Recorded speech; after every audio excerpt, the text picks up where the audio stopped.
It's Sunday. You know what that means. The Super Studios is live and on the air tonight with our double feature watch-along events. And this feed gives you all the coverage you need tonight for AEW. Double or Nothing. Welcome to the discussion, everybody. Welcome to the watch-along. I hope everyone has a great time tonight. Thank you all for tuning in, whether live or on demand, on the X, on the various channels in Zillow Studios. I am the Superman Noah Foster. Excalibur, Toni Giovanni, and Taz are on the screen right now. If you're watching the buy-in like I am via YouTube, Prime Video, or however you are going to take in tonight's event, let's get ready for some tag team action. We got some trios warfare. We got 9 matches tonight. The Owens finals are to be determined, along with so much more. It is an extremely exciting time. We're back where it all began, this time outside Las Vegas. We got shoots out tonight in the desert at the Diamond Desert Arena. Capacity crowd expected on hand.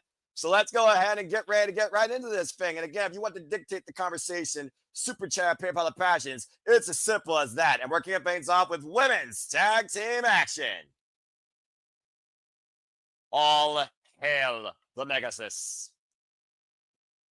And don't worry, folks, I'm not going to join Styles this as far as I know. I'm not going into this alone. I will be joined by my own RJ City and my own Renee Paquette here sooner rather than later. Stay tuned for more on that. But let's go ahead and talk about what we have coming forth down from Olympus. The Megasis, Megan Bayne, along with Penelope Ford, the super bad girl. These two have been nothing but a super bad tyrant of a tag team duo for this AEW women's division, as Megan Bayne only has 1 defeat so far in her AEW career. Darren G, it's good to see you as well. Again, it's good to see everybody. If you haven't done already, please subscribe. Subscribe to Batty for Wrestling. Don't be a dickhead. Be part of Batty's Army today. Our Canadian friend, Ash. ShadowBatAsh. Subscribe. And again, subscribe to James Hebert, the Jay Hebert side of things. Subscribe to all the channels and have a great time.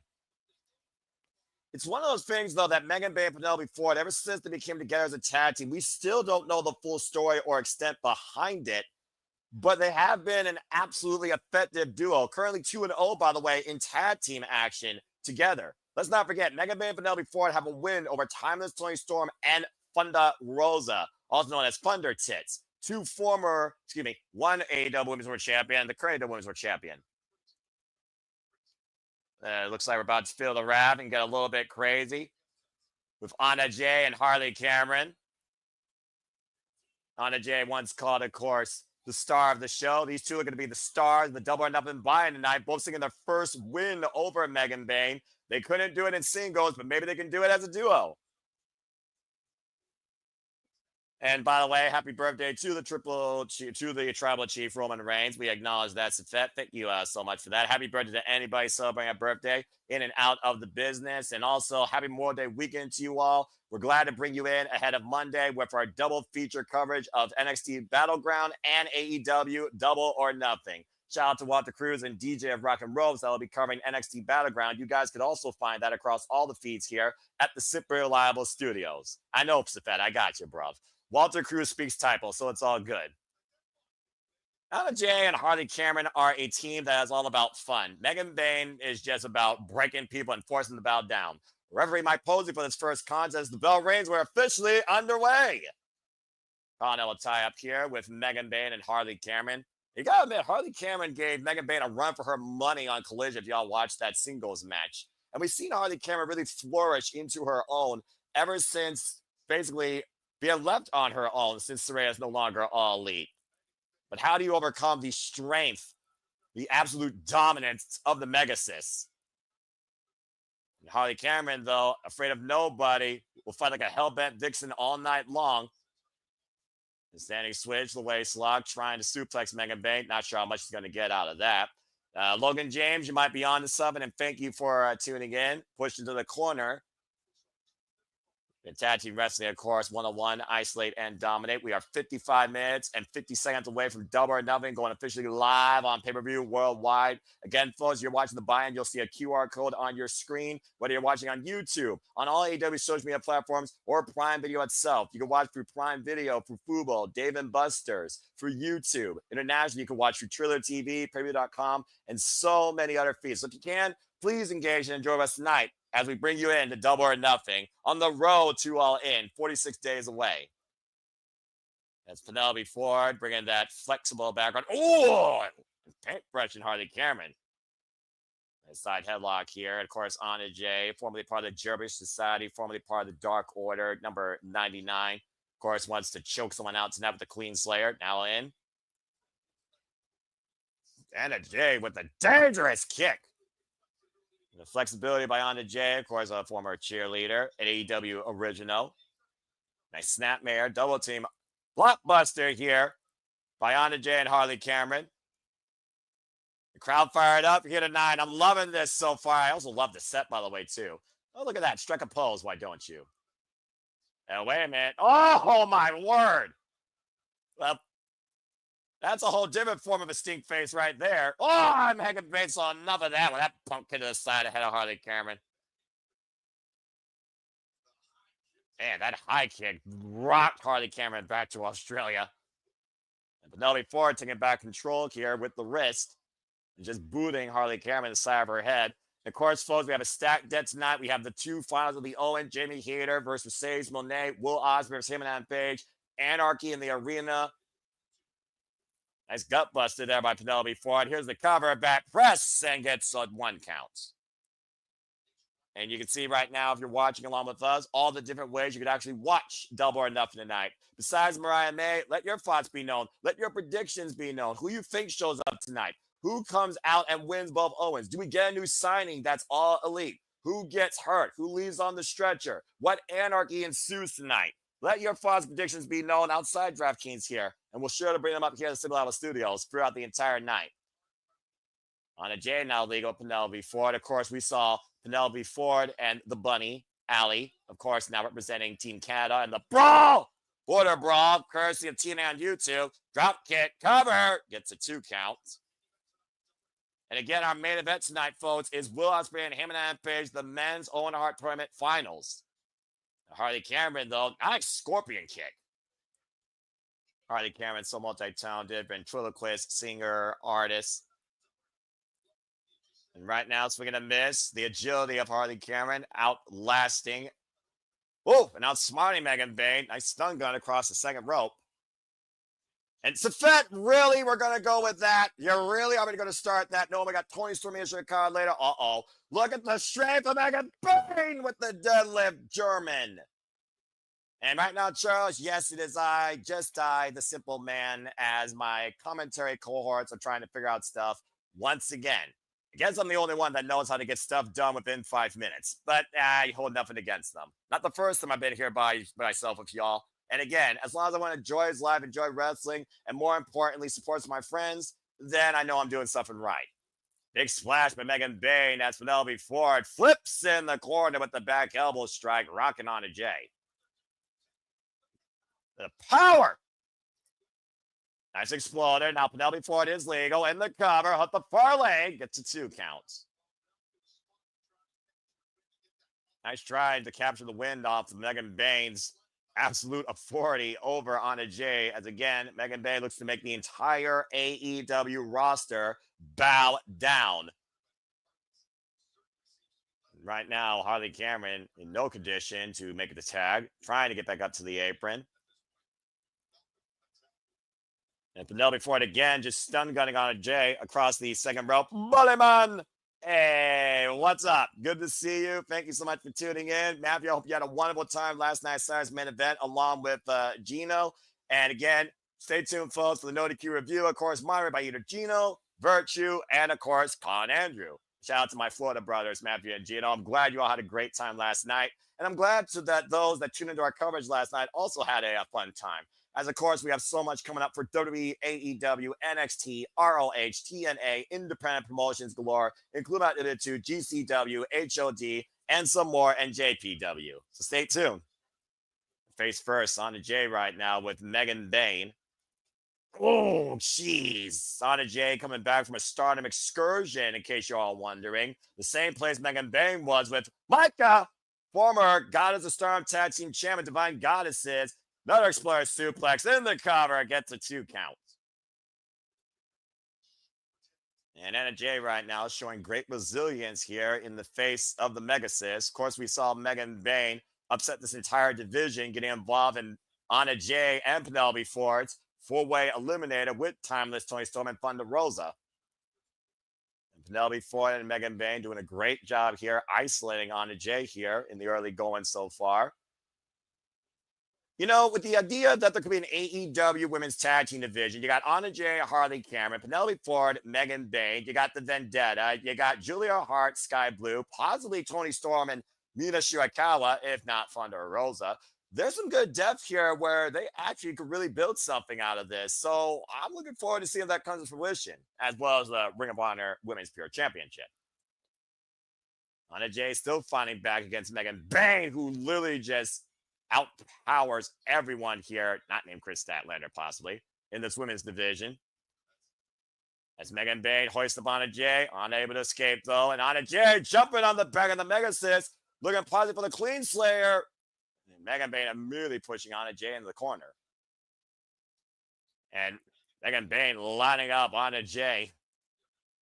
Rapid fire strikes to the chest, the most sensitive region, I'm guessing, on a woman. I'm not, entirely sure of that.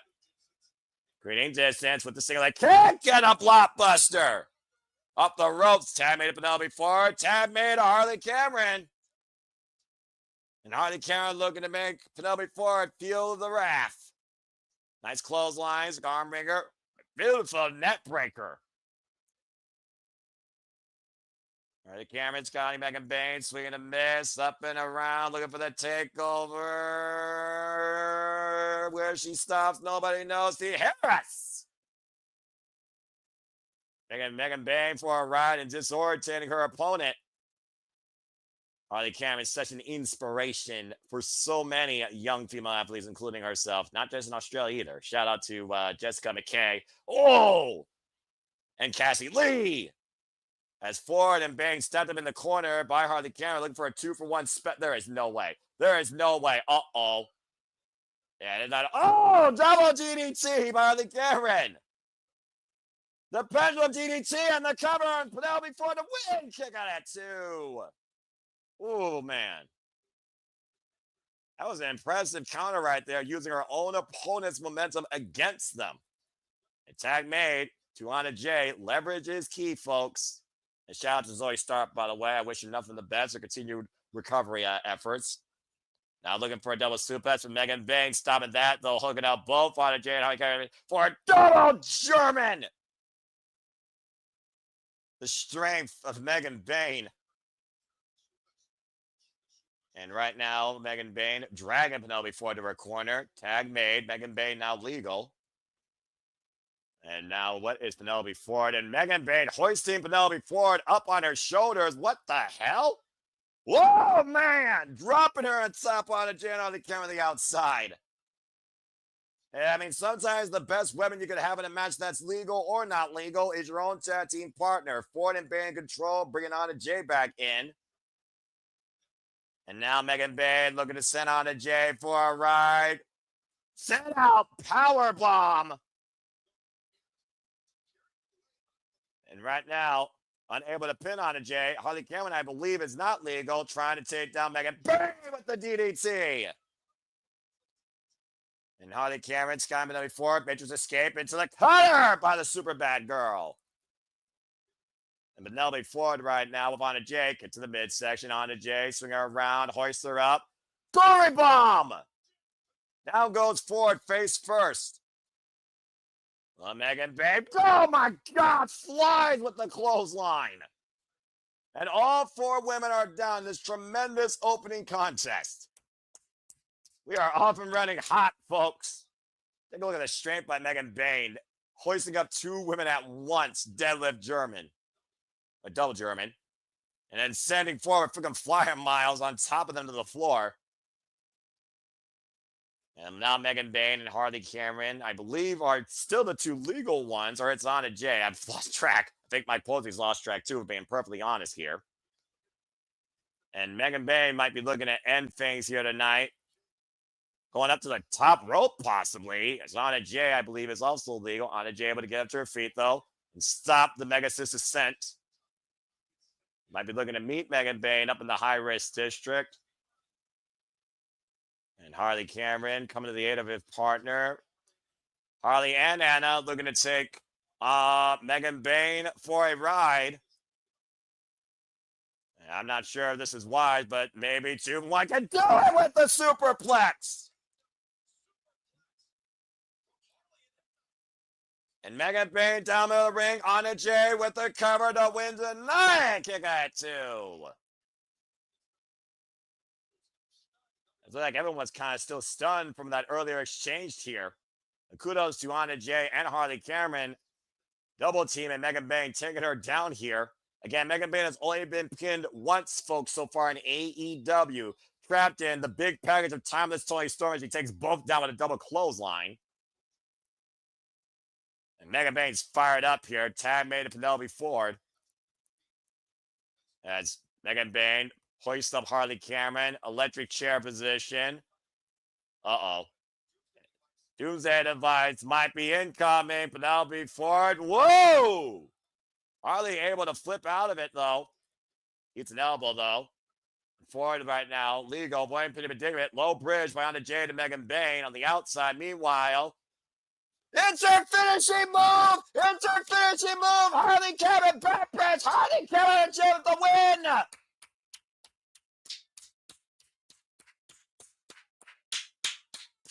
Feel the wrap now before it. Harley Cameron with her finishing move just pinned the super bad girl. And Anna Jay and Harley Cameron just beat, as I called, Penelope Ford and Megan Payne.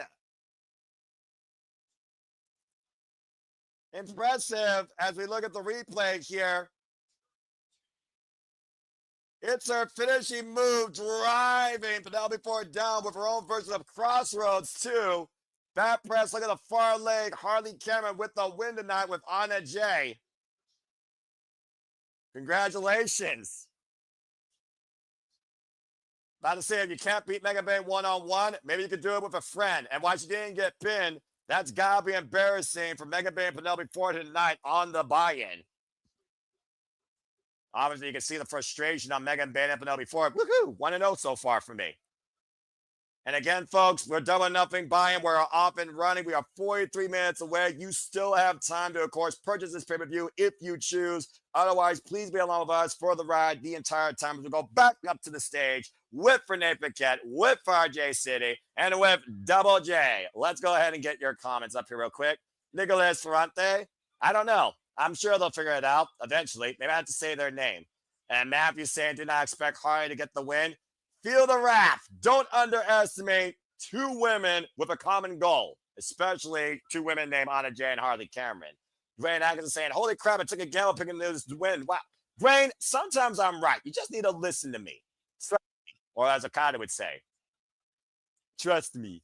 And speaking of Okada, why don't we go ahead and talk a little bit about some of the matches we have ahead tonight, shall we? Beach. Kazuchika Okada, of course, will be defending the AEW Continental Championship tonight against Speedball Mike Bailey. Of course, Okada has held this title now for over a year. Can he continue to run, or will the rain stop here tonight in the desert? And, of course, we have trios action with the Don Callis family and the Paragon. Nigel McGuinness puts the boots on for the 5th time since returning at All In last year. We talked about earlier how we have Mina, Shirakawa, and timeless Toni Storm for the AEW Women's World Championship. Someone's looking to get hurt tonight or gain more gold. The Sons of Texas challenge Bobby Lashley and Shelton Benjamin. Absolute all hell will break loose with women involved for the first time as anarchy in the arena will ensue in the desert. And of course, we have a stretcher match where in this match, you not only have to put them on the stretcher, you got to put them in the ambulance and close the door to win. And this is Ricochet's first ever stretcher match, while Mark Briscoe looks to put a bald bully away at the local medical facility. And of course, we have Jamie Hayter versus Mercedes Moné for the finals of the Women's Owen Hart Foundation tournament, where the winner will go on to All In to challenge for the AEW Women's World Championship. And it all culminates tonight, our main event with the men, Will Ospreay, Heyman and Page, for the men's Owen Hart Foundation tournament. And that's your card tonight, folks, for Double or Nothing. So again, buckle up, get ready, grab some popcorn, grab a friend, grab pizza, get your predictions in, get that hype, and let's have a damn good time tonight. And Matthew said, of course, I call myself a liar. I didn't expect Hardy to win, but that is who I picked for the predictions. Matthew, you know I have your predictions official, and I know. It's a good job. And Safet saying, wow, what a win for Anna Jay and Harley Cameron. And Dwayne saying, and this is what his third defense for Okada. This year, no, I don't think so. If you go backstage with Marvez with Dustin Rhodes and Sammy Guevara, the Sons of Texas, and we all know the Diva Creative Control is winning. Do we know that, or do we assume that? Stranger things have happened here in professional wrestling. Damn it. I'm just saying. Anyway, our Canadian friend, Ash, will be joining us here soon, as well as the key man, James Heber, for those that are wondering. So please stay tuned. And again, we'll talk more about these matches as we get ready. Now, as we got a moment to breathe, I'm going to go ahead and play our watch-along trailer. And when we return, you might see somebody else more lovely than me on this screen. But if you want to know more of what we are about to do here at the Simply Reliable Studios too, check this out real quick. And now for a taste of things to come.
And as always, if you don't understand by now or you're just tuning in, truly here at what we call Super Lava Studios, we encompass, embrace, celebrate, engage, criticize, popularize, passionately analyze all the wrestling and a whole lot more of our stuff too, as Charles the Fett will also tell you.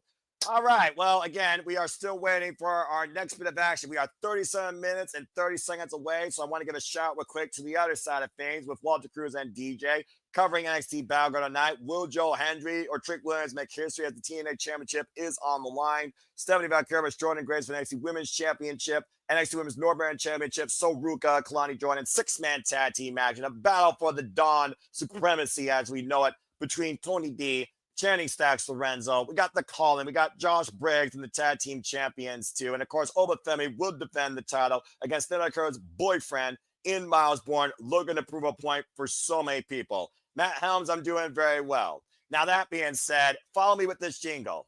She's yours, she's ours, she's mine, she's everyone's favorite Canadian friend, Ash. ShadowBatAsh.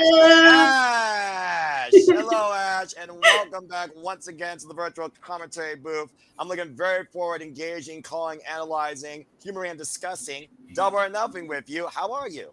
I'm doing well. Thanks for asking. Unfortunately, James won't be able to join us because of technical difficulties.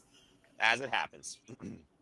So it looks like it'll just be a unique duo for the first time ever, folks. You have literally Batty and Simple Man. I don't even know what to call this. If you guys got a name for us, go ahead. Let your brains go crazy. Well, Ash, I mean, again. Simply Batty for wrestling. Yeah, Simply Batty for wrestling. Don't be a dickhead. We're two young punks, even if I'm insert number here. Again, if you haven't already, subscribe to Batty for Wrestling. Become part of Batty's Army. Don't be a dickhead. Well, Ash, I hope that you have an incredible time. And again, there's a lot on the line tonight. So while we got some time to kill before our next match, what are you looking forward to the most? Both Owen Hart matches, how wild and crazy the Anarchy in the Arena match will be. What other matches are there? I've heard Syndicate. Always looking forward to them looking at the Hurt People. The Hurt People. Yeah. I already mentioned Toni Storm. Toni Storm and Mina. How I you, love is it pronounced Shirakawa? Very good. That Oh, is thank correct. you. Mina Shirakawa. Okay. Yeah, and again, right now we're just literally shooting the breeze and discussing things. But before we talk more into this, for those that don't know, why don't you give a little bit of background towards what you like in wrestling, what people can expect being part of Barry's Army? So right now, I am so far behind on the best of the Super Juniors. So I have to play the pick and Hey, choose game. So I'm going to be binge watching a bunch of matches from the newcomers and giving my in-depth thoughts on how this person is. So right now I got to catch up. Right now there's going to be in-depth thoughts on Ninja Max performance. I've got Fujita's because I've only seen him in the tag team, like through like I haven't seen the Ichiban Sweet Boys team, but I have seen him in the trios teams. So seeing Fujita in action, that's gonna be fun. right. There's Mao, Dragon Dia, and there's another newcomer I have. Oh yeah, Nick Wayne, current Ring of Honor TV champion. Yeah, Nick Wayne, the prodigy. And of course, right now it's a dead heat as, of course, catching the best Super Juniors. There's 2 days of block action left before we get to the finals, which of course be at Dominion. And folks, one way or another, I'm crazy. I'm covering that. And whether she's with me or Walter's with me, I'm doing it for Bad for Wrestling and Rage of Wrestling. So please stay tuned for more on that. We're going to try and make it work, bro. Yeah. So stay tuned. Everything Pro Wrestling, good to see you. Charles, it's professional wrestling tonight. Damn it. I think we're all going to lose something. We're all going to go insane in the membrane. And to Ash's point, anarchy will ensue, at least on one stage, to say the least. And Safet, indeed, happy Double or Nothing. Happy NXT Battleground. Happy weekend, everybody. Happy Memorial Day weekend. To those that are, of course, here in the States, remember and honor the fallen. Well, again, Ash, I mean, I'm crazy. I've watched Best Super Juniors in its entirety except for today. So I'm going to watch today and tomorrow back to back as I get ready for the final day of round robin action later this week. But again, 33 minutes, 10 seconds, folks, to get caught up with us and get ready to be part of the fun with us when we go live. And I hope everyone, again, has an incredible time. I mean, Toni Storm, Mina Shirakawa, that could change all in as we know it when it comes to Jamie Hayter and Mercedes Moné. You got 4 different match combinations that could come out of the Women's World Championship heading into Texas. Based on what happens here tonight, I cannot wait to see both of these matches, especially. And Christopher Rod saying, hey guys, I hope you all enjoy NXT and AEW tonight and always enjoy life and enjoy professional wrestling. It truly is as simple as that. And Charles saying tonight will be something. Damn it. They gotta do the gimmick. Something! I love the freaking new set, by the way. All right, well, why don't we go ahead and talk a little bit more about some of these matches again? We got so much. Let's talk about this one real quick. I mean, that's your boy, Adam Cole. Baby. The Paragon, of course, Kyle Riley, Roderick Johnson on the Don Callis family. And in my opinion, I think all that Don Callis has eyes on is what's on Adam Cole's shoulders. Adam Cole is looking to prove why the Paragon is the era, and that is still undisputed, why they are the best trio going here. Could be proverbially a number one contenders match for the trios championships, Dash, based on what happens here. What's your thoughts real quick? Yeah, it's interesting because when what was it, Dynasty that he won the title from against Garcia. Yeah. As that match happened, I'm like, oh my God, Adam, are you fucking for real? Getting injured again? Jesus Christ, man, you cannot stay healthy. And I was like, oh, cool, he's won the champion, but they haven't really done anything with him since he became champion. So I'm hoping at least whoever, if the Don Callis family do win, which I have a feeling they are, whoever pins Adam, because I think Adam's taking the fall here, they're next in line for the TNT title. So that way we can finally have a TNT program. Well, I mean, to be fair, Adam Cole did defend successfully an open challenge against Claudio Castagnoli. And again, to your point, it was Dynasty that he won this. It's only been about a month. And I do think the TNT Championship is at the heart, but I think more so it's a statement. As the Don Callis family's been running roughshod over AEW, as the Murder Hotline Slasher, as we can see right now, it's intimidating RJ City. Then again, who doesn't intimidate RJ City? RJ City, Renee Paquette, and of course, Double J, because in Lance Archer's mind, everybody dies. But yeah, it just feels like to me that I look at Josh Alexander, the longest reigning TNA World Champion, Kazuchika Takeshita, still the Neverweight Champion, Kyle Fletcher, Protostar, former Ring of Honor Television Champion, to your point, the title that Nick Wayne holds right now. any of these men can put a bid in based on pinning Adam Cole. But is Adam Cole the prime target, or is Paragon the target as a whole? Again, what's the family agenda versus what you think could be the agenda for the TNT Championship? I think that's going to be the more telling story of this trios match. Do you think if Paragon gets a win, they're next in line for those trios titles that are being currently held by the Ops?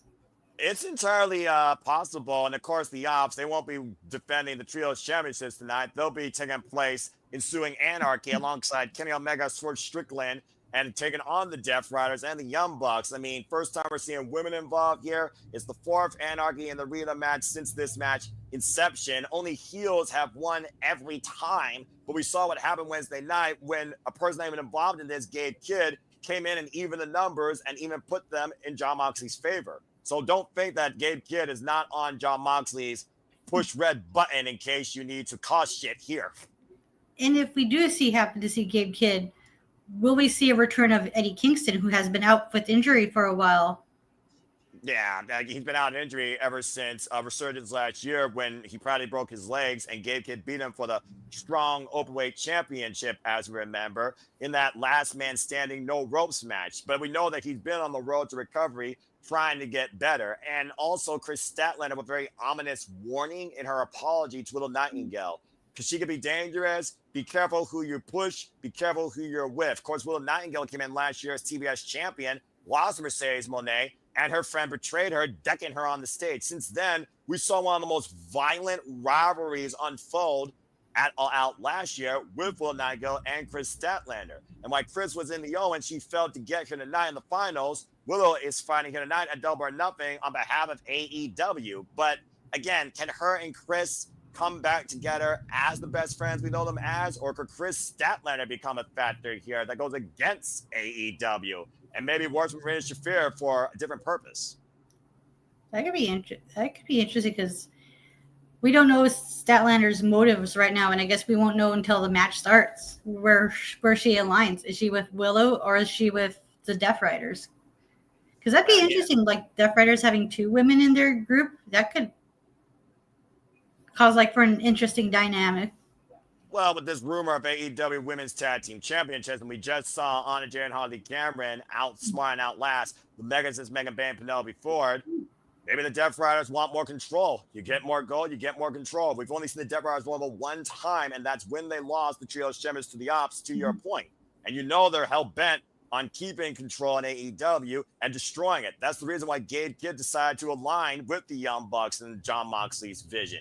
As Jon Moxley said, anarchy would be a welcome change. Well, now we got anarchy tonight, so expect absolutely anything and everything. And Lord help everybody on this screen. Right? Because that's the crazy thing about anarchy in the arena. You never know what's going to happen.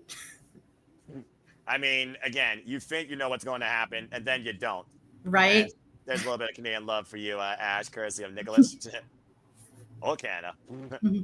Well, let's go ahead and talk about the match that's going to be the main event. And I'm going to let you lead pace here to give your thoughts towards this, because if there's ever been more of a 50-50 match where both men deserve to win, but you really don't know if you want the one you think that's going to win, should win based on what happens at All In. If JJ is trying to tell the story that he thinks makes sense and that AEW could follow, it's one of those things where, again, they could literally swerve us, bruv, tonight. Redemption, ascension, progression, accomplishment, resolution, personal versus professional, want versus need, same goal. One person knows how to beat Jon Moxley, the other don't. What do you guys say regarding this, Ash? It's a very interesting case of who deserves and need this more. And you can make an argument for both people, especially with Will Ospreay's ascension into the main event scene and Hangman's redemption, redeeming himself, and also, and that whole little story about what happened as he was AEW champion. So was it a few years ago? Yeah, Heyman Adam Page literally came in as AEW World Champion in Double Number 2023. Wow, was that long ago? Damn. Yeah, I know, right? That's some crazy shit. I remember watching that pay-per-view over at my friend's house, and we were like, one of two things are going to happen. It's funny. We all knew going into the pay-per-view that CM Punk was winning. Mm-hmm. But even though he won and we knew it, we were still shocked by it. We're like, oh shit, they actually went with it. Yeah, I'm about to say, I mean, again, it was actually 2022 he came in as champion. 2023, of course, Anarchy Arena, the Elite lost to the Blackpool Combat Club. Last year, 2024, the Elite got the win over Team AEW. But yeah, him and Adam Page, he has not been AEW World Champion since Double or Nothing 2022. Yeah, he's been on quite the build-up to get him back into the main event scene and prove himself that he is the heart and soul of AEW, much like how everyone thinks Darby Allin is the heart and soul of AEW.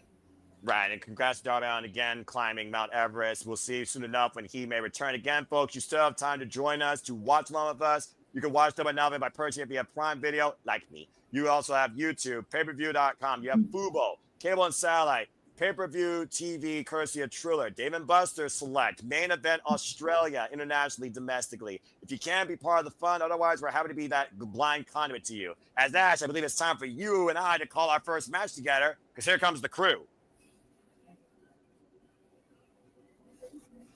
Oh, boy. Yeah, this should be interesting. Yes. Y'all good?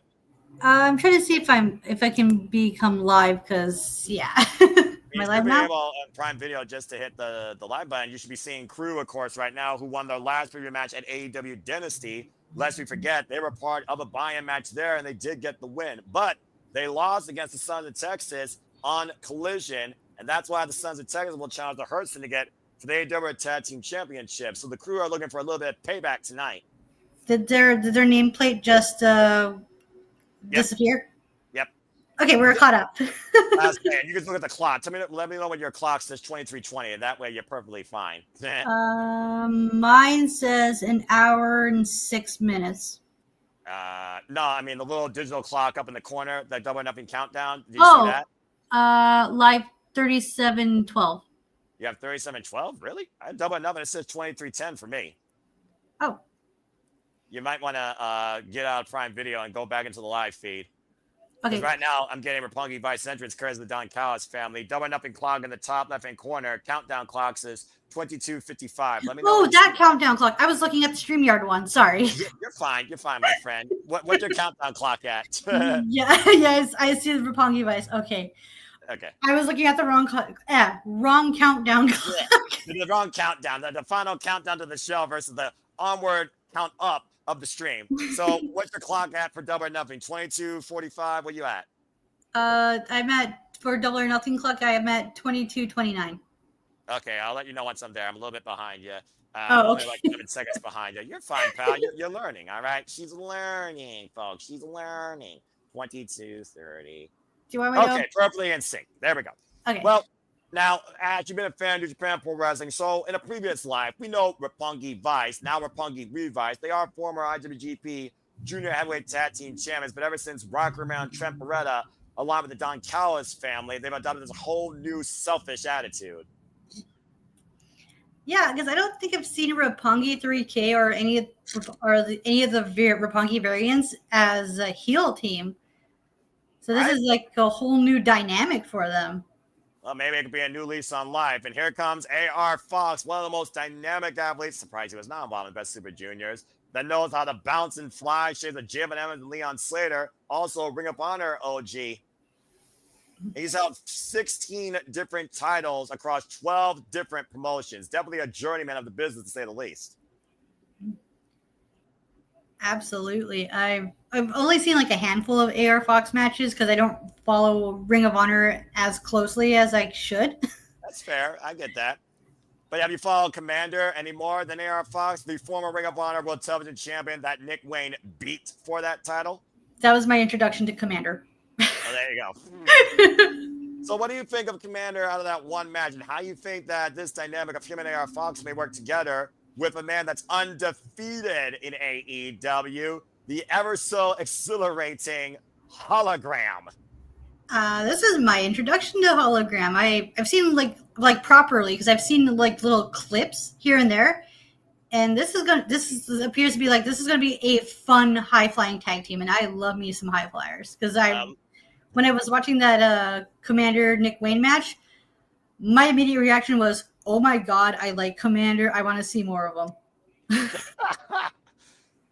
That's fair. And I'm sure Commander wants to get that Ring of Honor Television Championship back. Of course, we'll be covering Super Car of Honor and Depth for Dishonor, folks, courtesy of Ring of Honor. And speaking of Ring of Honor, here comes the Ring of Honor World Champion that beat the Nueve, Chris Jericho, the Learning Tree at Dynasty, Bandito. Yeah, I like Bandito. He's cool. Now, how much of Bandito have you actually watched, Ash? As you're basically getting a Ring of Honor 101 here.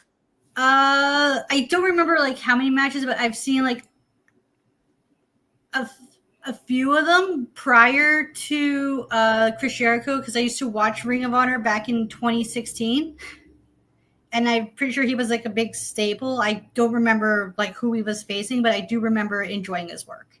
Well, I also remember he was also one of the lifeblood of Ring of Honor when he was with Juice Robinson before he went rock hard and insane in that previous era of Ring of Honor, to your point. Before the foundation was born with Jay Lethal and Jonathan Gresham, and David Finlay became the Savage King. Anyways, 8-man tag team match in 19 minutes, 30 seconds away. It's Hologram, Bandito, Commander, and AR Fox taking on the Don Callis family. Well, Roppongi Vice and the crew, and they're immediately on the attack.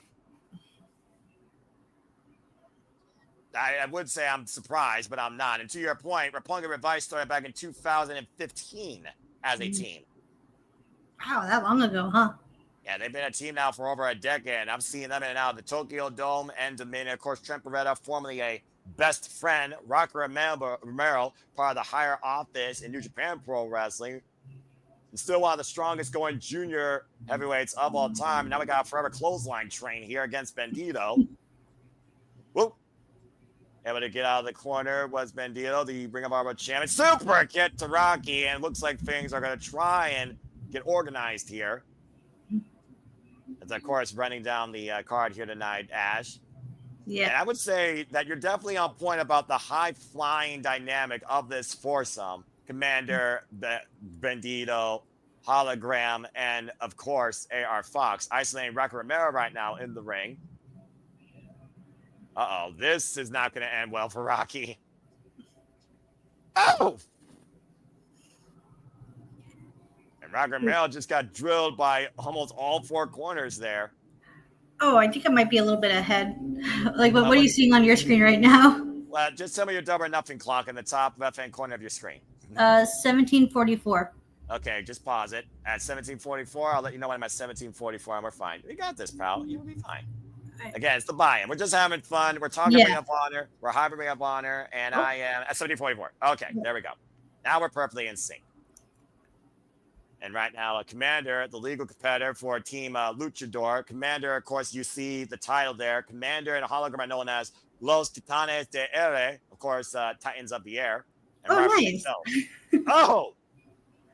Gigs from the front and the back by possibly future challengers for the AEW Tag Team or Ring of Honor Tag Team Champions. Of course, held by the Sons of Texas. And those will be, of course, not up for grabs tonight, but the Sons of Texas will be in action, as you talked about earlier, against the Hurt Syndicate. Dustin saying that no one can hurt him versus what he's been through his entire career. Of course, Rocky Romero is a master of so many styles, Ash. And of course, calls himself the king of sneaky style. What's your thoughts on that, by the way, that moniker, king of sneaky style? Oh! I mean, it works for his character. I suppose. Back press now by AR Fox gets a 2 count. I'm not too familiar with Rocky Romero as a singles competitor because I've only seen like a select handful of his matches from the Best of the Super Juniors tournament. I think was it 2018. I think it was. Correct. Because it was like this. Because I'm trying to figure out like that was the same year El Phantasmo and both Robbie Eagles made their debut. Yeah, and also El Phantasmo lost to Rocky Romero. One of Rocky's biggest wins as Bandito might hold up Rocky all night long if it wasn't for Trent Beretta. Mm-hmm. Trent Beretta, saving his partner, gets sent to the outside. And shout out to James Hebert. Again, he wishes us to have a great time. And James, it's all right. I do look forward to calling more AEW with you down the line. And some point, you and Ash will cause utter chaos to my mindset together on commentary with a 3-person booth that nobody can't wait to see. Appreciate you, brother. Right now, don't blink, Ash, as we got Lio Rush and the crew with Action Andretti taking on Bandito in a double team. Mm-hmm. I'm going to back his head and neck. Of course, Lio Rush, one of the fastest athletes you will ever see in that ring. Watch Commander hoist it up into the double drop kick, taking the crew down. Okay, I gotta pause because I'm like a little bit ahead right now. What's your double nothing clock at? I paused it at 15:04. Okay, I'll let you know once I'm there. No worries. And right now, 9, 8, 7, 6, 5, 4. And you see the crew coming back in the ring and watch Leo Rush launch like a bullet. Yes, I just saw that. And wow, that was pretty sweet. And Commander ducked underneath, now hoisting Commander up with the double team. What is this? As someone who doesn't really watch the follows up with Dynamite weekly, I will say this: I don't know how the crew formed, but my God, did they make such a cohesive tag team? I love their double team chemistry. It is so good. It seems like it's seamless. It's one of those things where they had a common goal and they decided they were tired of losing as they broke away from Top Flight. Of course, Darius and Dante Martin and Layla Gray. And they had a tag team feud fallout, of course, on Collision. And they got the better of them in that street fight. Here's a cover by Triumph DDT on Bandito. Gets a 2 count, says referee Brendan Martinez. As the clock stands at 14 minutes and 8 seconds, folks, that Double or Nothing hits the airways across the world. And again, you could be along with us the entire time for the night. But basically, yeah, they're a team that recently formed on the fly out of just sheer envy and aggravation of not being taken seriously. And also losing all the time. This really picked up during their feud against the House of Black. I will say that they do make a really solid tag team, and I'm hoping they go for a tag title run sometime in the near future. But they had a chance to challenge the Hurt Syndicate tonight if they beat the Son of Texas, and they were unable to do that. So honestly, the crew kind of needs to have some sort of leverage of bounce back. Bandito off the top rope. Bandito with the corkscrew splash moonsault, taking down Trent. You see right now that Bandito's reaching out for the tag, and tag made looks like the AR Fox. Ooh, okay. You see AR Fox right now. Of course, we've seen AR Fox recently in singles action against the Proto Star, Kyle Fletcher of the John Kyle's family. Rockin' action and Jared Enziguri. And 13 minutes right now. Double or Nothing is about to hit the airways here. And then, great, where does AR Fox catching Leo Rush with the back elbow? Ooh. Tremendous anticipation. That was a very nice springboard into the cutter combination. That was pretty sweet. Again, like I said, AR Fox is very dynamic, and also he's very elusive. And that goes to his strength in that ring. And able to scout action. Ready! AR Fox is one of those names where I've heard many good things about and brought up in on the internet through Twitter, but I haven't really seen so much of his matches. Well, what are you thinking right now with AR Fox on fire, wiping out everybody? He's really good. I probably should look more into him. I probably gotta watch. There's a lot of people in pro wrestling I have to binge watch to get to know. That I need to get to know AR. That's a series I could do. Getting to know insert wrestler here. Yeah, there you go. Getting to know wrestling with Patty. Wrestling with Patty for wrestling. Hey, for wrestling 101. I got one for this. That's be perfect because I got the getting to know Ninja Mac, getting to know Mao, getting to know for the Super Juniors, getting to know AR Fox. I'm from Canada and I still have to watch a Bret Hart match. So the best there is, the best there was, the best there ever will be. Of course, he presented that championship at Double or Nothing in 2019 that John Moxley holds hostage. And of course, we'll see John Moxley in the arena. Furious offense by Leo Rush, rocking AR Fox. Now Action Andretti and the cover and kick out too. Referee Brett Martinez admonishing Leo Rush to get out of the ring. And kudos to Brandon Martinez right now, keeping this match pretty well in control. A double team effort here by Rocky Romero to AR Fox. AR Fox previously challenged for the Ring of Honor World Championship against Claudio Castagnoli. Also a previous challenger to the AEW International and Continental titles. And we got Roppongi Revice taking control here now. Gets the boot up, prevents Rocky, gets the boot up against Trent. AR Fox up and over, caught by Roppongi Revice. Looking for the tag, unable to reach out for Not it. quite there yet. Again, though, that elusive nature is what AR Fox is going to have to use if he wants to get out of that corner against Trent Beretta and Rocky Romero. Off the top rope! God, just the height on that. Wow.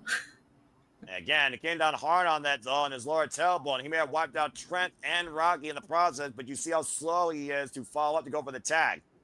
Oh, wait a minute. They were lurking on the outside. The crew taking the entire corner down, and AR Fox isolated once again. Now, And now Roppongi's ready to take the advantage of that. Into the strong zero. Cover 2. Oh, Bandito. Just on time. Right on time there. That's Bandito, yeah? Yeah, that's Bandito. Okay. Yeah, split second margin between defeat and victory.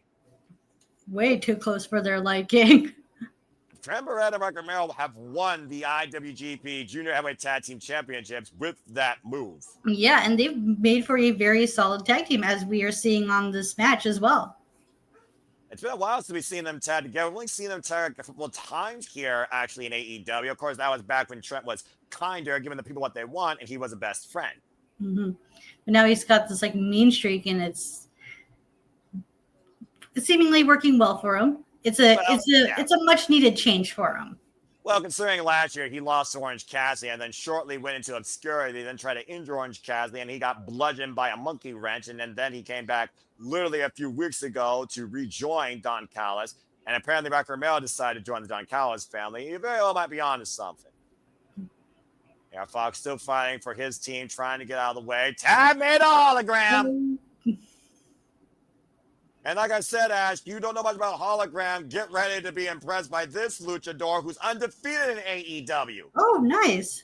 He might be another person on my getting to know hologram, getting to know series. That breaker DDT combination on the crew by the ever so impressive hologram. An Irish whip reversal. Hologram set in the corner. Tag made by his partner Commander. Of course, again, Los Titanes de El. And now watch Commander. Look at the way he walks the ropes. Oh my God! Wow, that. I say you seem speechless, Ash. You want to? It was so smooth. Like holy, yeah, right? like, damn.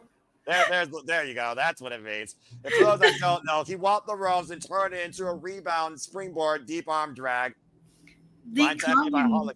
These combinations are like nothing I've seen before, and I want to see more of them. Like I want to see more of them as a tag. Oh wow, was that the win? No, that didn't get the win. I thought it was wow. No, that's why I just did the count as you were talking. But please continue. I love the fact that you are seeing them for the first time together as a team. And yeah, I'm liking this tag team. I want to see more. Oh my God, they should fight the Hurt Syndicate if they win. They hurt people. Well, of course, we'll see if the Hurt Syndicate are still AEW Tag Team Champions if they outlast the Sons of Texas later tonight. But it looks like this match is breaking down here as we are 7 minutes and 18 seconds away from Double or Nothing. And I believe that Action Andretti and Commander are the two legal men. Mm-hmm. Action Andretti now isolated. And what in the world? Bandito on up the ring. But what in the hell? Bandito and Commander eye to eye on the ring post in the top turnbuckle. Grab me while I got Fox. Oh my God! Oh, okay. What the hell did we just watch? Covered by Commander. No. Craziness. Absolute craziness is what we saw there. You saw 4 athletes take flight. That's what you saw, and then nearly won the match. Action Andretti figures a busted nose. Leo Rush, Action Andretti, Trent Beretta, and Rocky Romero are all in the drop zone. 4 corners, hoisted high. AR Fox, Commander hologram. Flying again, shooting star, 450, cover. 2, Bandito. What? Right? You'd think that would have ended it, right? But for sure that was it. Only 2. Well, now they're going to be done here with the 21. Hey. Cover 2. Bandito and crew the win. Blackjack. That was wild. This was a very fun match. I want to see it. Made me want to see Commander and Hologram as a team more. And again, Bandito, it looked like he almost lost his footing there as he was elevated by your point and Hologram into the 21 plex. That rebound German suplex with a bridge. It was he did a swift recover though. He made lots of his footing, but he quickly got back up. Yeah, no kidding. That could have been again on the edge of a lightning bolt. Disastrous, but still victorious. Our Bandito, Commander, Hologram, and AR Foster tonight on the buy-in to Double or Nothing.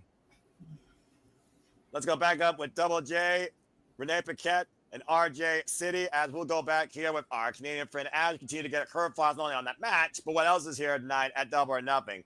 Well, Ash, you saw a lot of people for the first time. So who was your favorite player you saw in action this 8-man tag tonight? Oh my God, I want to see more of Commander. I'm loving Commander. I love man, this. He's making me want to. I think I might have to. Don't overwhelm yourself. Remember, no, I'm just like saying because I was like, listen. I said I wanted to watch Collision, and I was like watching it, and I was just like, yeah, I'm not really feeling this, guys. I'm sorry, which is why I kind of scrapped. You gotta have that mood. You gotta have that feeling restored in you. Yeah, you gotta have that motivation, that passion. Damn, I was about to say, Commander is making me want to tune into Collision just to see him. So now I got two people to watch Collision for. I mean, that's fair. I mean, also you might see somebody else with him on Collision at times, and that is the ever so incredible, straight out of Canada, Speedball Mike Bailey. Of course, Speedball Mike Bailey. There you go. God, I love Speedball. Well, you can talk more about this and how you feel about this, because tonight, Speedball Mike Bailey challenges the land maker, Kazuchika Okada, for the AEW Continental Championship. Okada won this title in Canada against Eddie Kingston last year in March, as he calls himself the best bout machine now. A little bit of shade thrown against one by God, Kenny Omega. Yeah. Oh my God. I was at that Winnipeg show when he said that to Omega, and everyone was just like, oh shit. How dare you? Yeah, how dare you? Right? And then it was like, I was with my friends like, oh my God, are we getting Omega Okada 5? Was that announced here in Winnipeg of all places? Maybe it's easy, honestly, for all we know. We'll see if they go all in. But tonight, Speedball has to go all in against somebody that hasn't been pinned or submitted since Bryan Danielson got the better of him last year. So what's your thoughts towards this? So a lot of people go into this match saying, this is predictable. We all know who's going to win. And yeah, sure, it's predictable. But that's not going to stop the match from being fun. Exactly.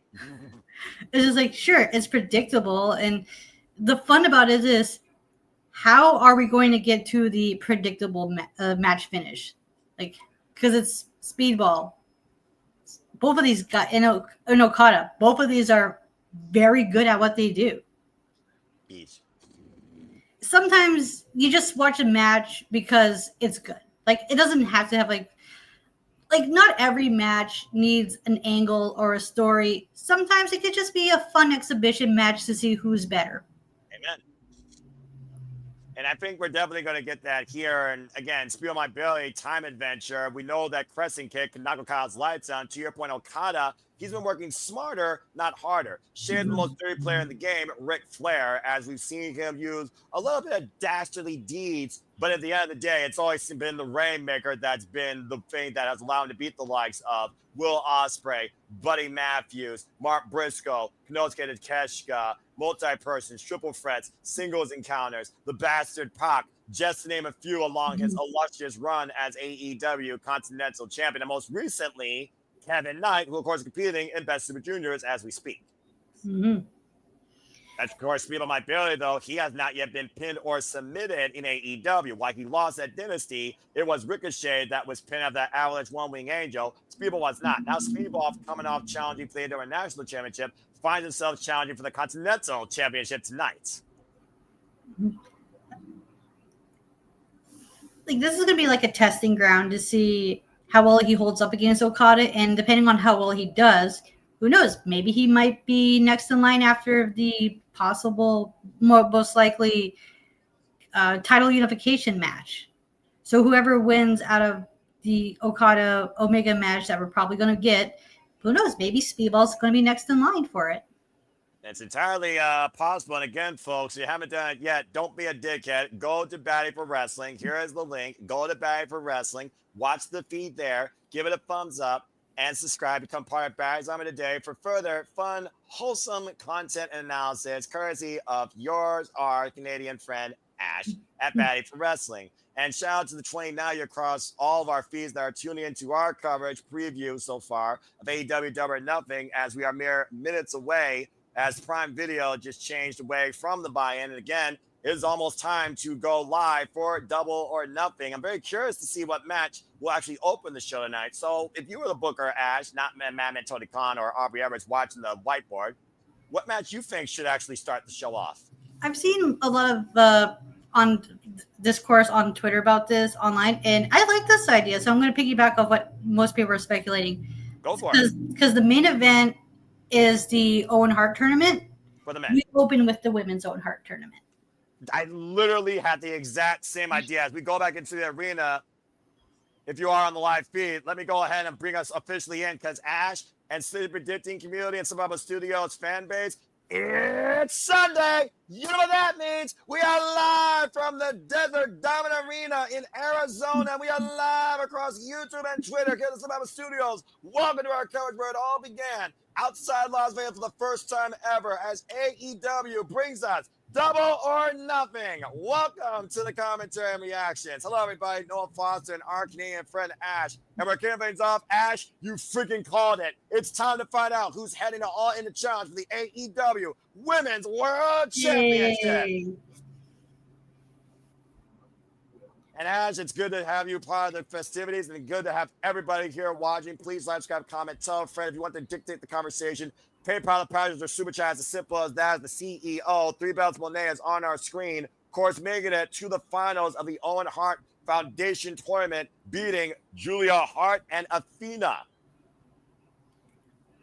I can't really comment on the Athena match because I haven't watched it, but I can comment on the Julia Hart match, and that was pretty good. It was nice seeing Julia Hart, and she really held her own against Mercedes. Like, those two worked so well together, especially like the finishing stretches where like they were countering each other's moves. It made it seem like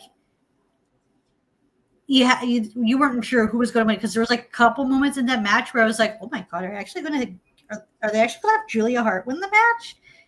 But Mercedes overcame and is just like, yeah, that was a solid match. Well, there's no denying, no matter if you don't like Mercedes Moné outside the ring, she has definitely been one of the best wrestlers bell to bell this past year, and she has won cleanly her entire way to the finals, as well as this woman who hits bloody hard. Here comes one of my faves, Jamie Hayter. We're going to rave tonight in the desert. Oh, man, I love Jamie Hayter. Like, she is one of the most hard-hitting women in AEW. I love me a big, strong, tall woman. I love a woman that actually has kibble in the ring and is more than just looks. And to your point, Jamie Hayter, of course, made her way to the finals of the Owen with wins over Billy Starks and Chris Statlander. What's interesting about this, though, it was Double or Nothing in 2023 where Jamie Hayter came in as champion, injured, lost the title, and was out for 15 months. As she says tonight, this is not about going after a title. This is about me being remembered. I don't know about you, but I'm never going to forget Jamie Hayter. Much like everyone talks about like Hangman's redemption, Jamie Hayter is going on a redemption of her own as well, trying to claim back what she never, like, what is rightfully hers, the AEW Women's Championship. And this is the first step towards getting back at that goal, as we are officially underway. And again, folks, you can be part of the conversation. Use hashtag AEWDON on the X, as we have Jamie Hayter versus Mercedes Moné. And it's all for that Owen Hart Foundation Tournament Cup and main eventing all in for the AEW Women's World Championship. Referee Aubrey Everett for this contest with the Continental tie-up here. So let's go ahead and talk about this. As we talk about both these women's journeys to this, what does either woman need to do to get the win? Mercedes Moné has not yet been pinned or submitted in AEW. So you almost would think it's a foregone conclusion. Jamie Hayter, we saw she hit Moné hard on Wednesday night, but it's going to take more than that, I think, to beat the CEO tonight. What is your thoughts? Mercedes needs to keep her head in the game and focus, and then Jamie Hayter needs to find ways to outsmart Mercedes because Mercedes has been around the block. She's very in-ring savvy. Like, if there's a way to win, she'll find it.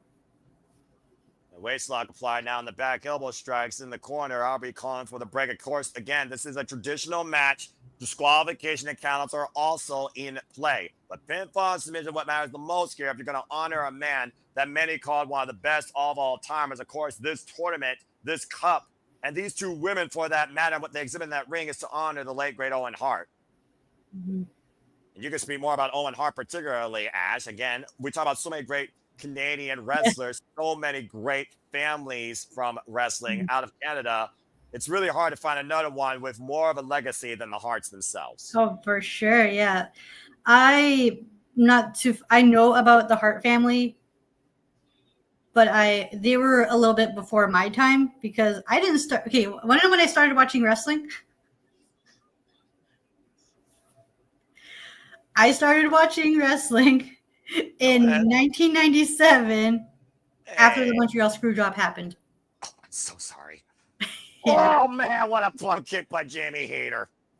Well, again, for those that don't know, hold that plot. Cover 2 count by Aubrey Edwards. And you let me know if we're out of sync, by the way, pal, but we should be perfectly fine. Again, Owen Hart, former WWF European champion, former 2-time WWF Intercontinental champion, 4-time WWF World Tag Team champion with Double J, Jeff Jarrett, Bitters Bulldog, Yokozuna as Camp Cornette, former IWGP Junior Heavyweight Champion, title currently held by El Desperado in Best of Super Juniors. One of the best to ever lace a pair of boots, former King of the Ring, of course, formerly known as the Blue Blazer. Up and over goes Moné and gets his, oh, wow. There's a cover by Moné. Thought she was going to go for a Poison Rana, instead went for a cover. Now a schoolgirl, a roll up, and a 2 count again by the CEO. Okay, I think you're a little bit ahead right now. Yeah. Okay. Okay. Let me know when she got the single leg trap, and I got you. As Moné right now trying. That's what she just did right now, and Hayter just kicked out of it. Okay. Well, let's see. She got the boot towards her, trying to kick towards that shoulder, and Mercedes. Right now, both these women trying to grab a leg here. Almost a little bit of a tie up here in the middle of the ring. But you see Mercedes though. Got her hand around Jamie Hayter's ankle. Again, it was a shoulder injury that took Jamie Hayter out for 15 months, not a leg injury. Right now, I got the single leg crab, modified single leg crab. Looks like Jamie Hayter trying to grab the right ankle. Boots up though by Moné. Moné back up to her feet, still trapping the left leg here. Yeah, you hear the boos, by the way, for each time Moné is up on her feet versus Jamie Hayter. And now Jamie Hayter just stomping away at Moné. Did you get that? Just stops the midsection, stops the back. Jamie Hayter now in the single leg crab. Yeah, right now Hayter's like stomping on Moné. Yeah, let me know when you got single leg crab, but she's sitting deep on it with that. Oh yeah, she just locked in right now. There you go. And the double wrist lock applied here. Says Moné in a word of her. And to your point, Moné, yes, she does have more of a pedigree. She does have more discipline. She also has more experience, of course, in the ring. And yes, Sports Matter 348, Mercedes Moné is on right now. That's our opening match here. We are opening and closing with the Owen Foundation tournaments as Hayter is sent into the ropes to force the break. Okay, so you're just a little bit ahead, so we're good. I got you. Let me know when the double knees hit Hayter.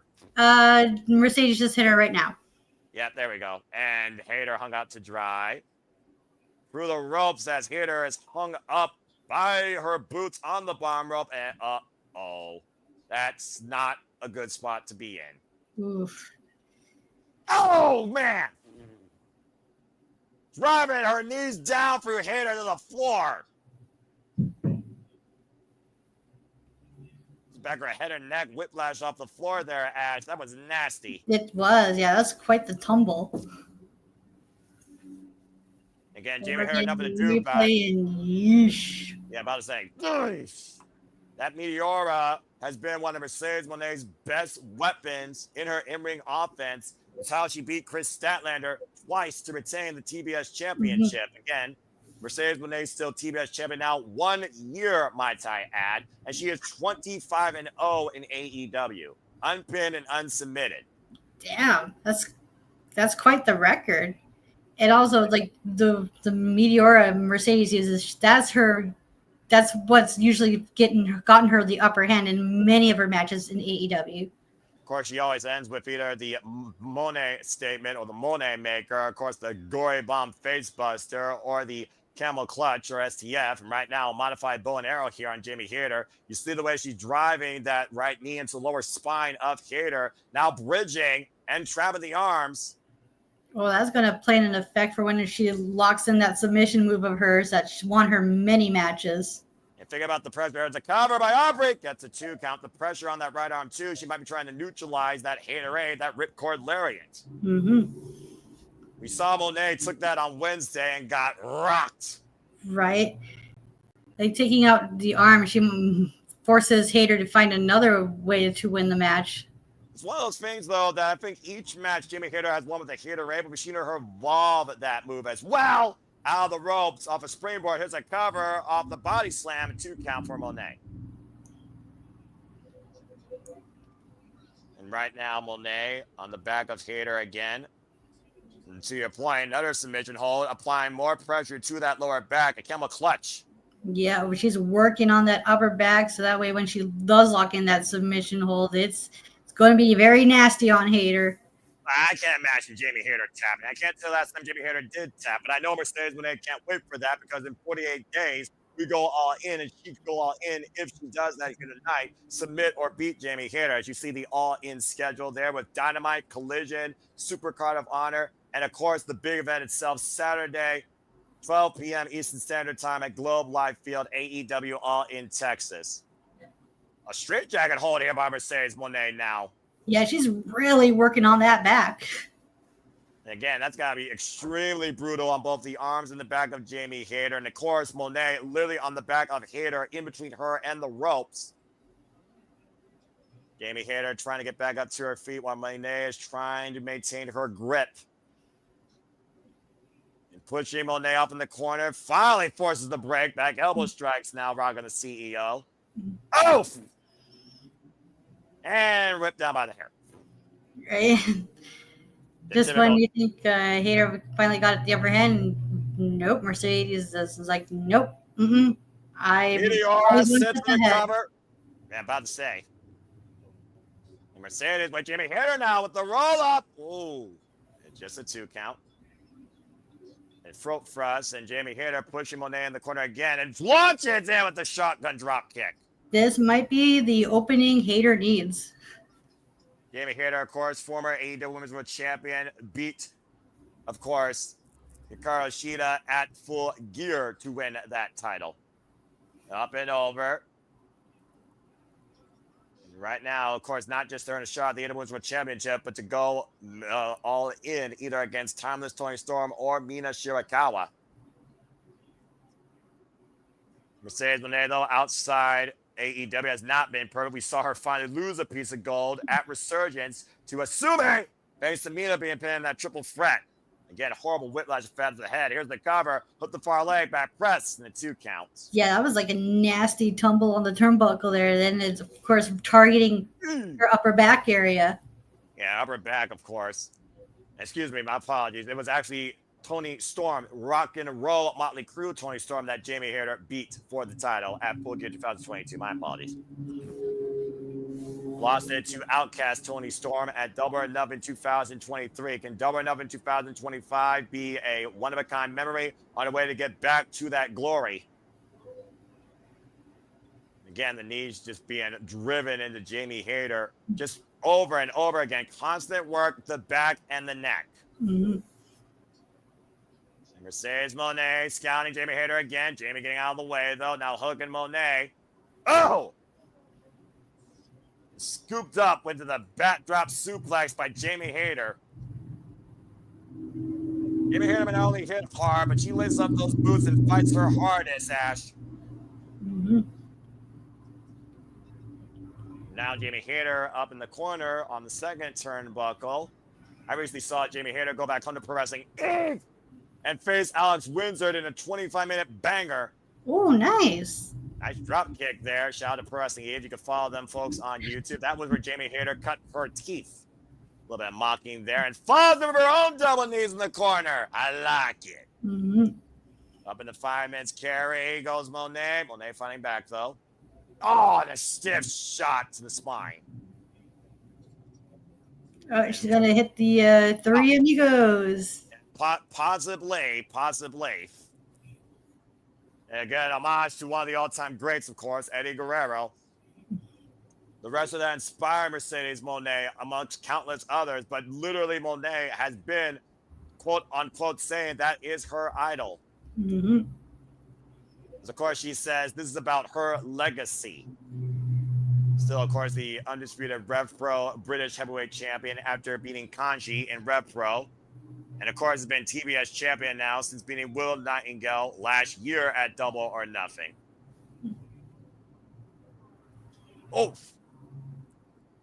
literally 1 year, 365 days, she's been TBS champion as Jamie Hayter is just wailing away on Moné out of the corner. Nothing fancy but effective. Sometimes you just gotta get downright mean, gritty, and dirty. And Hayter, oh boy, Hayter down. She might be hitting her with her own. Like, oh, never mind. Oh, damn. Backstabber to your point. Again, Moné able to scout Jamie, looking to hook her up for the Moné maker. Kanji hoists her up, though. Not enough damage done to wear down Hayter. Oh, man, what a super kick. Oh. Wow, just clobbered her. And the lariat clobbers Moné and both these women down. I am loving this match so far, Ash. Right, this is a very solid opener. This is a physical barn burner. Look at that freaking kick. And then Moné answered with that rising knee, and then Jamie Hayter just walleyed her with that lariat. Right. Both women laid out here as Aubrey Edwards starts her standing 10 count. I mean, when you're throwing everything you can to go all in, you gotta go all out when there's no point of return. Remember that whoever loses this will not be going to Global Field Challenge AEW Women's World Championship. Mm-hmm. There's a Diamond Arena capacity crowd on hand. Great shot there of the All Elite Fleet as Moné rolls to the outside of the ring. The CEO, Mercedes Moné. Again, smart strategy. Again, can't get pinned out there.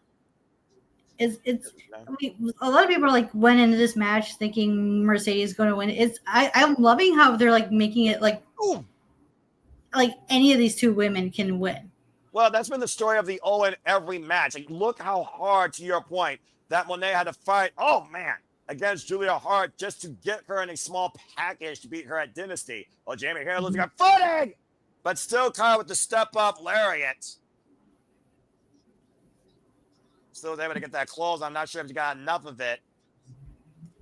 It wasn't a straight close on either. Take a look at the replay here, Ash. Yeah. A little sweat on the steps, but Hayter still was able to come off those steps and rock Moné with a lariat. Right? It's not whether you fall or not, it's if you get back up from the fall, which is exactly what Hayter did. And somehow Moné survived that last fall of that flying boot. 2 count again for Jamie Hayter. And Jamie Hayter right now might be getting a little bit frustrated. I almost wonder desperation seeking in for either of these women, knowing what's at stake here. Who's more got pressure on them at this point? Right. Hayter needs this more because she has more to gain from this. It's about proving herself and how she is more than capable of winning back that title. Double backstabbers here, though, by Moné. Again, literally covering the spine of Jamie. And another vicious backstabber float over. This is what she did. This was how she won against Julia, wasn't it? Well, it's almost how she won against Julia. Again, Julia was able to counter this. We also saw Jamie Hayter trapped in this during a hit and run attack on Dynamite. Jamie Hayter still fighting back, though. Knows the danger of that hold. And right now, the fans getting behind Jamie Hayter. Very polarized crowd here tonight, I must say, as well. Not a whole lot of hate towards the CEO. Both women heavily respected here. for making it this far and giving this strong of a contest. Now the backslide by Hayter gets a 2 count. Breaks free. Schoolgirl by Hayter. Trying to wear down the CEO, trying to disorientate her. Moné, though. Kenji hook Jamie again, looking for that Moné maker. But Hayter's still fighting back, though. Using her power that she has. Well, I'm sure Mercedes, when they knew she had to outpower Jamie Hayter, she was going to have any chance of winning. Right. Coming to that turnbuckle repeatedly. Yeah, about to say, again, there's a whole lot of sweat, humidity. There's a whole lot of risk and reward here in wrestling. It's just something as simple as misstepping on the steel ring steps could be disaster or victory. And right now, Moné hoisting up Hayter on the top turnbuckle pad. It's wrestling, folks. It's not ballet. Oh, shit. What is Mercedes doing on the top rope? I sense disaster. Oh, no. This is just... Possibly an avalanche Moné maker. Oh, my God. That'd be... Oh, Jesus. Hayter thankfully finding out, though, with the back elbow strikes. Yeah, I'm kidding, right? Oh, my God. Can you... Wait, that would have been like... That would... I don't know what to say about that. Again, you go up to that risk. Oh, man. Sits out. Cover. Kick at it, too. Wait. That was quite the battle in the corner there. Goddamn. You would think she was looking for a meteor, but then able to get the knees and just sits in almost like a Bronco press or Lutfed's press of sorts. And Hayter's still able to kick out with all of Moné's weight on her upper chest. We're over 17 minutes in this match alone tonight, Ash. Sorry, what? 17 minutes plus this match is gone. This is not, wow, really? Holy shit, it did not feel like 17 minutes. Mercedes again, looking for the Moneymaker. Jamie Hayter. Hayter rate denied. Now the waist lock off the ropes. Okada roll. Moné. Here's the cover. She's got it over the bridge. Oh, wait a minute. Look at that to your point. The rear naked choke. A sleeper hold by Jamie Hayter. That's something. I didn't know she had that in her arsenal. But sometimes you gotta go beyond what conventional to get the win here. Will Moné tap? Will Moné go to sleep? Jamie Hayter's got her down. Middle of the ring. Well, she's rolling through, though. Shoulders down. Shoulders down. Oh, got to force the break. Abandoned ship to save the match. Meanwhile, Hayter up the second rope.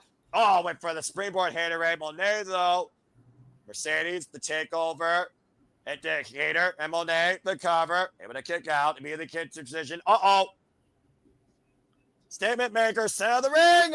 Yeah, and Hayter's got nowhere to go unless she somehow counters. Again, though, all the work done to the back. Has enough damage been done? Can Hayter endure this pain? Force a break. Roll the pressure over. That excrement is firmly across the bridge of the nose. Compromising the breathing as well. You see her scratching and crawling her way towards that bottom rope. Inches away. Making the desperate escape. Moné able to bring her back towards center, though. Danger almost grounded. And now Hayter with Moné up on the shoulders. Unbelievable. Wow, Moné is able to... Oh, never mind. I thought she was able to fight out, but no, Hayter still got her in. They're looking for the crucifix. Hayter able to roll through, to your point. Holding on, Moné. And Hayter with the Uchi-Garochi. Sliding lariat. Cover to the window. Hey. So close. Right. How the hell did Moné kick out of that? Right, and it makes you think, what more does Hayter need to do? The Uchi-Garoshi saves the Hiroki Goto with the Death-Defying driver over the knee and a sliding lariat follow-up. Back press in the coverage. Didn't hook a leg. That's the only way I think Moné had a way to escape. This match encompasses what AEW is all about. More importantly, what the Owen Hart Foundation tournament's all about, Ash. That's the crazy thing about these tournaments. Like, everyone, like, at all times, gives it their all. This is the opening match, by the way. And Hayter looking to load up. Hayter blocked again by Moné. Third time around. Now Hayter, the Irish whip. Moné up the rope. Swing and a miss. Waist lock. German suplex attempt denied. Now the gut wrench transition. Hoisted up. Are you kidding me? Whoop. Hayter able to counter, though. Tombstone pile driver. Cover. Two. Oh, how did she kick out of that? Somehow she got the left arm up in the air on time. Right? Wow.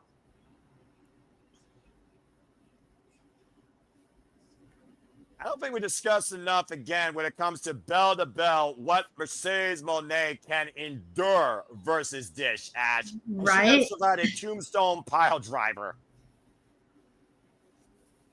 There's only one thing Hayter hasn't hit yet, and we know how hard she can hit it. That might be what she needs to win the Owen Hart Foundation tournament. Jamie Hayter bringing Mercedes Moné up to her feet. Moné, somehow able to scout again. Hammerlock the arm. Oh, look at that! Tap the leg, Cradle! Moné has done it! Well then. And literally running for her life out into the desert. Quick, sudden awareness by Mercedes Moné to hammer trap the arm, trap the outside leg. Mercedes Moné pinned Jamie Hayter and has won the Owen Hart Foundation tournament. Oh, your heart's got to go out to Hayter there. She got caught off guard.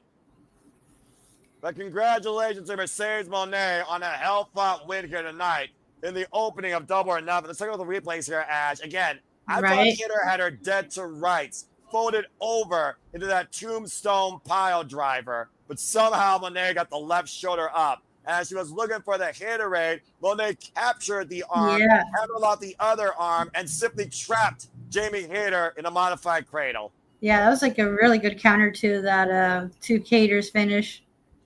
She was able to scout the Haterade tonight and continue to add to her legacy. Not only does Mercedes Moné remain undefeated, Mercedes Moné is the winner of the Owen Hart Foundation tournament and now will go all in Texas for the AEW Women's World Championship.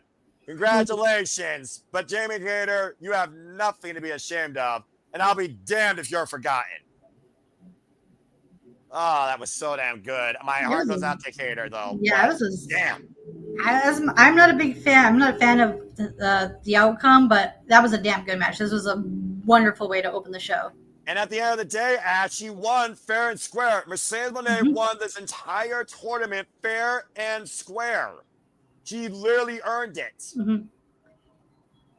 Well, again, still to come tonight, we don't know who is going to be the AEW Women's World Champion. Of course, we have Timeless Toni Storm versus Mina Shirakawa. Yeah, and it just makes you wonder, is Toni going to keep the title, or is Mina going to get the belt and we're going to get like Mina versus Mercedes? Although a lot of the people were speculating that we're going to get a big money match at All In for like between Mercedes and Toni. And another thing is, will Mercedes be TBS champion by then?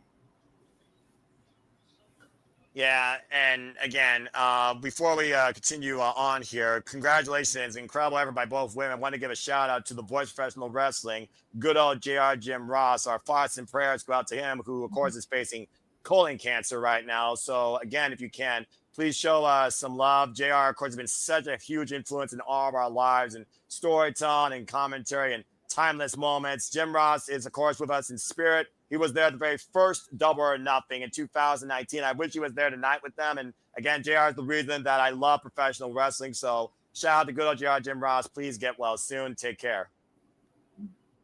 Well, as we got a moment to breathe here, Ash, you do bring up a very valid point. As of course, she is still the TBS champion, and I'm sure somebody will try to oppose that. But again, a phenomenal tournament. Congratulations, Mercedes Moné and Jamie Hayter.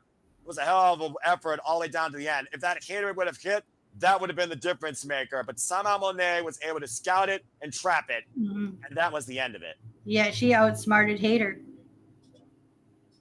Again, all it takes is 3 seconds. It's a battle of inches, right? It took pure wrestling. It didn't take an overglorified finisher or a finisher 250 times. It just took pure, smart wrestling. Especially when, especially if you know your opponent and what moves they have and how to like. She studied Hayter, to put it as best as I can. I'm sorry, I'm not the best at explaining. I had it in my head, and then it's just like getting the thoughts out. Yeah. The thing about this, Ash, you have to process what you're going to say. You can't just and people can't rush you. That's why I'm giving you these moments, and I love doing your analysis and your takes. And this tells people what you are as a fan. And I think you're being an encouragement to others, because I do this not to hear myself. I do this to encourage a love of professional wrestling. Damn it. And I love doing this with you right now. So please continue. Yeah, I was just sorry. It's just I had a thought process in my head, but it's just like my mouth works faster than my brain sometimes, and it's very I hear you there. So, I hear you there. God bless you. Continue. So Mercedes had Hayter studied. Like, she knew what to do going into the match, and she was the better, smarter person in the match. Yeah, and again, Mercedes Moné talked about before when she came to AEW last year at Big Business. She wanted to face everybody. She scouted all the talent. She wanted what it'd be like to face Jamie Hayter. Well, you witnessed it. And at the end of the day, Jamie Hayter gave the damnedest match of her career. So we'll see what's next for Hayter. At the end of the day, she lays up those boots, hits bloody hard, and I know that she'll bounce back from this, but we'll have to wait and see what's next for everyone's favorite woman that gives us Hayterade. As we move on now, let's go ahead and talk about this grudge tag match with FTR and Daniel Garcia and Nigel McGuinness. It's a very unique dichotomy that we got here, considering Nigel McGuinness, at one point we thought we would never see him wrestle in the ring again. Now he's here at Double or Nothing, fighting on behalf of himself and Toni Schiavone. Yeah, because FTR were being bullies, especially to like poor Toni Schiavone, and Nigel's like, nah, I had enough of this. I'm going to stand up for my friend here. Because what you're doing is not cool, guys. FTR now calling themselves Living Legend Killers on a 4-match tag team winning streak with that crook Stokely Hathaway and some new attire tonight. And you can say what you want about FTR's attitude, but you can't argue with the pedigree that they may be one of the best tag teams, of course, going today in the business. 7-star FTR. And you got to wonder what Toni Schiavone thinks of this right now, considering that Toni Schiavone, he knows these guys. He's seen their run. He knows they could be bad men at times, but what they've done here as of late, especially against Adam Copeland, who took them in truly as their own and as a friend, was such an influence to them. And Toni Schiavone throws no punches. He don't give it to them. He tell you how it is. Toni Schiavone, you know he's disappointed what FTR has become. Exactly, because the way the FTR turned on Edge, it's understandable because they felt like they were being used, especially like going against the Death Riders. Is like, because Edge went to them, or Cope as he's called, went to FTR because he needed to get an advantage, and that's what FTR feels like. They felt like they were just being used by Cope to propel him into the main event scene once again. Like, they were just pawns in his little game that they had. And then FTR decided, you know what? We ain't having that. We're going to do our thing and prove that we are the best tag team in the world, because that's what we're here for. Yeah, well, again, it just seems like a selfish demeanor, in my opinion. Referee Paul Turner for this contest, especially towards Daniel Garcia, where they look at Daniel Garcia almost as like one of their own, like a son, of course. Daddy Matter, of course, has been a far better role model to Daniel Garcia's entire career. Of course, Daniel Garcia, former TNT champion. But never in my life did I think I was going to call the former Ring of Honor World and Pure Champion, Nigel McGuinness, one more time in the ring after fighting Lee Moriarty last year at Final Battle. Yeah, Nigel is another one of those names where I've heard a lot of, but haven't watched any of his matches. Bryan Danielson and Nigel McGuinness to find honor for the better part of its early legacy. And of course, Nigel McGuinness has been out of commission since the later 2010s. Came back last year at All In, faced Bryan Danielson at Grand Slam, and now finds himself in his 4th match where, again, FTR, much to our chagrin, they are very well right that if Nigel's not careful, he might literally suffer an injury far worse than what you thought prematurely retired him. is this like? Yeah, that's the thing with Nigel. Like, how many matches is he like? What's his? I don't want to be this person, but what's his? Can he take a lot of bumps, like, especially with the nagging injuries that he has over the years? Well, again, the jury is still out. And also, Nigel McGuinness, the last match that he actually wrestled was, again, last year in December. And prior to him really starting this, I guess you could call it short-term resurgence at All In, he hasn't wrestled continuously since 2011. Wow, that's quite the time. Nigel McGuinness chance rating out as they should. It looks like we have Cash Wheeler and Daniel Garcia to start things off here. Daddy Magic said during the buy-in that don't think Stokely halfway will be a factor. I'll make sure of that. It does make me wonder, though, why Daniel Garcia chose Nigel McGuinness versus Daddy Magic, who, again, for all we know, he may have bad ribs, but I do think there is less wear and tear on him, and he also has been more involved recently here in AEW.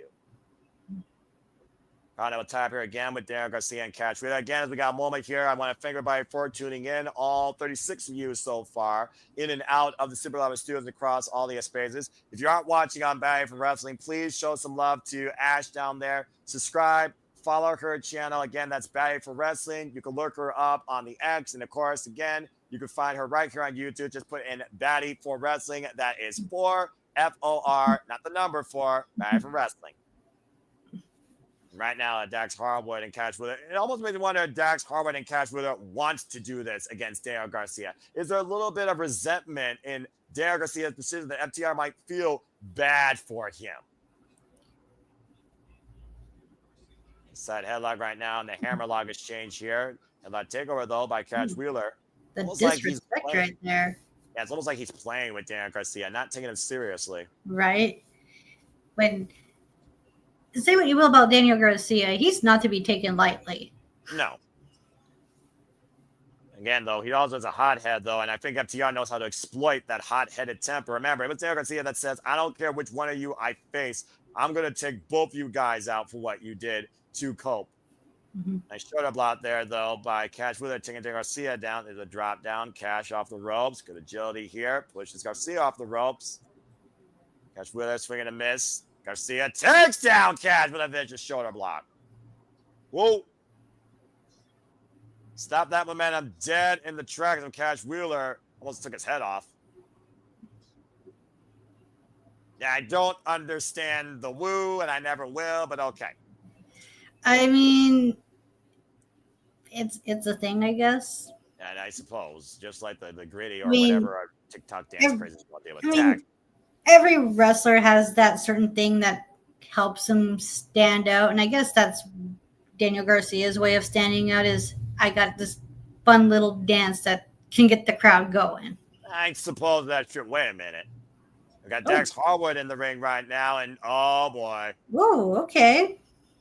Nigel McGuinness is tagged in. You heard what Dax Harwood threatened and said to Nigel during that contract signing, saying that whatever we do, we are not held responsible if we hurt you. Right, and essentially calling Nigel an old man. I mean, the jury's out on that, but you call anybody with a pedigree at Nigel McGuinness, oh, you are just looking to get hurt by a jawbreaker lariat, or as Dax Harwood learned and felt this past collision, the London Dungeon. Oh! A straight right hand to the jaw of Nigel. And Ash, just to put this in perspective, Nigel McGuinness held the Ring of Honor Pure Championship for 350 days in a single run, and the Ring of Honor World Championship for 545 days in a single run. Damn. The front thrust by Nigel McGuinness to Dax Harwood right now, getting the better of Dax the Axe. Knife edge chop, though, by Dax, turned that momentum down.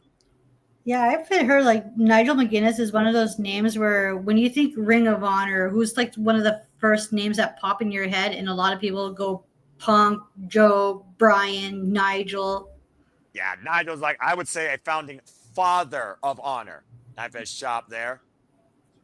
And again, Cash trying to come in for the cheap shot, and Nigel finding both men off. Of course, the FTR calling themselves living legend killers, trying to kill the legend of Nigel McGuinness in the 9 double or nothing. Good double armor here, though, by Garcia and Nigel here in the early going.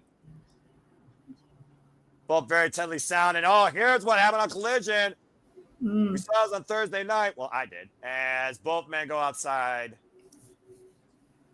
Yeah, one of the few things I was looking forward about this match is actually get to see Nigel wrestle and how he and Garcia would work as a team, especially with both how technically sound they are. And I've heard Nigel's like a really good technical wrestler, and you know me and my technical wrestlers. I'm about to say, catches, catch can, technical wrestling, pure wrestling, whatever you want to call it. Nigel McGuinness is one of those that wrote the book on it. I mean, he's two of my favorite things. Right now, English technician. And one of the men that inspired the likes of Zack Sabre Jr. You see Cash picking the angle, and Dax taking advantage from behind, having kinesio tape on the left inside elbow of Nigel McGuinness. Keep a watch on for that, Ash. Sorry, what? Yeah, the kinesio tape on the inside left elbow. Nigel up. Oh, yeah, that's right. That's one of his nagging injuries that he's sustained over the years. Yeah, that was actually what put him into basically retirement in 2011.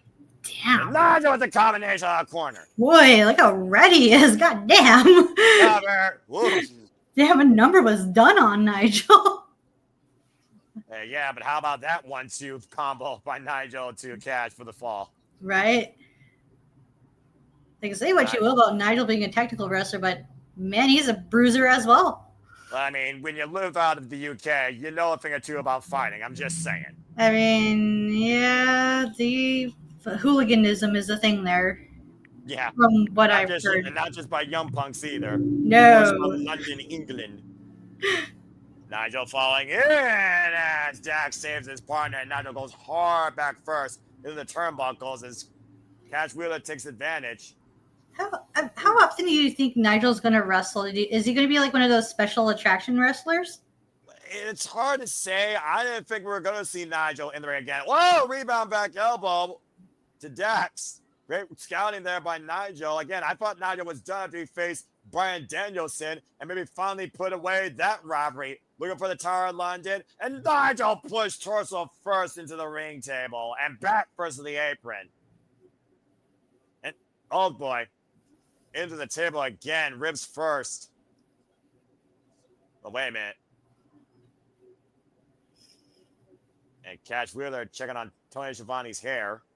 And this was really this all stems from. As Nigel said, no matter what after happens tonight, you leave me and Tony alone. This beef is done with us. And I don't know if FTR is going to really honor that. No, that's probably not likely. Especially with the heel run that they're going on right now. And I will say this about FTR, they work so much better as heels. I'm not saying their face run was bad, but they just like work so much better as heels. Well, when you literally pay homage to the likes of the Midnight Express, that were rivals to the Rock and Roll Express back in the WCW days, and they go back to the old school traditional ways of tag team wrestling, and you're endorsed by the most hated man, the Horseman, Tully Blanchard, you're pretty much known as heels for life, even if you are baby faces in that ring or respected by an audience. The shoulder blocks there by Dax, and Dax with the Irish whip to Nigel. Hard Irish whip again to Nigel into the turnbuckle. Definitely needs to make a tag as Dax mocks Nigel here. And hello to Frogger Lee. I hope that you are doing well. Thank you for tuning in. Again, thank you to all those that are tuning in to our coverage here tonight. Hope you're enjoying us during our watch along here at Double or Nothing. We are officially in our second match as Mercedes Moné beat Jamie Hayter with a modified cradle counter to the Hayter to win the Owen. And right now, Nigel, great combination, hoisted up, looking for the tag to Garcia, but Dax able to catch him, push him off, look for the rebound layup, and Cash scouted that. Oh no. Cash Wheeler looking at police. Draping net breaker off the apron to the floor.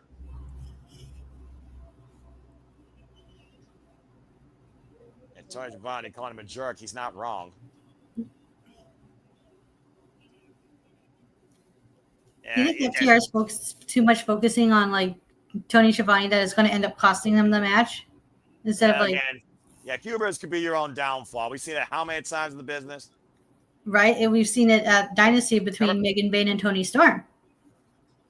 We saw it in the buy-in as Megan Bain and Penelope Ford were upset, some would say, by Harley Cameron and Anna Jay. Oh, good for them for winning the tag match. Well, Penelope Ford was the one that ate the fall, as I expected, thanks to Harley Cameron's finishing move. Chinlock applied here, though, by, looks like, Cash Wheeler, pointed the elbow underneath the jawline. Dan Garcia still unable to do anything until a tag is made. And this is why FTR have been so effective in their career. Wherever they've gone, tag team gold coverage have followed. They are 7-star FTR for a reason. Yeah, and they're doing a good job of isolating Nigel McGuinness, making sure he does not tag in Garcia. And they're also doing a great job adding leverage outside Paul Turner's vision every chance they could get. Paul Turner finally catching right? Cash Wheeler in the act. A cheap shot to Garcia by Cash Wheeler. Any way to get an advantage, FTR will do it. And they definitely are back to their fiendish, desperate ways of winning. Nigel's got a big target here. Once again, combination uppercuts by Cash Wheeler, rocking the former Ring of Honor World and Pure Champion. I think Cash Wheeler and Dax Harwood are taking Nigel way too likely here. Nigel, possibly looking for the backslide. Test of strength here being applied. Right, because even though it's been a while since Nigel got in the ring, he's no slouch, from what I've heard. No. Nigel off the ropes, runs through the uppercut. Yeah, that was beautiful. Bam, jawbreaker lariat. Classic Nigel McGuinness. Damn right. That rebound clothesline that many like Kyle O'Reilly are singing their own. Watch the replay here. Yeah, I've seen clips of that, and oh my God, is it nasty. There's a reason why it's called the jawbreaker lariat. Right. Critical moment now for Nigel to make the tag as Dax looks to come in, catches Nigel front face like, oh, nice armringer. Mm-hmm. Great counter by Nigel here, but again, taking even further away from Daniel Garcia. This might be the opening Nigel needs to get that tag in. Sure enough, he does. And to your point, Daniel Garcia coming in hot, tearing FTR down. Daniel Garcia, oh, wow, man, he robbed Dax with that one. Yeah, he's just really giving it. Again, how fired up has Daniel Garcia been? Woo! And Cash almost hit his own partner. Now Daniel Garcia taking out both Dax and Cash in the corner, well and away at both these bullies. I haven't seen this far out Daniel Garcia since he literally fought Jack Perry for the TNT Championship last year at Full Gear. Right? This is... Why can't we get more of this Daniel Garcia? I want to see this more aggressive side of Daniel Garcia. This is the Garcia I like. Yeah, he may have been a fighting TNT champion, but it's a whole different fight out of Red Death when you are motivated by hatred. Mm-hmm. Let's look for a suplex, and Dax Harwood was able to scout that. The waistlock, side headlock, though, by Dax Harwood. The waistlock applied by Daniel Garcia. Daniel Garcia, also a former Ring of Honor Pure Champion. The Irish Whip, reverse Irish Whip, and Dax Harwood trying to get better to Garcia. Went for the ripcord lariat. Put up by Garcia, the backdrop suplex. Cover. Two. No. Oof. Dad was trying to fire off that suplex, but unable to. Now Daniel Garcia might be looking to step through. Looking for that sharpshooter.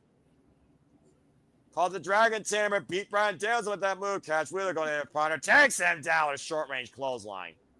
Nigel comes in. Hammerlock. Oh! Hammerlock DDT to the left arm. And again, Nigel's still hurting, as you can tell by how slow that was. Now might be looking to hoist up Dax Harwood. Yeah, absolutely. Because FTR London. Oh, okay. And FTR really did a number on Nigel, and they were able to counter that. Again, they're students of the game. You cannot deny FTR are students of the game. Now Nigel, what? Oh, Dax was looking for Tara London. Oh, wait a minute. And now Daniel. There's a reason why FTR are multi-time tag champs, no matter what company they've worked for. Cover London combo 2. No. Great combination offense, though. Daniel Garcia suspending Dax Harwood for Nigel to hit the Tower of London and nearly winning the tag match here, though. And Daniel Garcia and Nigel are scouting Dax Harwood. What could they be looking for? Watch Cash Wheeler from behind. maybe looking for their own version of Shadow Machine. Garcia, though, and Nigel squaring off against Dax and Cash. Middle of the ring. Someone's got to give her, Ash. Mm-hmm. All four men just slugging it out here. Right? Just like an all-out brawl. And a jaw rebound. Whoa! FTR colliding to each other. Little friendly fire there by FTR. First miscommunication by FTR this whole match. Nigel and Cash in the London Dungeon. Derek Garcia with the Lion Tamer. Shades of NXT TakeOver Toronto. Daddy Magic watching Stokely Hathaway, though. Making sure Stokely doesn't get involved. And there comes Daddy Magic to make sure he does not get involved, the equalizer. Yeah, literally picking the ankle as Stokely's trying to reach out to FTR and unable to. Stokely better be careful here. Stokely is not going to win a fight against Daddy Magic. Dax Harwood made it to the bottom rope. And remember, Dax Harwood is legal. Now Nigel scouting. I'm saying, this is for you, Toni. What is he about to do to Cash? Oh, he's telling him to say, I'm sorry. Oh, that breaker. I think I heard Cash say he was sorry. Not was he legitimately sorry. It's one of those things I don't know. The jury's out on that, Ash. Oh, and a straight right by Garcia. Or excuse me, by Dax to Garcia on the other side of the ring. I was about to say, it might be too late for apologies there. Now Nigel driven into the LED barricade.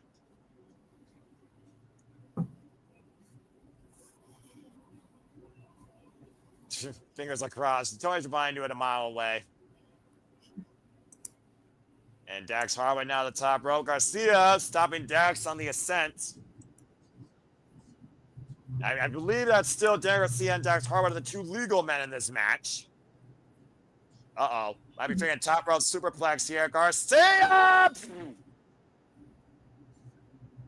Holding on. Pops the hips. Rolls through.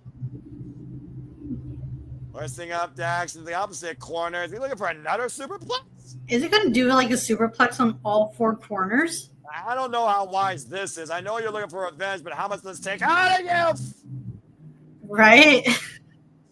In quick succession, nonetheless. And to your point, it looks like he is going for at least a hat trick. Garcia hoisting up Dax again. Watch Cash Wheeler, though, come to the end of his partner.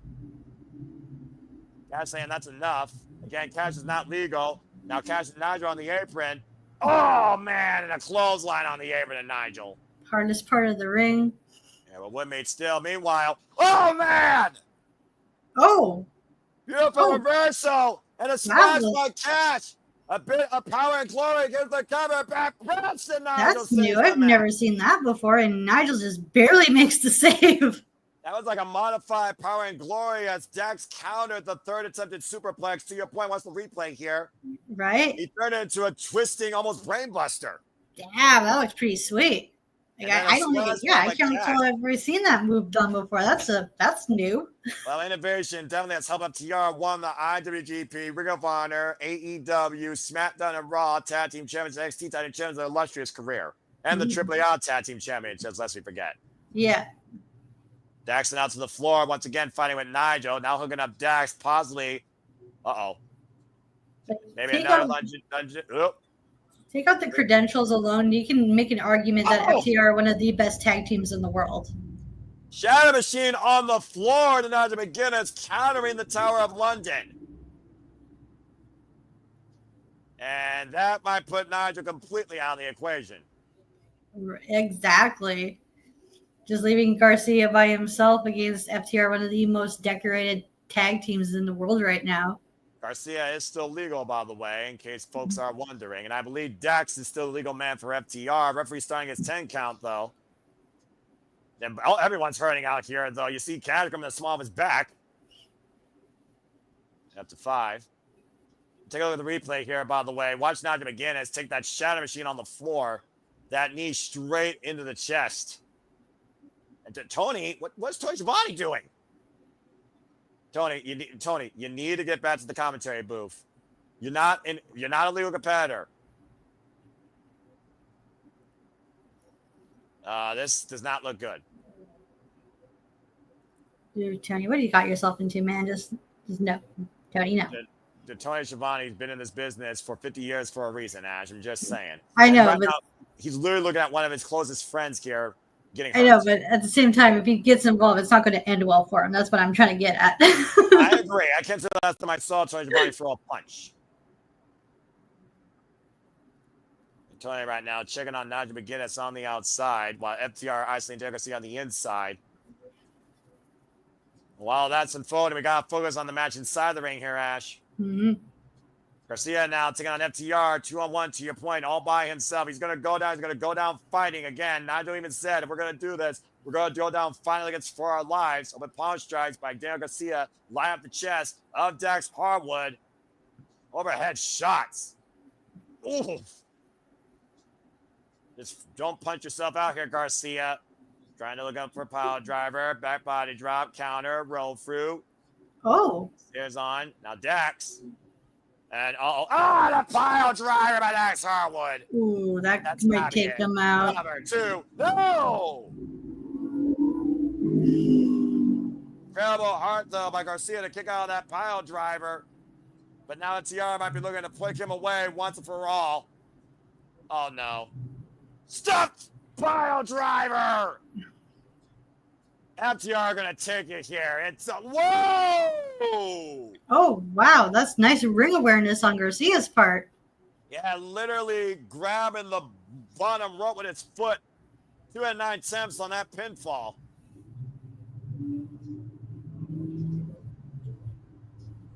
And that innate sixth instinct that professional wrestler has in that ring sometimes.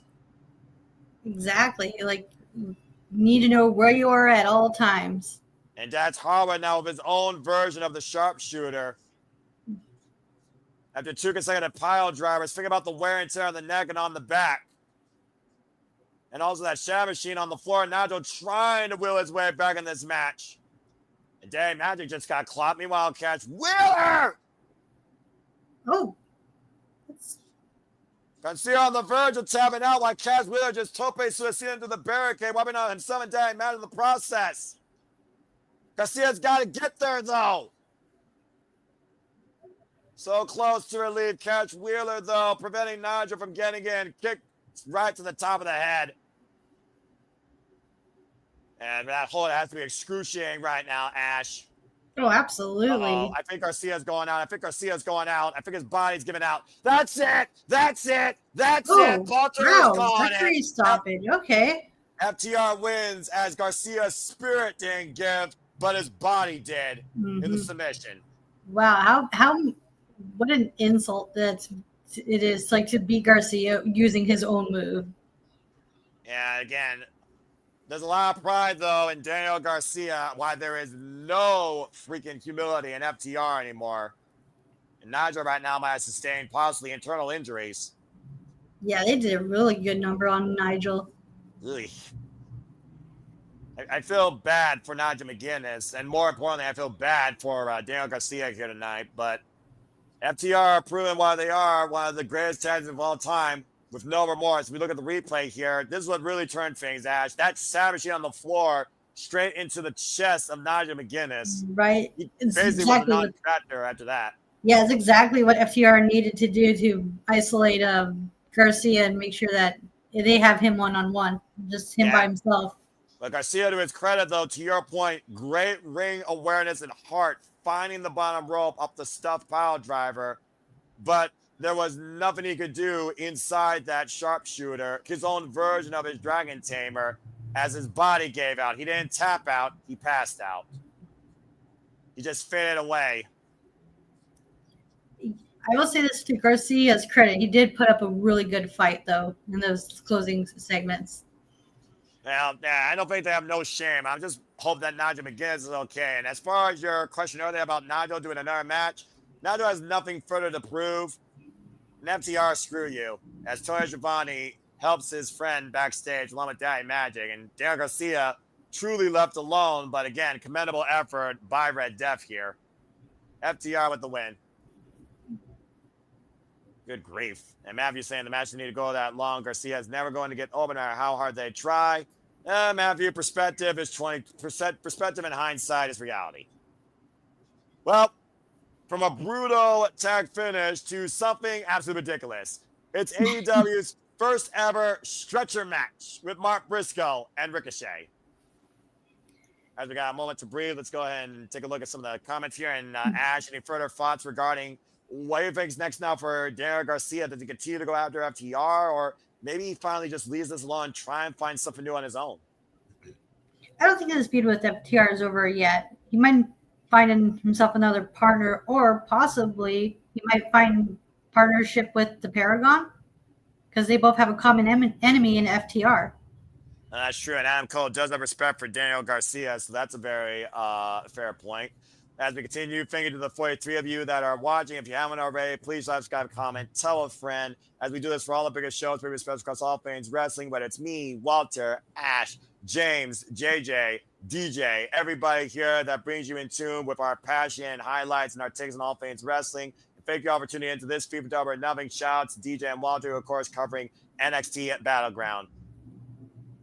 All right. Well, the ambulance is put into the building, and honestly, Nigel McGuinness might need one if he's not ready in the trainer area as we get ready for our first time ever here, believe it or not, folks.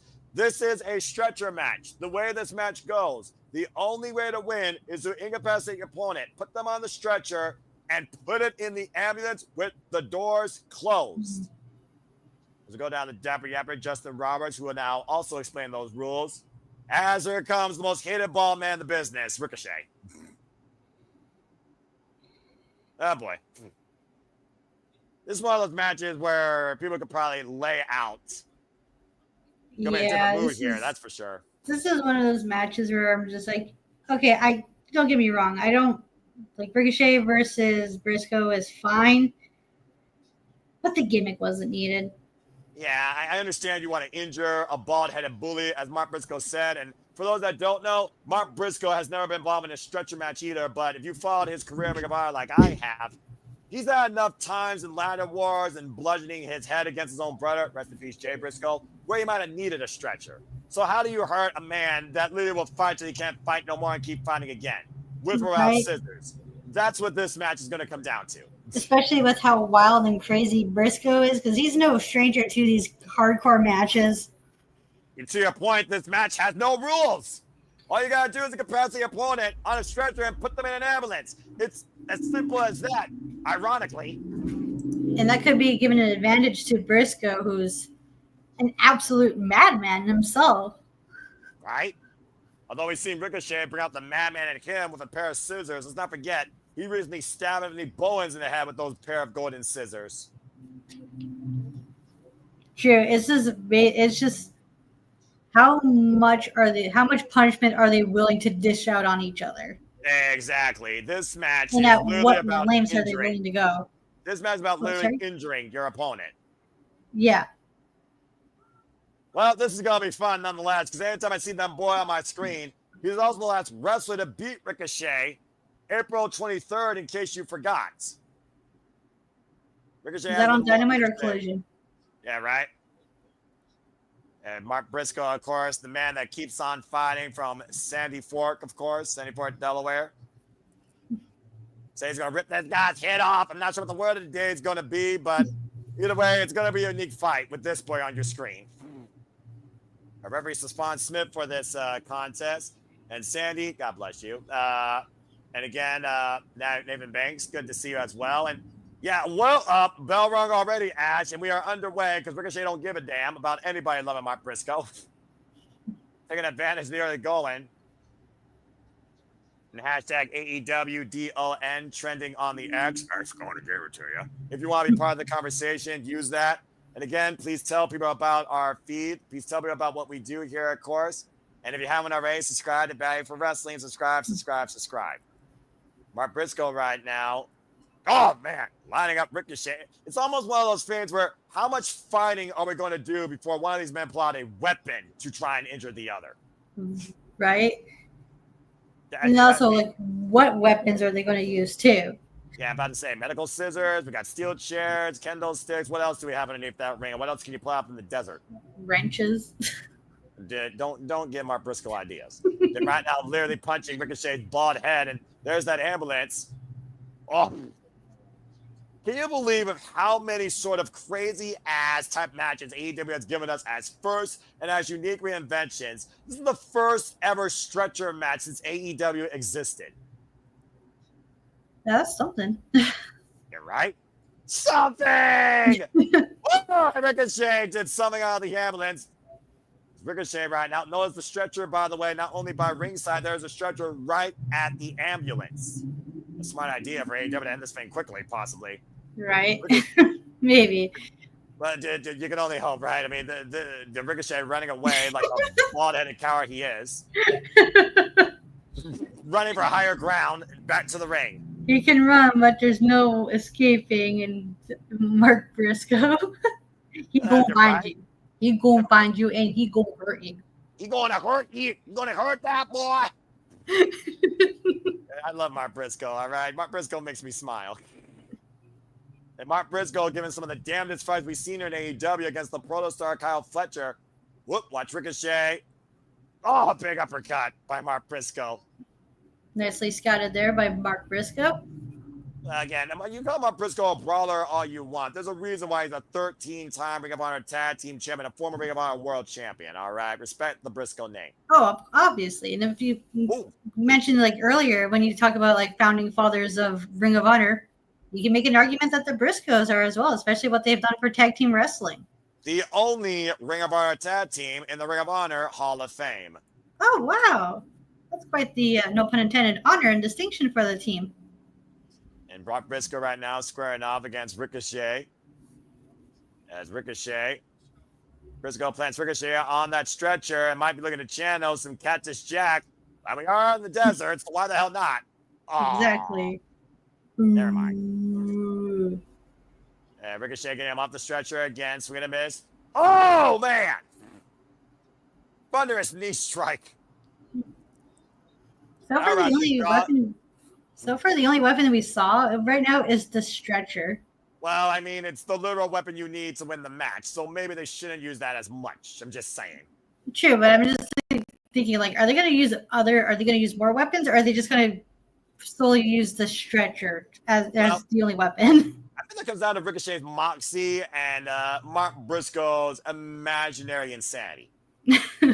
Now, Ricochet trying to Mark Briscoe off the apron, running shooting star into the stretcher. Ouch. That gotta hurt the tummy. I mean, even with the soft cushion and those buckle straps, that still has to suck. Right? Especially with, like, the height and the impact going down on it. I was about to say, the bounce. Yeah, that right too, now. The bounce back. You hear Ricochet right now literally groaning, and Mark Briscoe laying on the stretcher just teeing off against that boy. We tried it earlier, Ash, but maybe it'll work this time. Right? Bang! Shout out to Mick Foley! Hey, there it is. Elbow. Oh, there we go. Again, when Mark Briscoe's on the screen, you can't help but be happy. Take a look at the replay here. Ricochet with the running shooting star and the way that he literally crashed off that stretcher to your brain. Right, the bounce back. And Mark Briscoe running back and wiping out Ricochet again. Ricochet wiped out on the floor, but that doesn't matter. Well, here's an interesting question. Let's go ahead and give you this one, Ash. Do you see Ricochet doing a run maybe in movies? Just thinking, wearing these wild like white boots. Haven't seen him wear these white boots, of course, in days. And you think Ricochet faces himself as a hero. Hello! Ricochet is a crazy man, and the high-flying offense he pulls off is a thing of beauty. Yeah, and Mark Briscoe, he's just a wild redneck karate man that will do anything he wants and wishes when the bell rings, especially when you give the man no rules. I can see Ricochet maybe going into a movie with his cocky attitude, but he's definitely no superhero, definitely not a vigilante. He's a villain. There's no denying that. I mean, then again, they just booked freaking Iron Man as Dr. Doom, so I mean, I guess in this world and age, anyone could be a hero or a villain. And Timo and Ricochet got wiping out Mark Briscoe. He's like, nope, not having any of that right now. Now steel chair coming into play. Well, you want about more weapons. You got chairs, you got tables. So there you go. We got tables, we got chairs. Are we going to get ladders now? Oh my. Well, we'll get to that Money in the Bank when we cover that June 7th. And share the midsection by Mark Briscoe. Stay tuned for more on that, folks. It's a fet accurate. My Mark Briscoe sends Ricochet into the barricade. Of course, Ricochet right now is 0-2 this year on AEW pay-per-views. Lost to Strickland, Reigns style kick there at Revolution, and lost to Kenny Omega and Speedball Mike Bailey in that triple threat at Dynasty. Watch out. Ricochet again. Mark Briscoe is doing a great job working the core of Ricochet here, literally knocking the wind out of him. Right, especially after the crash and burn on that stretcher from the shooting star press. I don't think he's recovered since then. No, and he's paying for it, which is a smart move on Mark Briscoe, because that's what you want to do. You want to wear down your opponent so that way once they get on that stretcher, they ain't getting off. What the hell is that? That is... Are those cleaning supplies? A bucket full of something. Some sort of like chemical liquid. The face first, and oh no. Oh no. Oh, he's going to shine Ricochet's bald head. That's nice. Oh my god. Oh my god. As if it couldn't be any shinier. Oh god. Okay. That's really a chrome dome. Oh god. I'm sorry. Oh my god, it's so funny. I'm sorry. Oh, I pray with a bucket. Yeah. Oh man, shut it up real nice there. Oh my god, that's so funny. I didn't expect to call that. I'm just saying. I knew he had a shiny bald head. I didn't know it was going to shine that bright. All right. Or Mark Briscoe wanted to make it shine that bright. Yeah, poor Ricochet. Like they can't go 1 week without people making fun of his baldness. The poor guy. Oh my gosh. Oh, and look at this homage by Mark Briscoe. Oh, this is so heartwarming. To the late great Sam. Oh my god. Oh, damn. Ricochet throwing the chair mid-air flight into Mark Briscoe's head. How about changing the tide? Didn't go as well, but I mean, to be fair, that's also happened in some of Sabu's matches from highlights I've seen. So that's a really sweet homage, even if it is unintentional. That's accurate. Take a look at the replay here. Wham! Oh, good lord. Tried to springboard off the top rope and met a steel chair before I could spring into the midsection. And Mark Briscoe now trying to hook Ricochet, possibly for, exploder suplex, half and half. Taking Ricochet over the top. Ricochet knows heel 101 is don't give the fans what they want. Oh! I think the cleaning product was just sprayed in Mark Briscoe's eyes, to your point earlier, Ash. Oh, good grief. I don't know what that cleaning stuff is. Is that a freaking window cleaner, pneumonia, the Clorox? What the hell is that stuff? Whatever it is, it's effective. That's what that is. It's effective. And accurate. Somehow that stretcher, by the way, is still in one piece. Got Briscoe underneath the jaw. Respect. He's like, no, pad. Is he going to use the pad as a weapon too? Technically, yes. And I suppose that, oh my gosh. And Mark Briscoe is busted open hard. Damn. Given face first to that exposed stretcher. Boy, has the tide shifted here. I mean, I'm sure no one is a stranger to the bleeding Briscoe, but damn. Right. I mean, again, first ever stretcher match here in AEW. Ricochet might send Mark Briscoe to the blood bank. Mm-hmm. And right now, dragging Mark Briscoe on the, to your point, non-padded stretcher, dragging it to the ambulance. Again, that still counts if he puts him in there. But he's got to drag Mark Briscoe all the way up the side of the stage to the ambulance. It's a long journey. Man, so much blood loss. Briscoe's not even sure where he is anymore, it appears. Well, and maybe if this is nothing else, this might help Mark Briscoe recover. Bloodied by Ricochet after that chair thrown in the face.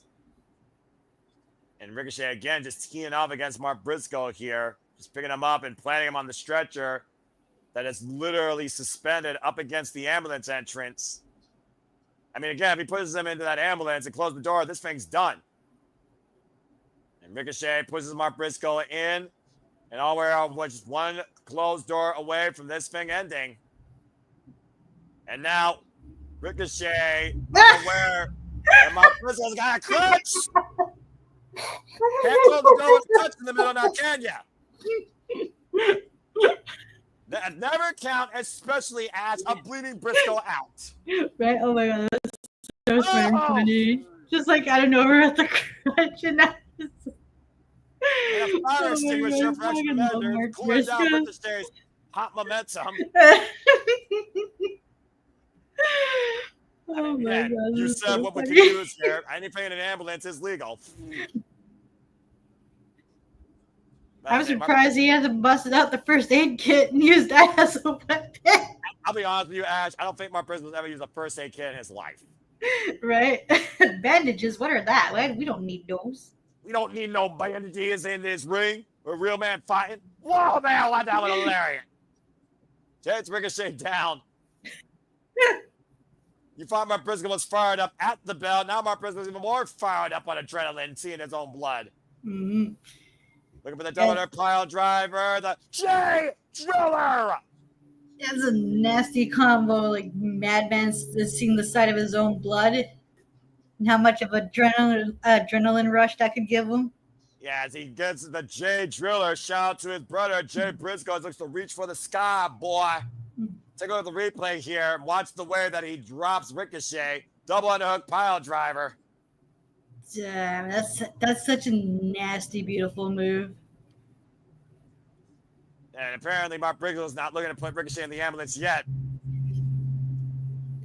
And now we got a table coming into play. We thought we were going to get a table earlier. Oh boy. As if we need more plunder and more destruction. I mean, before Anarchy in the Arena of all things. I'm just saying. Right. Although to be fair, like the Anarchy in the Arena match is crazy, right? Yeah, that's fair. I mean, Anarchy in the Arena without Mark Briscoe might be actually more sane. Oh my god, can you imagine Mark Briscoe in the Anarchy in the Arena match and how hilariously insane that would be? Especially if we're doing the stretcher match. Bow! Through Ricochet, through the table! Good Lord. So how insane would you call that, Ash? That was amazing. Mark Briscoe's elbow drop is a thing. I say this a lot, but it's a thing of beauty. It's a beautiful disaster covered in blood and broken wood and a broken Ricochet. Like, especially the height he gets on that elbow drop. It is so good. And right now, hoisting Ricochet up to the stage, not to the ambulance yet. What the hell is Mark Briscoe thinking now? Briscoe looking for another J-drip. Back by drop by Ricochet, though, on the entranceway. Able to reverse. It's like a padded entranceway, actually, here. Mm-hmm. It might be for the wrestler's benefit versus the steel diamond plates, which is probably underneath that. Yeah, and this might be the opening. Ricochet needs to get back on track, or back on top, I should say. Mark Briscoe right now in the driver's seat, though, to your point, Ash. Fans saying this is awesome, and I agree. Ricochet with the up kick, pushing Mark Briscoe off, creating distance between him and a bleeding Briscoe. And yeah, Ricochet, I said... Oh. The there scissors! There's scissors. I thought that was a wrench. Never mind. The damn scissors by Ricochet just stabbed Mark Briscoe in the head. Shit. I like how the scissors has become a signature weapon of Ricochet. It just adds to the funniness because the bald man's signature weapon is scissors. And right now, look at the stab Mark Briscoe again. Blocks the scissors, takes them out of Ricochet's hand. Another uppercut. Or using that chicken kung fu of his. Oh, no. Okay. Mark Briscoe might even be more dangerous now. He has the scissors. Oh. If I was Ricochet, I get the hell out of the state. Right? You just be like, never mind, I'm going to end this myself. I'll put myself in the ambulance. And right now, in the hand of Mark Briscoe, oh, and again, Ricochet with another pair of scissors. From inside the ambulance. He probably got that from the first aid kit. Oh, and a low blow. And again. Good Lord. And Ricochet, spirit gun! Man, literally took the spirit out of Mark Briscoe there. Just enough to finally put this match away. Throws Mark Briscoe inside. Close the door. And that's it. Ricochet wins this stretcher match. I will say this about the stretcher match. I know that I said that the gimmick wasn't needed, but the gimmick added to the match. This was one of the most funniest and violent matches I've seen. My eyes are like teary. That's you're all right. You're all right. As Ricochet is insulting the fan base once again, Ricochet wins this stretcher ambulance match. To Charles' point, you might as well call this a 2-for-1. Not only did he throw him up on a stretcher, he threw him in an ambulance. Right? And they used the truck as a weapon too. Like this was funny. I guess this is like one of the most funniest violent matches I've seen in quite some time. And it's just and literally it took a pair of scissors and a low blow for Ricochet to incapacitate Mark Briscoe just enough with the spirit gun follow-up to throw the man head first across the stretcher inside the ambulance and close the doors behind him. That scissor shot to the head, though, that is sick. This is a much-needed win for Ricochet, and where he goes from here is that ball man's own choice.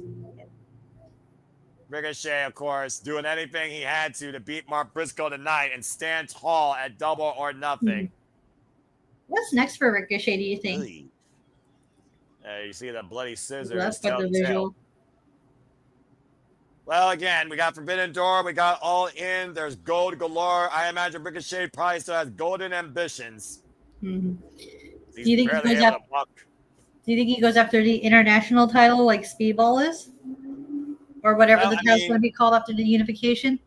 I mean, he did, call out Speedball when he first arrived here in AEW, to your point. So that remains to be seen. Ooh, I would like that, a Speedball Ricochet feud. I wouldn't mind that. Well, how are you going to like this match? Because coming up next, we already saw one man get hurt. You might see two more need an ambulance after this. The Hart Syndicate defend the AEW Tag Team Championships now against Dustin Rhodes and Sammy Guevara, the Sons of Texas. How are Guevara and Dustin Rhodes as a team? Because this is my first time seeing them as a team. They basically came together as a team last year during the Road to All In on Ring of Honor and Collision last year, and they have become very effective. They've been tag team champions now pretty much for the whole duration of this year, beating all comers, including House of Tortures, Sho and Yoshinobu Kanemaru January 5th at Wrestle Dynasty. And of course, they earned this opportunity to face the Hurt Syndicate, beating the Crew, Action Andretti, and Leo Rush this past Thursday on Collision as Dustin Rhodes seeks more gold. Nice. And Dustin Rhodes, of course, a man 5 decades in the business, was all the way back here at the very first Double or Nothing. One of the most emotional matches ever against his brother, Cody Rhodes. He knows very much what MVP, Bobby Lashley, and Shelton Benjamin bring. And like Goldust has history with Shelton Benjamin, the natural has never dealt with the almighty Bobby Lashley. But compassion outbeat pain. That's what we're about to find out here in this tag title match. This should be interesting. Right. Yeah, you know about Dustin Rhodes if you followed AEW long enough. You've seen this man do things that you think only people in their thirds be able to do. We've seen this man do Canadian destroyers for Pete's sake. Yeah, it's amazing like how Dustin Rhodes can still go. Like in the stuff he's able to pull out, especially from what I've seen in highlights as well. The fact that Dustin Rhodes is literally going into probably close to, I would think, his 2000th match in his illustrious career, leading his own Rhodes Wrestling Association Academy, and is currently the Ring of Honor Tag and Ring of Honor 6-man Tag Team Champions. 2,843rd match as Tony Schiavone is back in the commentary booth, probably not in a very good mood. No. After what happened in the FTR match, I don't blame him. Well, apparently Nigel McGuinness Bleeding from the mouth, has sustained internal injuries, and is on medical evaluation. So Ooh, that's what he just said. damn. I will say this: kudos for Shivani being a professional and continuing to call the match, especially like after the number they've done on his friend. Damn. Yeah, no kidding. As you see, MJF's name now added to the Hurt Syndicate Titantron. Here comes our AEW World Tag Team Champions. And probably all my favorite bops in AEW. Learn something, Def Rebel. Not to mention, probably the most complete faction in the wrestling business. Right? Like, we talk about FTR being successful in every company. You can make that same claim for the Hurt Syndicate because a lot of people forget that Hurt Syndicate started as a group in TNA Impact.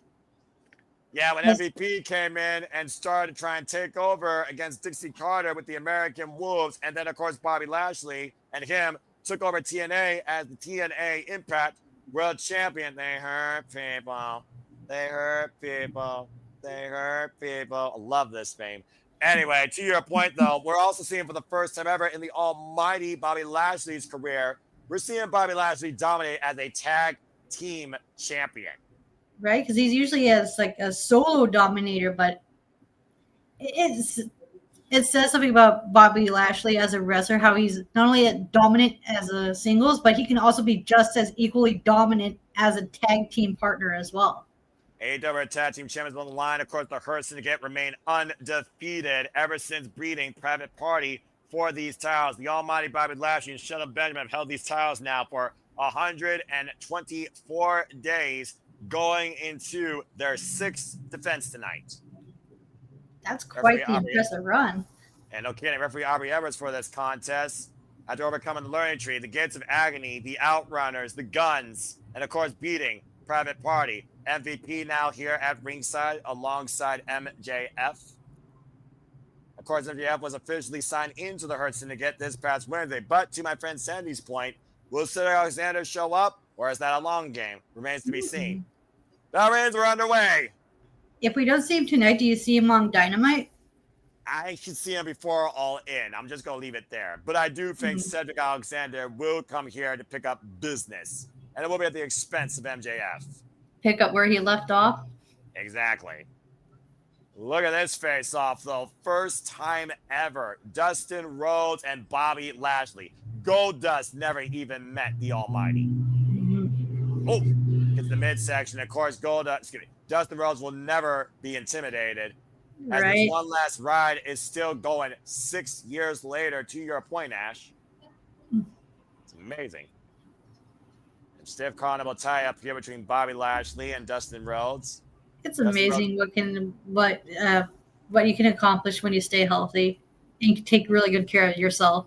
Well, I mean, overcoming his own demons in life as well, including reaching sobriety this long as well, has definitely helped Dustin Rhodes' longevity, not only in this business, but in life. Right? If you can overcome your own personal demons, you can overcome anything, especially in the world of pro wrestling. Damn it. Bobby Lashley puts the Rhodes. Oh, it takes Dustin Rhodes down with the shoulder block. And of course, we have MVP on commentary. MVP, of course, who got back in business last year at Fright Night Dynamite with the addition of Bobby Lashley. I saw that live, and that was such a freaking awesome moment. Oh, nice. Shelton Benjamin, I think, is one of those guys that has a new lease on life in his career. Tag team specialist since endorsed by Kurt. And oh, good Lord! Ooh, the height on that. And the release of those explosive German suplexes by the former member of Suzuki Gun. Oh. Yes, Shelton Benjamin's got to be one of the most underrated wrestlers. Cover. You're not wrong there. Who's not really given his flowers as often and as much as he should. And of course, Shelton Benjamin, known as the standard of excellence according to MVP. Get to the midsection. Gets a midsection by Dustin Rhodes, though. Off the side. Rising knee strike. And that's true. We haven't seen Private Party, so I am curious about their situation. Now, Sammy! Here with the high cross body. And Sammy Guevara and Shelton Benjamin also have no history. Whoop! Nice drop kick and a kip up by Sammy Guevara. Sammy Guevara looking very good here, one of the original pillars of AEW. We saw this man previously challenge the AEW World Champion Chip at Double or Nothing 2 years ago. Yeah, that was a good four-way match. That I still can't believe that I was also at that show in Winnipeg where they first set up the Four Pillars match. Yeah, I want a rematch, and it's a freaking MJF and his bar mitzvah celebration-esque. Oh, wow. Oh, God. I didn't realize how, like, Ooh. a lot of, like, starting points for, like, historic events in AEW started in Winnipeg. And it's kind of wild considering how much not only Las Vegas has played in the history of the most important show probably since Double or Nothing's beginning, but how much Canada has played towards so many incredible culminating moments. Orange Cassidy, of course, winning the AEW International Championship from the Bastard Pac, just to name another one. Canada and in general, the Double or Nothing stage have played with some of the biggest moments in AEW's history. Oh, man! Spikes Sammy down, does Bobby Lashley. With ease and one arm. Look at this, Ash. Right? Good God. There's a reason why Bobby is called the Almighty. I agree with you there. And now the Hurt Syndicate, of course, looking to hurt Sammy Guevara and Dustin Rhodes tonight, and MJF watching on. MJF's official first night officially with the Hurt Syndicate as a member. Dustin down the other side, by the way. The absolute power Bobby Lashley possesses. Like, goddamn. And Shelton Benjamin, though, no stranger to the gym day as well. You got to wonder, though, what's going through MJF's mind. It's MJF taking a cheap shot against Sammy Guevara on the outside behind Aubrey Everett's back. Trying to prove himself that MVP and everyone made the right call of having him join the Hurt Syndicate. Yeah, again, the scumbag of the business endorsed by the All Elite fans. I'm just saying. Mm-hmm. And MJF right now getting away from Dustin on the opposite side, who is telling that little punk kid to shut the hell up. And Sammy Guevara sent back inside the ring. Now, MJF never always finds a moment to literally hear himself talk. Just saying. Right, he can be a mouthy boy, that one. And no kidding. Tag made to Bobby Lashley again, and Sammy is in desperate need of a tag right now. The tough thing, though, of course, Dustin Rhodes also, as I said, bring up our six-man tag team champion with the Von Erichs. You can find more of the Sons of Texas, though, on Ring of Honor, of course, through Honor Club and YouTube specials. Now hoisted up on the shoulder of Bobby Lashley. Turn over. What the hell, Dominator? Do you think we'll see the Von Erichs make an appearance at All In for Texas? Oh, without a doubt. They're Texas royalty. They're Texas pedigree of history. But look at this turnover into the Dominator ads. What the hell? Right? The power of Bobby Lashley is a sight to behold. The son in control to flip Sammy like a burger on his shoulder and take it down. Like that. Such ease, too. You might as well figure he was lifting a piece of paper. Pop up. Oh, the counter! Oh, nice. What a counter by Sammy Guevara and Shelton Benjamin. Right? This could be the opening he needs to make that take to Dustin. And Dustin Rhodes stands ready. 5 decades earned in this business. Tag me as the natural. And there he comes. Takes down Bobby Lashley, and Shelton Benjamin is not in the ring with Goldust. He's in the ring with Dustin Rhodes for the first time ever. Goldust and Shelton Benjamin have shared the ring 2 times in singles action, by the way. Sorry? Drops it. What a power slam. That quick hip rotation. So smooth and quick. Again, the passion that keeps the natural going. There's a reason why he was called and still is the natural. Dusty Rhodes be proud. And now, what the hell? Code Red cover! No! That was pretty sweet. It was so, the fluidity of that, too, is just very well done. As I said, you think a man in his 50s would not be able to do that. Uh-oh. Right? It's like Dustin Rhodes has not lost a step. And I think Dustin Rhodes is not afraid to shatter some dreams of Shelton Benjamin. Oh, no. Oh, there's going to be some bad vibrations here. Technically, that's not legal, though. He should not be doing that. Oh! Here comes Sammy Guevara. Oh! MJF just did the service and Shelton Benjamin just got his dreams shattered. Running Bulldog, Dustin Rhodes very well might have done it. Counter Bobby Lashley with the save. And clearly MJF is right, not on the same page. Exactly. He was just trying to help, but not realizing he was being a detriment to the team at that moment. And nearly costing the titles there as Sammy takes Bobby Lashley over the outside. Shelton Benjamin right now, waist lock, counter, picks the ankle of the natural. Ankle lock applied by Shelton Benjamin on Dustin Rhodes. Again, literally part of the world's greatest tag team with Charlie Haas, endorsed by Kurt Angle. Whoa! Hurricane Rana by Sammy Guevara breaks that up, though. Again, the Ring of Honor Tag Team Champions are not on the line. It's the AEW Tag Team Champions on the line. Drop down. And right now, Dustin might have Shelton hook up. No way. Wait a minute. And oh, man, shooting star by Sammy to Bobby. And the pressure by Dustin, the cover on Shelton, the win, kicking at 2.5. Ooh. Can you believe how close the Sons of Texas have been to capturing the Tag Team Championships? Very close. A great combination here. The shooting star by Sammy, moving out, bombing the outside. The crossroads by Dustin on the inside. Lateral press and Shelton against the left. Oh my God! Oh, left shoulder up as Bobby just sends Sammy on some freaking flyer miles. Dustin though up to the top rope. Need a wide angle with this camera sometimes. But he's replay. Oh no! Whoa! Avalanche hip toss. Cover by Shelton. Kick out at 2.5 by Dustin. You said before how Dustin Rhodes is battle tested. Right now, MJF, is he offering the Diamond Ring? It looks like it, yeah.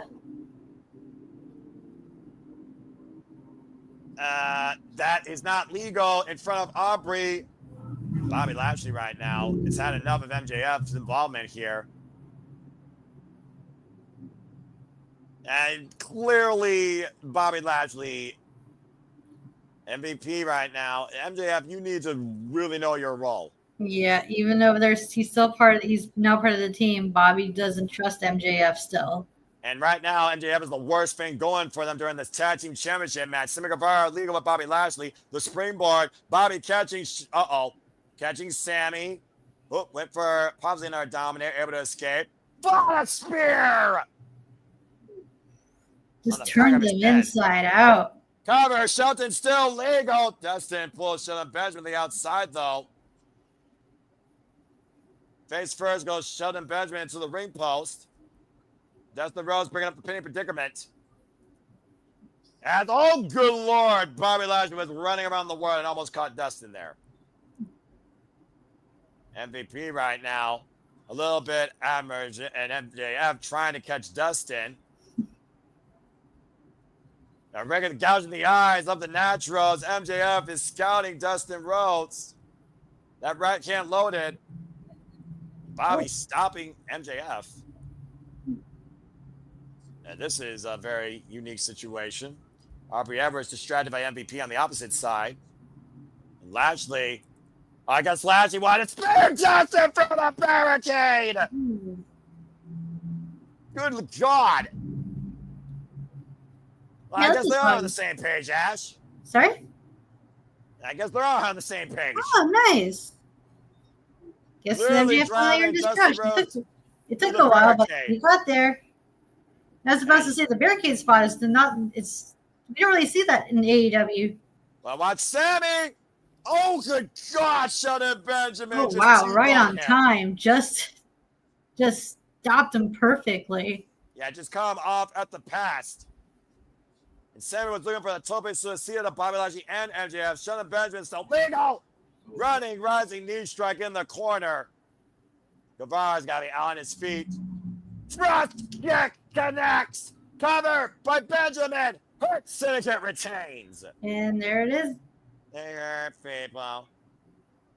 The Hurt Syndicate retains. With MJF on the same synergy. The way that Shelton Benjamin can move in the ring is ridiculous. Right? Like a guy that size should not be moving that fast. And Bobby Lashley might have literally hurt Dustin Rhodes driving it for the barricade. Bobby Lashley and Shelton Benjamin are still AEW Tag Team Champions as MJF hoists his arms. The Hurt Syndicate successful here tonight in their latest defense. The Hurt Syndicate's like one of the most dominant tag teams in AEW we had for quite some time now. Speaking of dominance, coming up next, it's Speedball My Band with Kazuchika Okada for the AEW Continental Championship. Oh, this is going to be a fun match. Yeah, well, again, at first, though, I think MJF was trying to think that he was doing the right thing, but didn't know his spot. And then somehow he and Bobby Lashley got on the same page at the end. So, again, was that all just a ploy from the get-go? Were they trying to fool us? The jury is still out. They did get the job done in the end. Right? That's the important part. That's the important thing. They No retain the kidding. titles, and they go on as business as usual. Well, we'll see what sort of business picks up after that for the Hurt Syndicate and their latest member, MJF, as we get ready for the AEW Continental Championship match. The thing about, like, with how dominant the Hurt Syndicate is, like, what tag teams do they have left right now? That's a good question. I mean, if the Obs go up to the tag team gold, there's that. If the Death Riders go to the tag team gold, there is that. The Young Bucks, they're always still in play. So there also is that, as the Hurt Syndicate even put out that question, who wants to try and hurt us? And the crew, to their point, they wanted a challenge, but they couldn't get past the Sons of Texas. But they also were involved in that 8-man earlier. You saw Commander and Hologram were successful. Maybe they could go after it. We'll find out soon enough. Yeah, that could be an interesting dynamic. Two high flyers going after the two powerhouses. Well, here comes the Continental Championship match. We got 60-minute time limit in play here, Ash. And with Kazuchika Okada, you know what you could expect. Oh, absolutely. This is one of the matches I've been waiting for. This is going to be fun. Fuck yeah, it is. Here comes Speedball My Billy in singles action. Speedball My Billy, one of the hardest workers across the entire professional wrestling scene. You can look at his track record. Former X Division champion, of course. Came into AEW during the Dynasty International Tournament with wins over the likes of the Beats Mortos and Jalistico, currently on a 3-match winning streak, and is unpinned and unsubmitted in AEW. There's a possibility that they could all end tonight for Speedball, unfortunately. Well, again, when you're up against Kazuchika Okada, the jury is out. I mean, we are talking about a man that held the IWGP Heavyweight Championship for nearly 2,000 combined days, 700 plus days in a single run as Reverend McKnox checks the turnbuckles. But Speedball My Billy has lightning fast agility and youth on his side. And again, you know as well as I do, Ash, all it takes is 3 seconds and anything can happen tonight. And I don't think we're going to see the Young Bucks thankfully getting involved in this. We're going to get genuine Kazuchika Okada. Speaking of which, I'm waiting for it. Rainmaker! Sorry, I always do that. For those that don't know, I'm New Japan Pro Wrestling fandom for life, and this guy right here is one of the reasons why. I love this entrance, the aura and the spectacle and the experience that is Kazuchika Okada. And this guy's not even 4 years old yet. Right?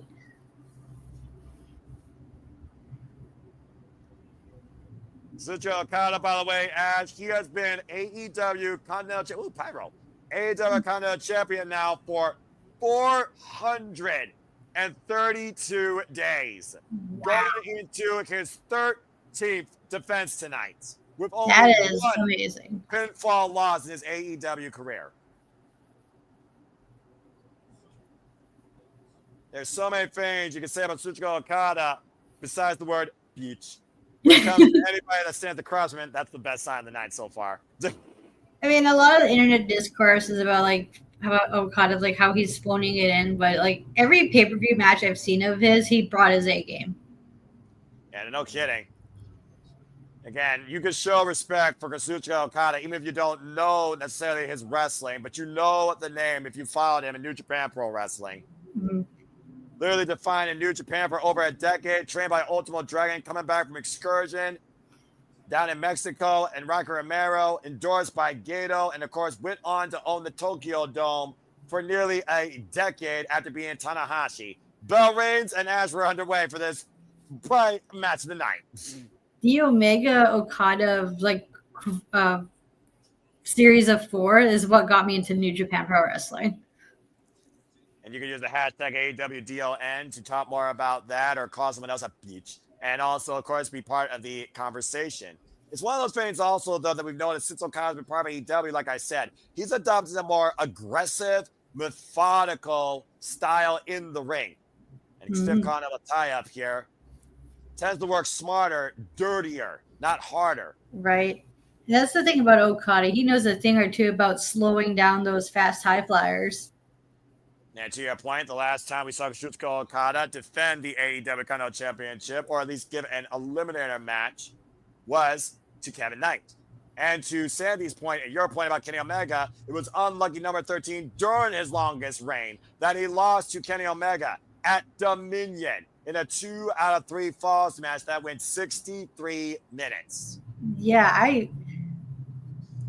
that match was so long, but it didn't feel like that went on that long. I watched that show, and when the match was over, I was like, oh my God, it's 8 a.m.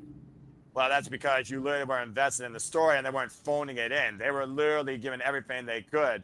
And right now, arm trapped by Speedball My Blood to Kazuchika Okada. Kazuchika Okada, by the way, folks, as I said, is a legend literally in near his upper 30s. He is 37 years of age, been involved in this business now for 20 years, trained by Ultimo Dragon and Yuji Nagata. And tonight marks his 1,762nd match.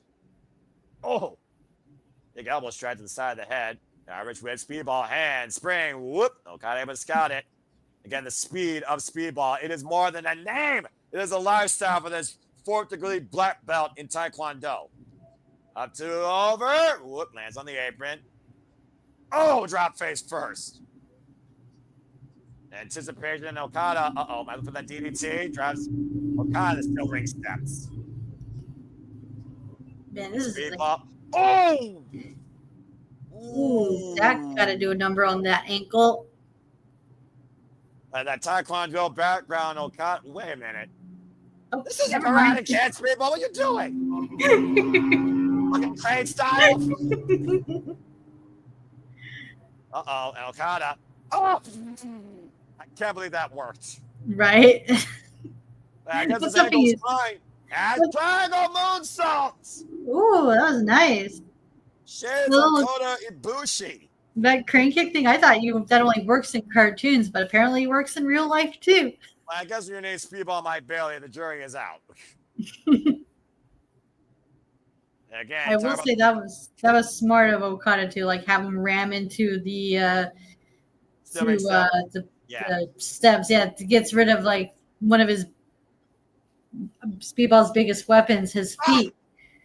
Yeah, of course, that dragon screw leg whip, one of the fastest kicks you ever see. It's hard to kick somebody with a damaged leg. Right. You rearrange all 3 ligaments with a dragon screw leg whip. Damn, that move has to suck. Speedball has damage done to his left leg and his right legs, and that just like takes out one of his signature weapons, those deadly fast kicks of his. And that well, to your point, though, I think Speedball has been able to better prepare to handle that damage, elevated flapjack, with those calluses he's built on those legs and those knees, considering he wrestles barefooted. Mm-hmm. And it goes to your point earlier about Okada working smarter, not harder. Kazuchika Okada, of course, has put so many young bloods in this business in their place. Shota Umino, Kento Miyahara, Kaito Kiyomiya, Yota Tsuji, just to name a few. Anybody that wanted to make a name off the Rainmaker, he's put them in their place and left them behind. But anyone here in America, he simply just called them a beach. Mm-hmm. And that's the key to this game, though. You do what you have to stay on top, DDT. The sudden impact by Kazuchika Okada, dropping Speedball on his head. Goes back inside and breaks the count again. Continental champion on the line. Time for his hands to be a pinfall submission inside the ring. With wins over the likes of Kyle Fletcher, Claudio Castagnoli, Dax Harwood, Pac, Eddie Kingston, Kyle O'Reilly, Will Ospreay, Tomoyoshi E, Buddy Matthews, and Brody King, just to name a few. Speedball ready to come back in, though.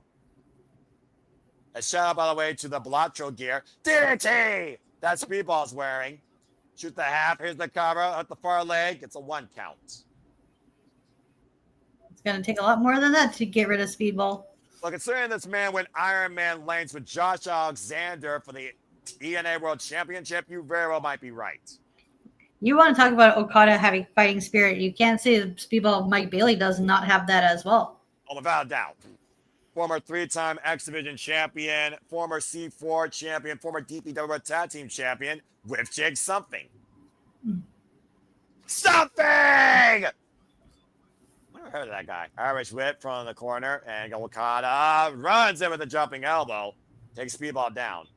For those that don't know what Blatro is, it's a very fun roguelike poker deck game that you can get on any console system, and it was also nominated for Game of the Year last year. Okada saying, so sorry. Or is he mocking Speedball or doing both? You tell me. I'm just saying. I think knowing Speedball is probably a video game reference too, because the last outfit he wore was also a video game reference. Right. Also, I kind of made a slightly racist joke about it too, so. We don't, it's all good, Ash. It's all good. It's all about context. You see the reddening, though, of Okada's chest over these open palm strikes. Just smacking away the chest of the Rainmaker. Of course, Okada, he's one of those that's been disciplined in pain. Okada, though, again, taking the advantage of Speedball with the snapmare, and look at the speed with the drop kick, wiping out Speedball on the outside. Right. You want to talk about like Speedball being fast? You cannot count out the quickness of Okada as well. Yeah, and considering the fact he's been involved 20 years in this game, he still is as fast the day is long. And again, Okada is not going immediately to the outside to follow up. It's that attitude, that confidence, that moxie Okada's built. Baseball slide takes Speedball down.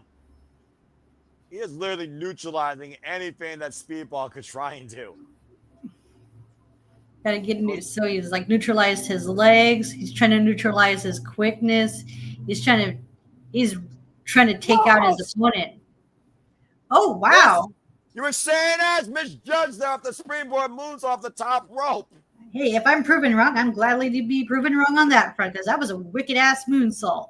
The height he got too when he jumped from the apron to the top rope, and to your point, still grabbing the ribs. Take a look at the replay here. Okada was looking for another baseball slide. Speedball scouted, beautiful, picture perfect top rope moonsault. And now Speedball up to the top rope again, out of the corner. Okada rolls in though. Don't know if he knows the Speedball's there.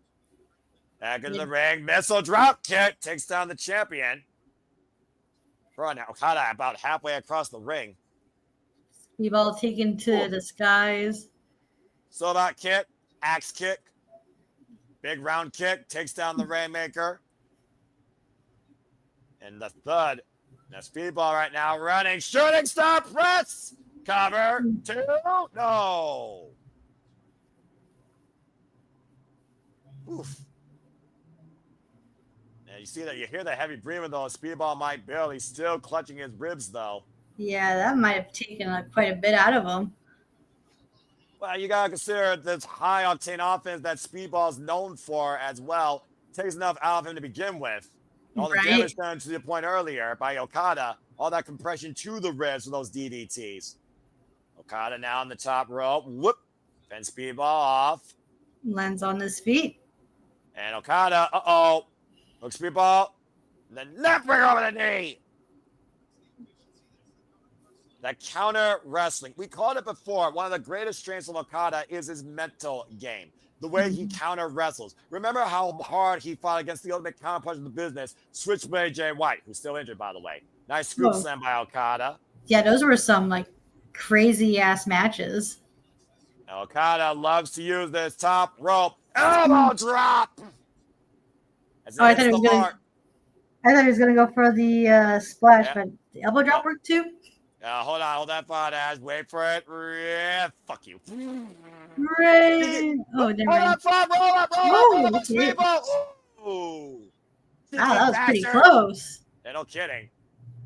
Bitch. Oh. Whoa. Kick to the elbow. Oh, rolling elbow. And Speedball hooking up Okada. The Falcon Arrow. Does not go for the cover. Instead, goes up to the top rope. Oh, Speedball scouting Okada, looking for something massive, possibly. Shooting star, but in the knees. Oh, that was nicely spotted by Okada there.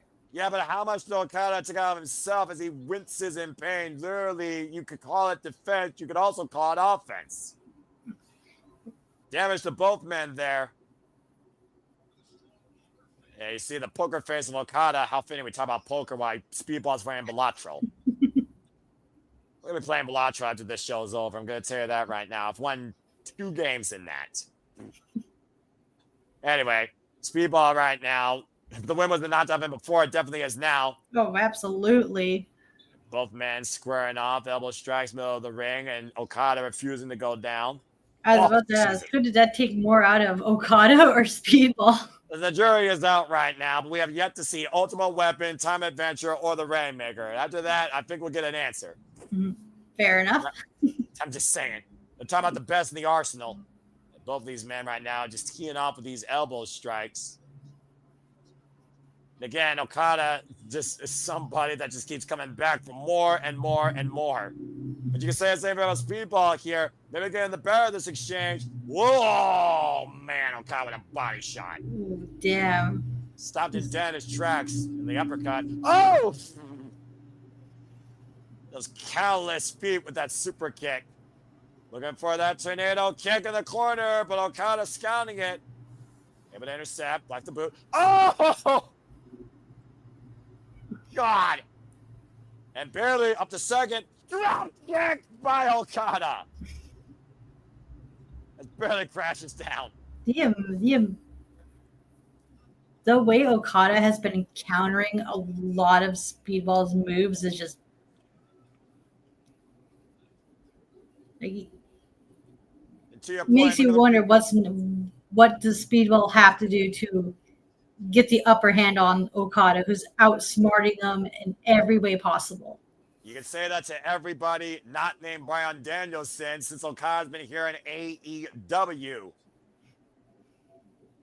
Okada right now hoisting up Speedball on the no.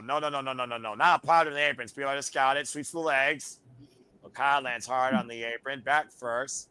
And now Speedball barely, what the hell is Barry looking for here? I figure 4. Oh no. Oh! Damn. Oh, nice. Rebel moonsault knees into the chest of Okada while he was on the apron. Was not expecting that. That was a pleasant surprise.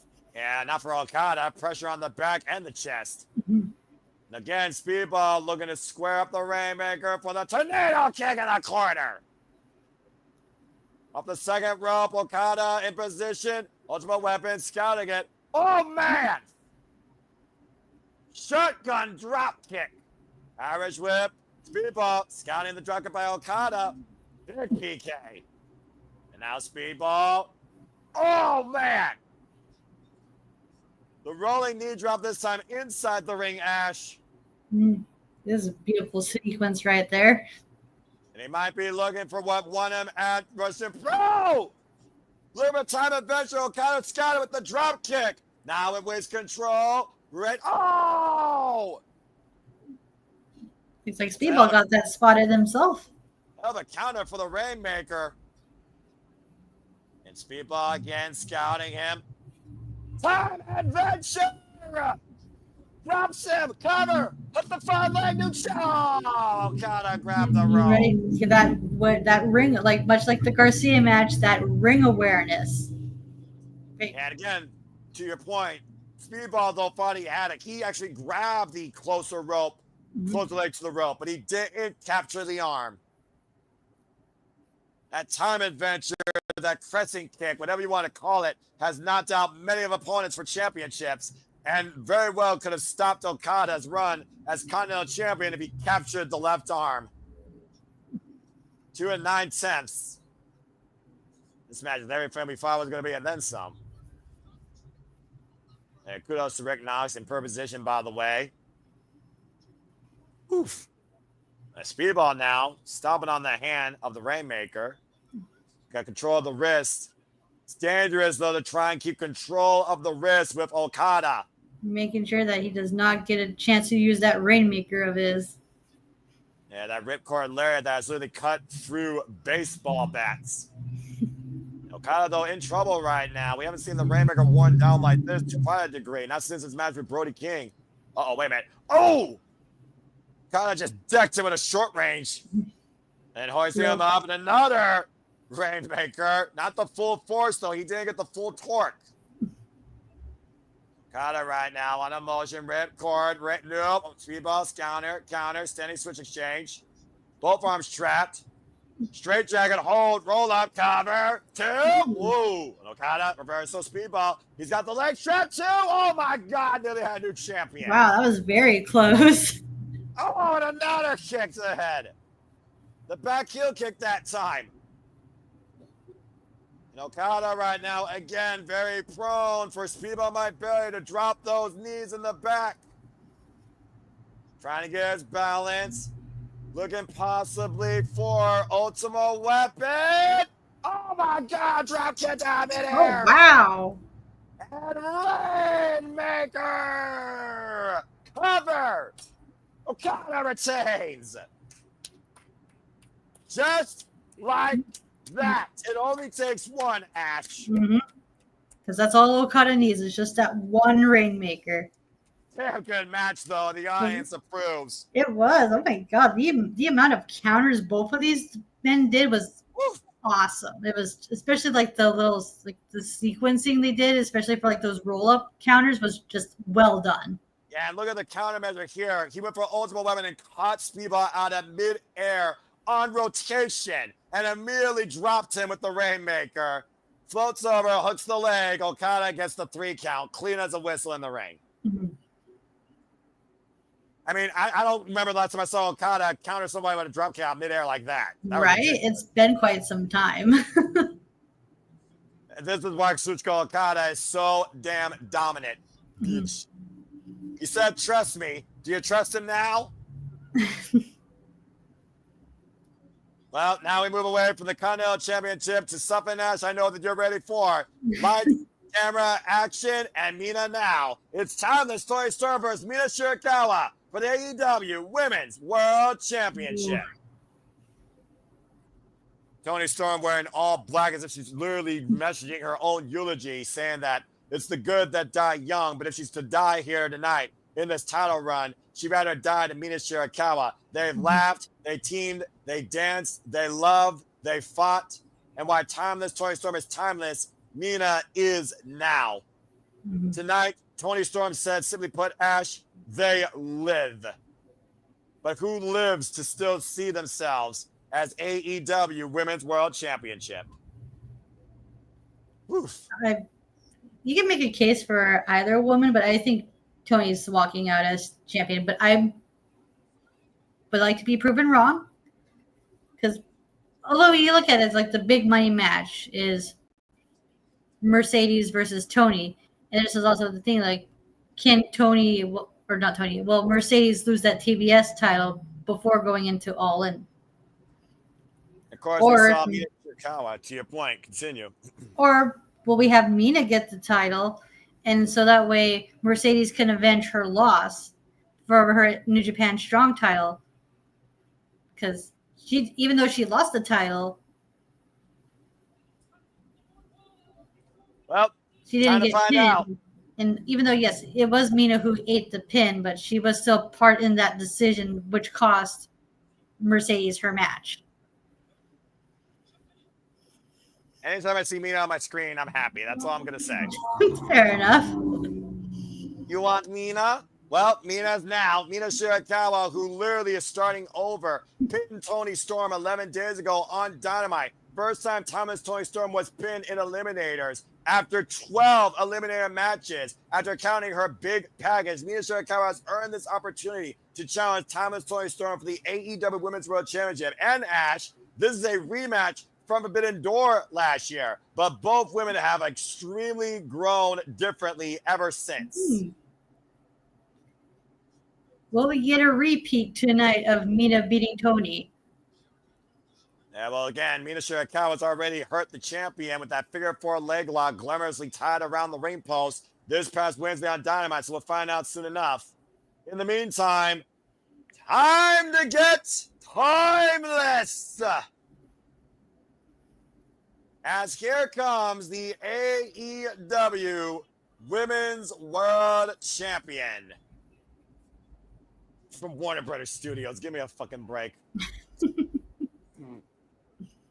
Timeless Toni Storm now, who of course has been the AEW Women's World Champion since beating Mina Shirakawa back at Grand Slam Australia and having an emphatic Hollywood ending.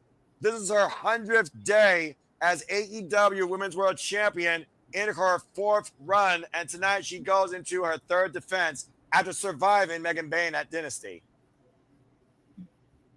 About to say, Timeless Toni Storm always a friggin' attraction, I'll tell you that much, when it comes to her presence in the ring. Absolutely. You can make the argument that Toni doesn't really need the title to remain over. Well, we'll see if the scene plays out different than that, as Mina Shirakawa is truly all elite this time. Remember, she left Japan. She left Stardom. She left her family. She is here on her own. This is a new beginning. But does that beginning mean that we are going to have a new AEW Women's World Champion? Referee Bryce Rensburg for this contest, by the way. We shall find out as the bell rings and the match progresses. And soon enough, of course, for those that don't know, one fall, 60-minute time limit. Toni Storm, who won this title when she was an outcast literally 2 years ago against Jamie Hayter, who lost in the Owen in our opener.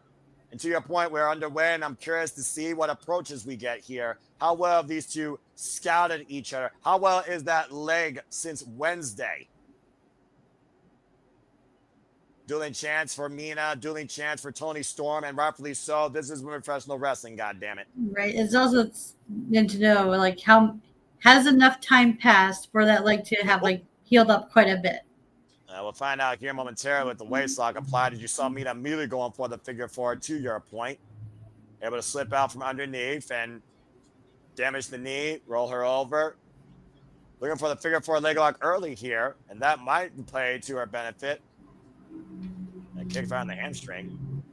Oh, wait a minute. Nice escape there by Toni Storm, and the side headlocks take over. Grounding Mina. Mina with the head scissors, though. Champion. It's very smart of Mina just to go after those legs right away, especially after the damage she's done to them on Dynamite. Mina Shirakawa, former Red Pro, undisputed British Women's Champion, former Artist of Stardom Champion, Gods of Stardom Champion, and Wonder of Stardom Champion.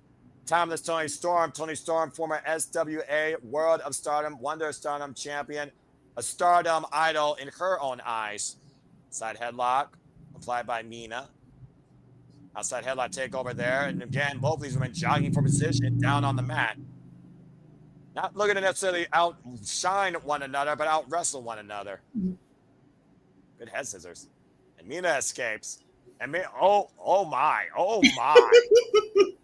Ash, control yourself. I was laughing. Down to Mina on the cover. It's funny. That's why I'm laughing. I'm laughing out of the comedies of it. I'm about to say, there's definitely some comedy shining here with these two women. There's no denying that. Not only to win a match, but literally show and tell. Or stand and deliver. I'm not sure what the appropriate terminology here. We're not in Las Vegas. This isn't like like cabaret. Oh, driving the knees in the mat. You would think that Timeless Toni Storm came off of the Las Vegas Strip. I mean, it does fit in the theme of the pay-per-view, Double or Nothing. Yes. Fair enough. And truly, it is Double or Nothing for Mina Shirakawa. Oh, nice takeover. Cover. Gets a 2 count. Immediately traps the leg, though. And uh-oh. Whereas Mina will continue to work on those legs. Almost an inverted figure 4 here based on the positioning. The right leg literally trapped underneath the left leg. Your own patella working against you. For those that don't know, patella is your knee. The legs are locked here. And Mina with the high ground. Of course, that means she has leverage as Toni Storm crawls the ropes to force the break. The only saving grace she could have. And you might be right, Sandy. This is the only time I'm going to do it. Off the ropes. Blue fence press by Toni Storm. And the right hand's wearing down Mina Shirakawa. Burying the champion. Oh my gosh. And Mina goes right to the knee again. This was the same strategy as that Mina used against Mercedes Moné, but Moné was still able to beat Mina. And we know whoever wins this, they have the CEO waiting for them at All In Texas for the championship. And Mina Shirakawa and Mina going back to work around the ring post. Might look to log in a figure 4 again. Oh! Good scouting by Toni Storm, sending Mina face first into the ring post. It's the fat very torn here. They're about to drag Mina to the floor with the suplex. Stop it, because you can make a case for both women winning. Although it would be nice to see Mina have a run with the AEW Women's Championship, even if it is for like a short period of time. Yeah, cover by Bryce Rensburg, by Toni Storm gets a 2 count. It's also one of those things that I do wonder if the Glamour, who has so much history with these two, will rise out from hell and seek revenge against literally her former friend or her former person she looked up to as her role model towards her way to glory when AEW was glamorous. Backbreaker over the knee. Completely different mindset for both of these women here this year at Double or Nothing. No denying that. Benjamin suplex with a bridge cover. 2 count only. And right now she's slowing down Mina, but you see the way that Toni Storm is gingerly stepping around the ring, Ash. Right, exactly, because Mina's done a number on those legs. And of course, Mina Shirakawa looking to win the AEW Women's World Championship for the first time in her newly signed AEW career in what you would call really her 3rd official match. And of course, Toni Storm has become the first 4-time AEW Women's World Champion in this company's history. First time she won it was when it was literally vacated by Thunder Rosa. Second time she won it was, of course, with the help of the Outcast. And, of course, the third time she won it was it was when she became timeless and beat Hikaru Shida at Full Gear. Mm. And there's your history lesson on Timeless Toni Storm, Outcast Toni Storm, Motley Crue Toni Storm, the many faces of Toni Storm. But Timeless is the only one that's been the most effective. The corner! Tornado DDT. Well, that was beautiful. What would you say, glamorous? That too, yes. Everything Mina does is glamorous, apparently, if you look at her track record and her never moves. Oh, man, what a rolling elbow. Take her down with a clothesline follow-up. And right now, cupping the leg. Uh-oh. God! Dragon screw leg whip. Continuously working on that leg. That's very smart of Mina. And Mina Shirakawa, formerly part of Cosmic Angels, broke out, created Club Venus, and of course was part of Empress Nexus Venus in the last duration of her Stardom career. Now sent to the outside. Then trapping Toni Storm. Uh-oh. Oh, and again, dragon screw leg whip braced up against the ring rope. Now Looper checking on Toni Storm. And Mina right now, what is she looking for here? Squaring up, and Looper playing, dick kick! And Toni Storm dropped as Looper dropped to his knees. And Mina using Looper up and over with the corkscrew. Oh, nice. Good grief. Pretty effective wrestling by Mina Shirakawa here against any man or woman. This is my first time seeing Mina wrestle, and I'm liking what I'm seeing so far. I want to see more of her. So you like Mina? I do. Okay, so you want Mina. I want Mina, and Mina is now. If it is now, that is. She may not be now. She got DDT'd on the floor and can't bounce back from that. Mm-hmm. But for those that don't know, yes, Ash now wants Mina. Take a look at the replay here, though, to your point. Using Looper as a stepping stool for that corkscrew. Bouncing off the back and immediately off the top with the splash to the butler as Toni Storm loses Looper as a step to get gracefully up on the apron. Uh-oh, but Mina again trapping the leg with a dragon screw leg whip.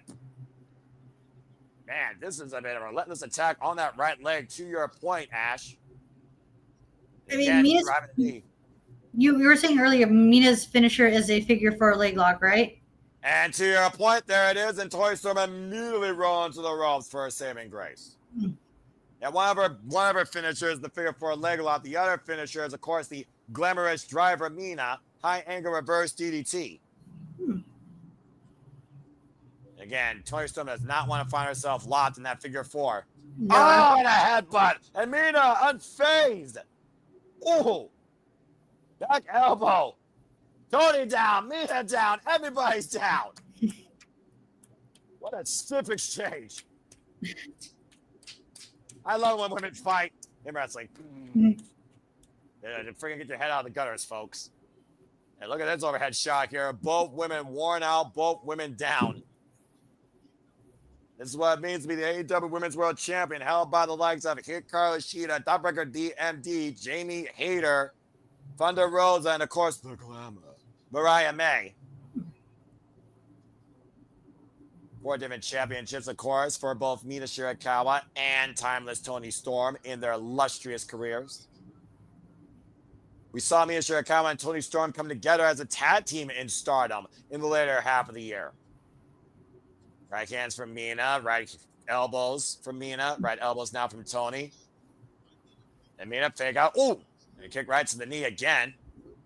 Asking for more from Toni Storm. Toni Storm said tonight, Mina, let's live. You think Toni Storm's living in the moment right now? Oh, absolutely. And grab the leg, turn her around, hook her up, backdrop suplex. Again, you wonder how much that hurt Toni Storm, though, as she uses her legs in that, taking Mina up again with the German suplex. And Mina was trying to counter that one. Again, another German suplex. That's the thing about Toni Storm is that when you think she's down and out, she finds a way to get right back in it. And to your point, look where Mina is, Ash. Oh. I think Toni Storm, lights can't run in. Too much damage done to the leg. Because Mina did too much damage to that legs of hers. And immediately Mina capitalizing another kick and now trapping the legs. Looking for figure 4. Oh, looking for that, maybe that big package. Rolling elbow by Mina again connects. Spinning back fist denied. Hoisted up. Planted with a powerbomb cover. Oh, nice. Nicely done on Toni. And sudden impact by Toni Storm to Mina Shirakawa. This match is so damn good. I knew this match was going to be one of my top 4 matches of the night. It's been a hell of a show, actually, honestly, Ash. This has been a hell of a pay-per-view. Right? It's been going by quite smoothly. Yeah, again, not a literal stinker at all so far here. And it's been an absolute joy, pleasure calling this with you. I hope that you're having fun, too. I hope everyone is. Knife edge chop as you're learning and as you're analyzing and bringing your takes, as only you can. Right now, again, Mina still asking for more from Toni. Unwavering. And Toni hooking up Mina. What is this? Grip on the throat. Looking for the powerbomb. Took out Tijeras by Mina Shirakawa. Nice counter there. Picks the leg. Oh! Wrenching on it. Planting that foot in the mat. And again, further damage to that knee. Yeah, Mina really put in the work on them, didn't she? And look at this. Inverted figure 4 leg lock. And not necessarily all the pressure on Toni Storm's knees, but still a very awkward position to be in where her body's working against her. As Looper is calling for her to grab the rope, and she does so. Right. And it's even if it is even though it's not as effective as her figure 4 finisher, it's still going to get that job done and do way more damage to that leg. At the end of the day, a 3 count's all that matters. Whether you have a small package or a big package or a broken leg, that's what matters at the end of the day, Ash. Exactly. It's not the size of the package, it's how you use it that gets it done, right? In wrestling, yes. Cover 2. No. Of course I meant in wrestling. What do you thought I mean, Noah? I know what you meant. I just know there's people in the chat that are like, wait, what? Because for all we know, there's people that are watching this for the first time wondering why the hell I'm in black and white. You know what? Fair point. Fair point. I look at both the casuals, the first times, and the hardcores and the sickos. What you classify yourself as, that's your own jurisdiction. Right now, trying to hook up for that glamorous driver. Rolling elbow instead. Spinning back fist. And the Hurricane, shades of Eddie Kingston. And Mina Shirakawa is in the driver's seat right now. Is Mina now moments away from a new AEW Women's World Champion? Look for the glamorous driver, Mina! The cover! No! Oh. Just about had her there. Almost had her. Shirakawa right now in disbelief. She needs to keep focused here, though. The glamorous driver didn't do it. Go to something else near Arsenal. Figure four, maybe. Pushes her off. Face first goes Mina in the second turnbuckle. And Toni Storm hobbling. And Mina hit the turnbuckle really hard. Gonna try it again. Lights come action. And she finally lands it. The hip attack in the corner. Looking to hook Storm Zero. Mina scouting it, though. Kicks the hamstring. Again, just targeting and tying up that right leg. Now going off the ropes. And Toni Storm hooking up Mina again. Counter up the powerbomb, the roll through. Ooh. Reversal, step through. Figure four, figure four. There it is. An incredible sequence by Mina Shirakawa. And Toni Storm screaming in pain. She needs to roll over to reverse the pressure as her final rope break. Toni Storm said that if I die tonight, I lived a great life. And Mina Shirakawa might literally end Toni Storm's night. Dangerous territory for the champion. Shirakawa wrenching back as hard as she can on that ankle. If Toni Storm is able to counter, will it still do damage to her legs? Technically, yes, but she would add the pressure to Mina's patella. Look at Toni. Look at Toni. What's the hand? What's the hand? Look at Mina bridging. Look at Mina bridging. Is Toni going to tap? Was she verbally tap? Was she physically tap? No, Toni still has some fight left in her. And she got to the ropes. And forced Mina Shirakawa to let go of the hold. How the hell did Toni Storm endure and survive that? I'm about to say, you talk about how bad that knee and that leg was already screwed up prior to that hold. Step through. Big package. Big package. Hook the near leg. Reversal by Mina. Small package. Two. And Toni Storm again reverses. No! 2 count only. Oh, and a headbutt. Storm Zero. Cover. 2. Toni Storm retains. Bro. Oh, wow. Nicely done match. A clutch victory reaching its climax as timeless Toni Storm hits the Storm Zero and is still the AEW Women's World Champion and presently may break the leg in the process. Wow. A ton of heart, a ton of emotion, a ton of strong spirit was shown here tonight at Double or Nothing for the AEW Women's World Championship. That was phenomenal. Right? And wow, what an impression Mina put on me. Goddamn. I'm about to say, you all right? You're right there, Ash. I'm fine, yeah. I like Mina as a wrestler. She's good. I want to see more of her. Yeah, I mean, absolutely. As Toni Storm and Mina Shirakawa gather in an embrace of respect. I imagine they're still friends. What the hell? No, don't. Oh, my Lord. Well, you got to give the people what they want, right? I don't know what this is besides an absolute love affair. What a touching moment of respect. Sealed with a kiss. Okay, that was a thing. Well, Thomas Toni Storm is still the AEW Women's World Champion, and now we know it is official, Ash, in Texas. It's Timeless Toni Storm versus Mercedes Moné for the AEW Women's World Championship. Now, because it's all in, are they going to go all in title for title, or will Mercedes have lose one of her titles by then, especially the TBS title, into who is the question. I guess we'll have to keep asking ourselves those questions as we move forward. But in the meantime, oh no. Ladies and gentlemen of the Super Liable Studios, Double or Nothing fans, first time watchers, Ash, my dear friend, shit's about to hit the fan. This is anarchy in the arena. Oh boy. Craziness, shenanigans are about to ensue. From a beautiful, glamorous, timeless classic to an utter ridiculous catastrophe, this is anarchy in the arena. Buckle up, folks. This is a GCW, but this is your clusterfuck. Oh my gosh. So many things we could say about this and so many jokes I'm sure I have, but before we get there, simple man not of approval, Mina Shirakawa, Timeless Toni Storm, AEW Women's Roast Championship. Ash, my dear friend, that's professional wrestling, damn it. Oh, absolutely. Say what you will about how the women are booked in AEW, but when it's time to deliver, they deliver. Well, get ready for the spirit of professional wrestling and a masterpiece of violence to be created on that canvas. Get ready for everything you fear and everything you dream and everything that you have nightmares. Anarchy in the arena is now.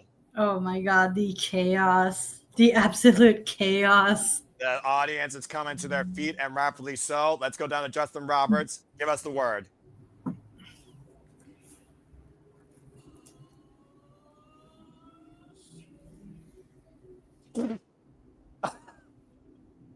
Oh shit! I like that. That's accurate, Justin Roberts. Oh boy.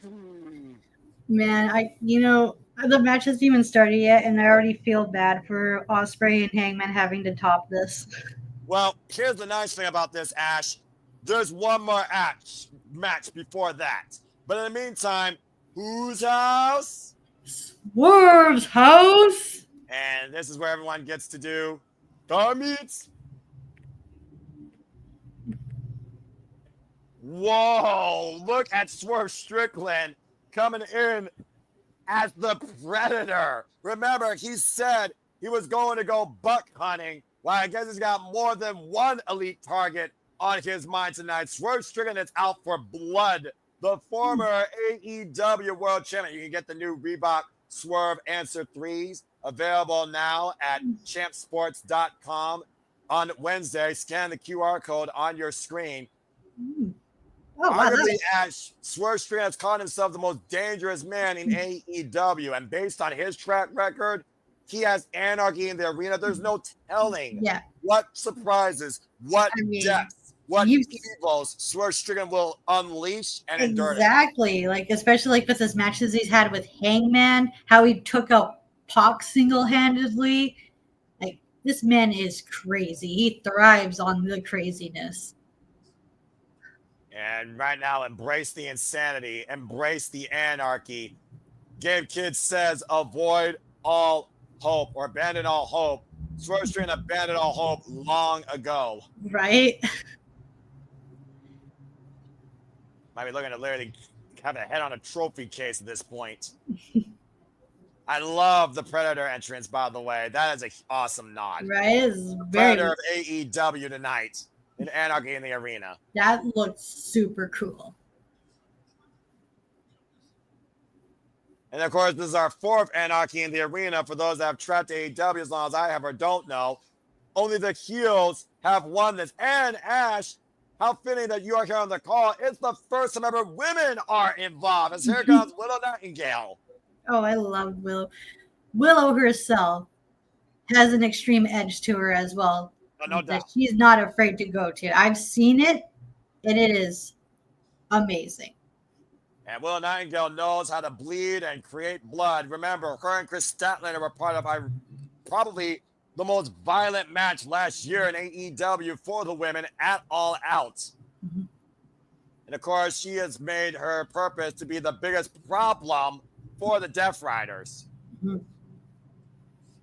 For Willow, it's all about smile always, nothing matters. Well, what's going to matter tonight when you're with Swerve Strickland and the Ops? And might I add, the Ops include Samoa Joe, who Swerve Strickland took the AEW World Championship from last year.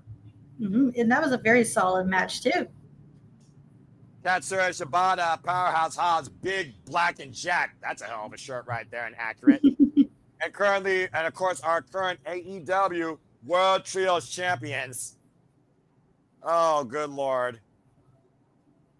I fear for everyone's well-being in this anarchy.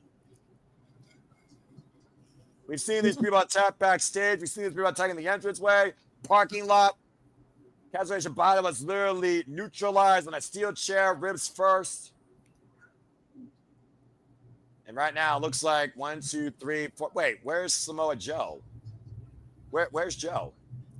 Ash? Yeah. Where's Joe? Do you think something happened to him? I don't know. I mean, he's the one that caught out the Death Riders on Wednesday, and we saw what. Oh! Well, I mean, besides Samoa Joe, how can we forget this man, by God? Oh, yeah, Omega. Are you ready for this? Absolutely. As the AEW International Champion goes in the battle tonight against former friends, Captain Canada. That's for you, Ash. Kenny Omega! Oh, this is going to be so fucking good.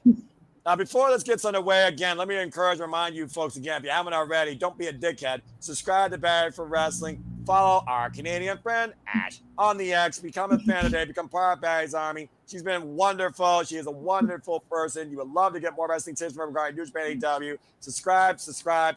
There you see the links. Tell your friends. Please subscribe. Like, subscribe, comment, tell a friend. Thank you to the 41 of you that are watching us across all our channels here on Cinema Studios. But again, not about us, it's about wrestling. Please support our Canadian friend. Well, Ash, you thought about Kenny Omega and his pedigree, but you also know Kenny Omega is no stranger going to the extreme.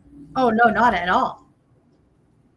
Like, how many, like, correct me if I'm wrong, but Omega has taken part in almost every Anarchy in the Arena match there is, right? Except the first one. You will be correct. He's been in the previous 2. Okay. So he's no stranger to the craziness either. No, wait a minute. What? That's a big old shit. Oh. Here come the Death Riders. Claudio Castagnoli, Willa Yuta, Marina Shafir, and John Moxley. Oh, boy. Wait, what? They're going 2 separate ways. Claudio and Yuta are going stage right. Shafir and John Moxley are going stage left. What the fuck's about to happen here? And where's Samoa Joe? Is this the theme that's just going to play all night long? Because I also wondered what theme's going to play all night long. The Death Riders theme. I mean, you know, the jury's out, right? That's true, yeah. Unless we're going to get like an ass kicking to Samoa Joe's theme, which is why he's probably coming out last. Or they're just going to go straight up in the audience, as I think Shafir and Will Nightingale just locked Death Stares. Because there's Yuta, there's Shafir, and of course there is the 4-time AEW World Champion, Death Rider himself, John Moxley. Oh, yeah. They're literally coming out each bomb. Oh, yeah, this is his 4th title run. He's in his 4th title run, right? Exactly. He's been holding AEW hostage this run since last year's Wrestle Dream after giving Bryan Danielson a Warrior's death. And again, literally, the Death Riders are surrounding the ring from the audience. Oh, boy. And again, folks, for those that don't know what the rules are, the action can go anywhere, but the pinfall or submission is the only way you win, and it has to happen inside the ring. And you definitely don't want to get sucked into a Death Rider fight by yourself. Is that new Death Riders merch? That's exactly what that is. That actually looks pretty sweet. I'm tempted to buy one. You know what? I'm not going to lie. I'm kind of into it myself. It's simple. Right? But again, where's Samoa Joe is the question. What? Huh? Oh, right. I forgot. There's 2 other people in this match. I'm sorry. There's way too many bodies to keep up with, folks. Will we see a Eddie Kingston appearance in this match? Will you see a Gabe Kidd appearance in this match? Will we see both? And what does Justin Roberts have? Oh, no. Founding Fathers entrance for the Young Bucks? Really? 4 score. And you know what? No. You are not Abraham Lincoln and George Washington. This is not the Gettysburg Address. You are not riding in on a freaking civil. Well, it is a civil war, I guess, in AEW, but still. You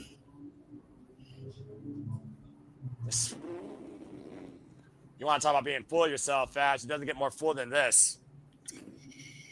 Yeah, I'm not going to make an argument there. Say what you will about the Young Bucks.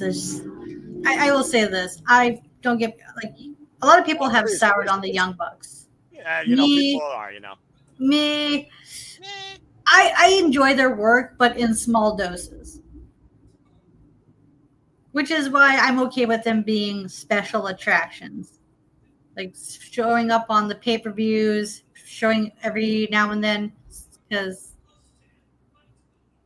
Well, apparently they're going to stand mighty in victory. Oh, wow. Look at this entrance. Your founding fathers, Matthew and Nicholas Jackson, looking like something out of the Conservators' Party, signing a Declaration of Independence. Your founding fathers, the Young Bucks. That is one of the most ridiculous entrances I've ever seen. I mean, in a way, they're not wrong. They are kind of the founding fathers of AEW alongside Omega and Cody Rhodes. And I guess they have their own Bucks, so there you go. They have their faces on it, so I guess it does fit the character. Oh, good Lord. Well, I get swerving, Omega. Heard enough, look out! Yeah. Well, I guess I don't got to worry about music, and this anarchy is officially Samoa Joe from behind. Well, there he is. Attacking Claudio. What a pleasant surprise. Well, we got 4-way split screen. Welcome to Anarchy Arena, ass. Let's fucking go. All right. So, how are we going to call this? Well, where do you want to begin? Omega and Swerve trying to freaking hunt a buck and show a flag where the sun don't shine. Right, and he got the Death Riders brawling in the arena. Oh, God. You got Claudio and Samoa Joe almost in a consistent brawl. Powerhouse Hobbs and John Moxley, Shibata and Yuta. Oh, boy. Thank you, nice. Tony Schiavone. I need a like four-way. that little touch. Shibata and Yuta going after each other, given their history with the ROH Pure Championship. Yeah, remember, he DDT'd him to regain that title. So, again, right now, I'm not sure what the most violent. Oh, that's right. Willow and Shafir. What the hell? Willow, dropped face first on the barricade. And Shafir right now, Shafir, again, the most dangerous Death Rider, if I'm being perfectly honest. Shafir and Willow right now on the barricade. Samoa Joe and Claudio going outside the arena. Aubrey Edwards following them. And, uh-oh. Shafir hooking up Willow. Oh! Damn. Well, Willow's got taken out early. Suplex on the roof of the barricade. That gotta hurt her spine. You think? And meanwhile, we literally got Claudio and Joe brawling on the outside. And John Moxley choking out Hobbs. And we got Swerve and Omega double teaming the Bucks. With Shibata and Yuta, it might as well be a 6-person tag and tornado tag in the ring. And right now, Willow Nightingale should fear. Wait a minute, what? I don't think Kenny wants to hear this stupid Founding Fathers music. What the hell? I mean, I don't blame you, Omega. I don't blame you. And we got Remix Jones as Taz is singing, I'm so excited. You're so excited, Ash? You can't just hide it? I mean, I'd rather hear that than the Young Bucks theme, so. You know what? I'll take it. Beggars can't be choosers. Why not? It's a party. It's a fucking party. Right? It's a party. It's anarchy in the arena. Yeah. We're restoring the feeling with disco from the 70s. You're not getting me singing, though. Non-copyright. I do love this song, though. I'm not going to lie. Oh, there goes Clara on the merch stand. Oh, good Lord. They're going to have to get that merchandise on discount now. Is the audience actually singing the song? That's awesome. Spears not singing, and neither is Willow Nightingale. And Swerve right now just watching it. Wait a minute. Kenny Omega with a microphone in hand. Yeah. Whoop, there goes Yuta. No, what does Omega got to say now? Oh. Okay, well, the music stopped. All right, so there's that. As, again, Omega probably maybe he heard enough of that. But these body shots by Samoa Joe, damn. Mm-hmm. Joe is one of the best strikers in AEW. 2000s. Alternative rock music. What? What?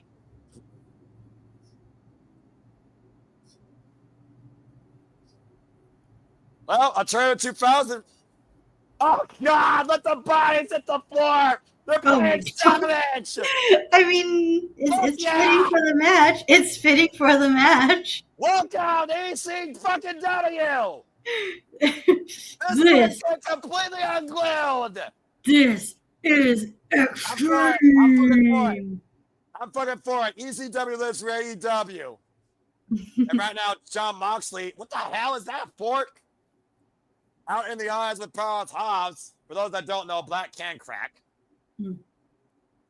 Abaddon knows this song. She saw the Jericho Cruise one time. How fitting. You know Sabu is smiling down from heaven as Omega's got a microphone with an audience member. Let the bodies hit the floor. Again, not copyright. I'm not singing it. AEW, where wrestling is fun and fucking ridiculous, and I love it. Man, Shibata straight up against Yuta. Who knew Shibata could actually like 2000 alternative rock? Right? I love the madness. I should not have been listening to John Dingpool at the age I was listening to them at. Let's be honest, Ash. You and I both were wee lads with a lack of discipline, and we still kind of are. Yeah, to be fair, yeah.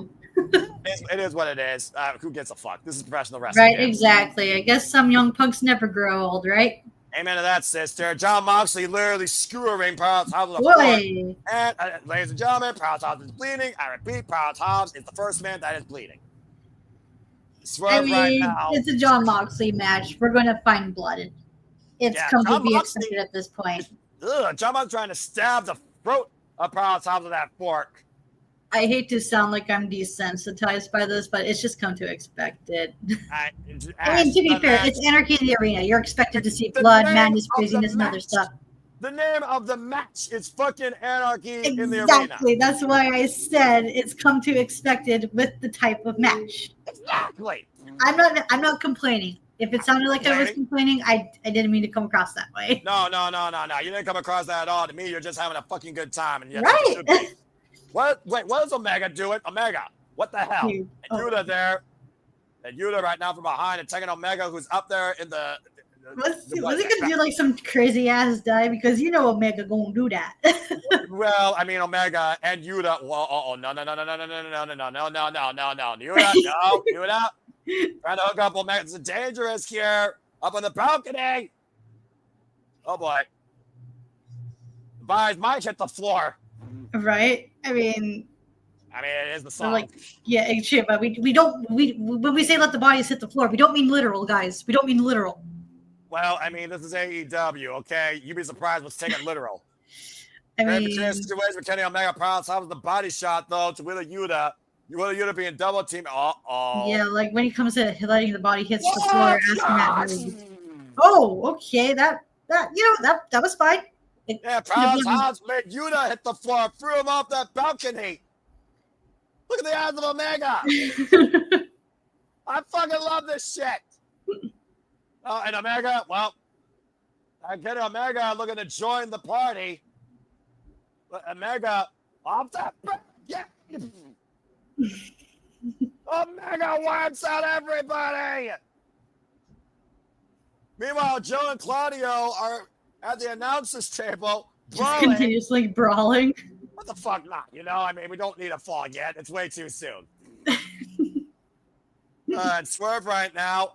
The Bucks are down. John Moxley's down. His powerhouse going to join the fun? And I don't know. Samoa Joe's got the Captain Omega shield. I think Joe's got bad intentions with that. Oh.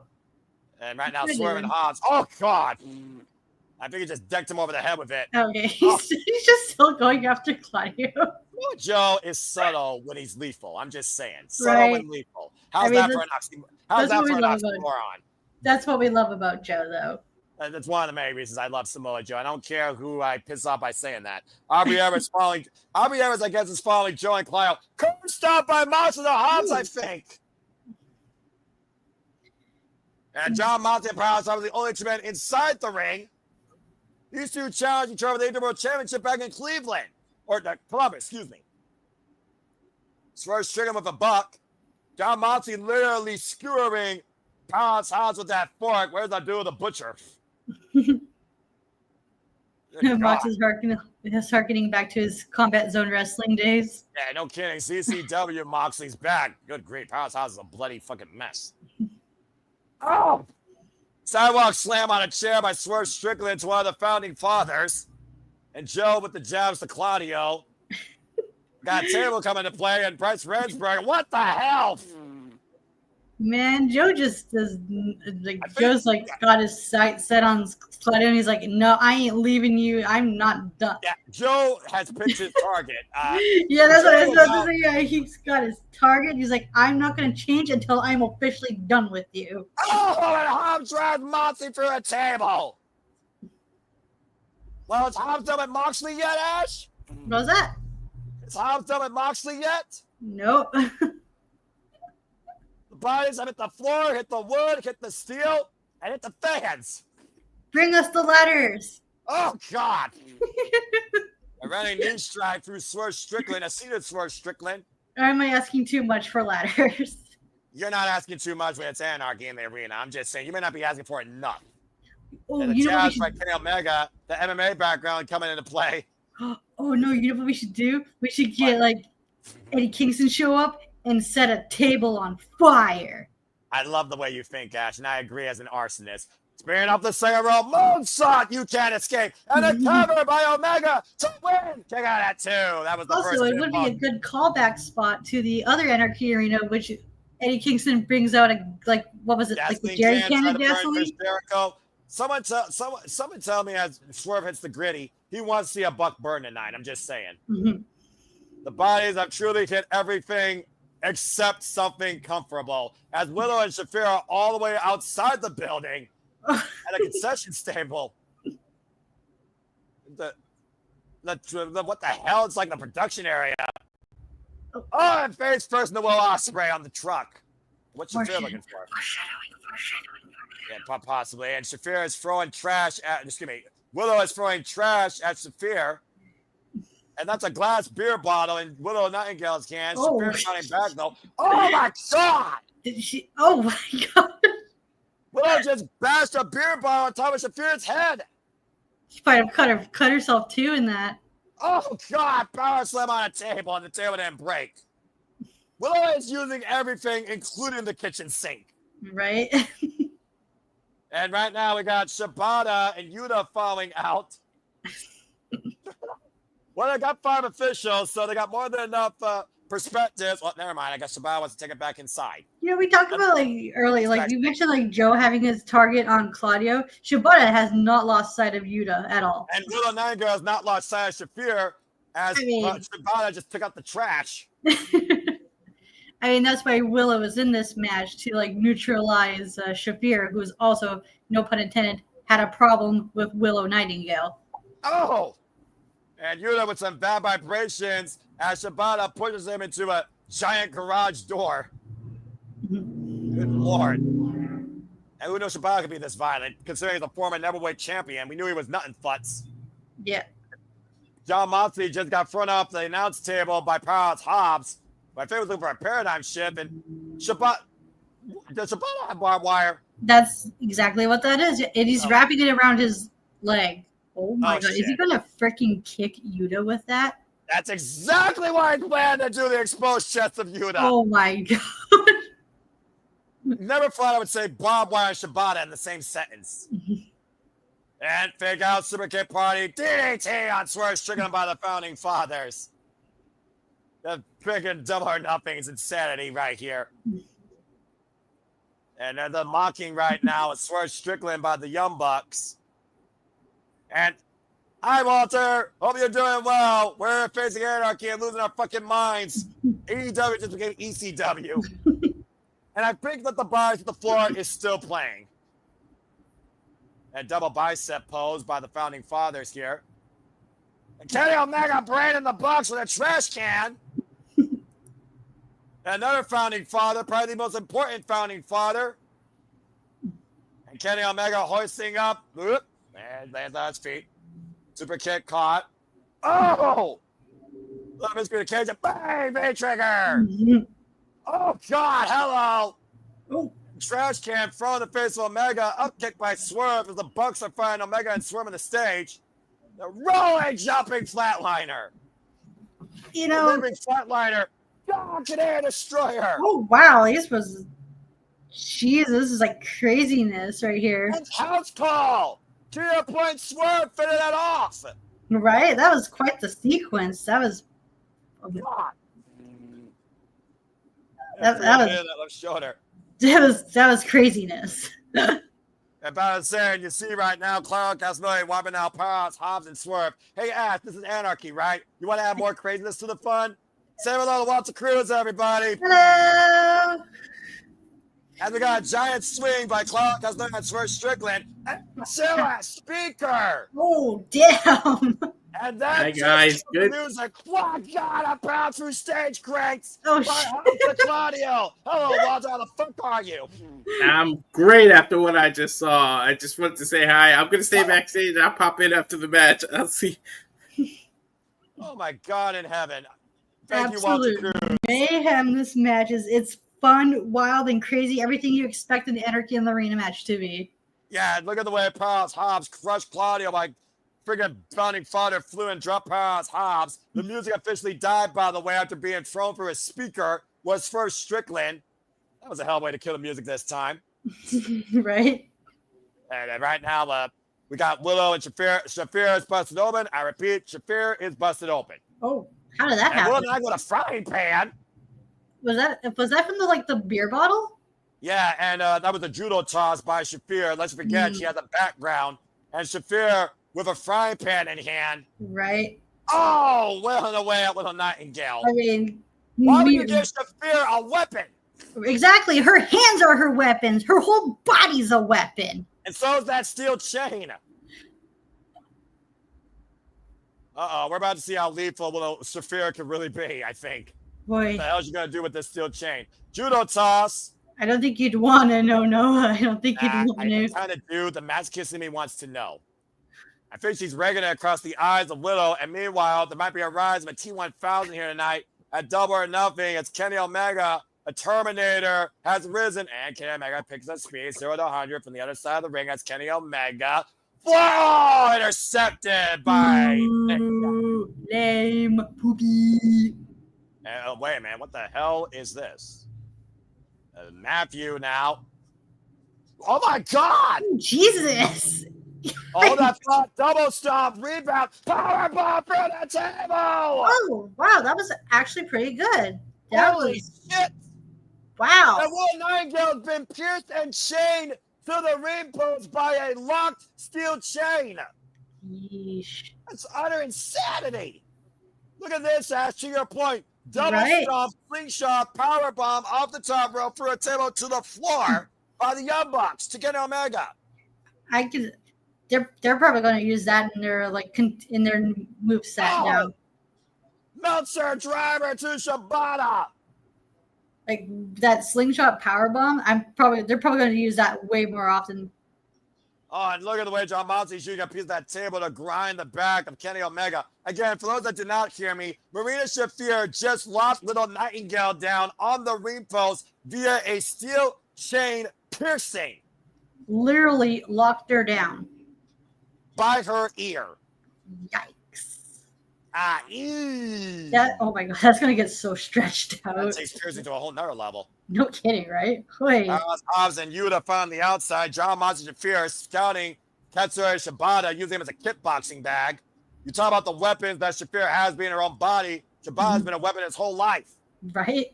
Shafir, though, with the rear naked choke. Monster with the body shot. John Monster with a singles video over Katsura Shibata. These lethal Kawada knees. Samoa Joe being worn down by the Young Bucks. I think Clark and Powerhouse Hobbs are going backstage.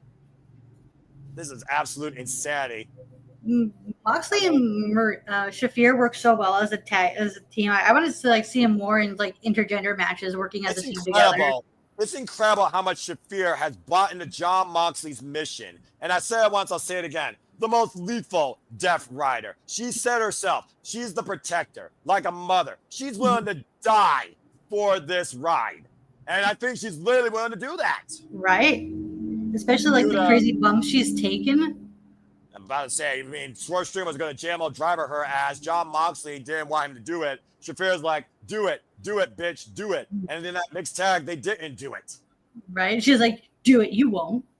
Yeah, but John Moxley didn't let it happen. I think Swerve was willing to do that. Meanwhile, Powerhouse Hobbs laid on a table on the stage, being choked out by Matthew and Nicholas. What the hell? Off the top of the stage, are you kidding me?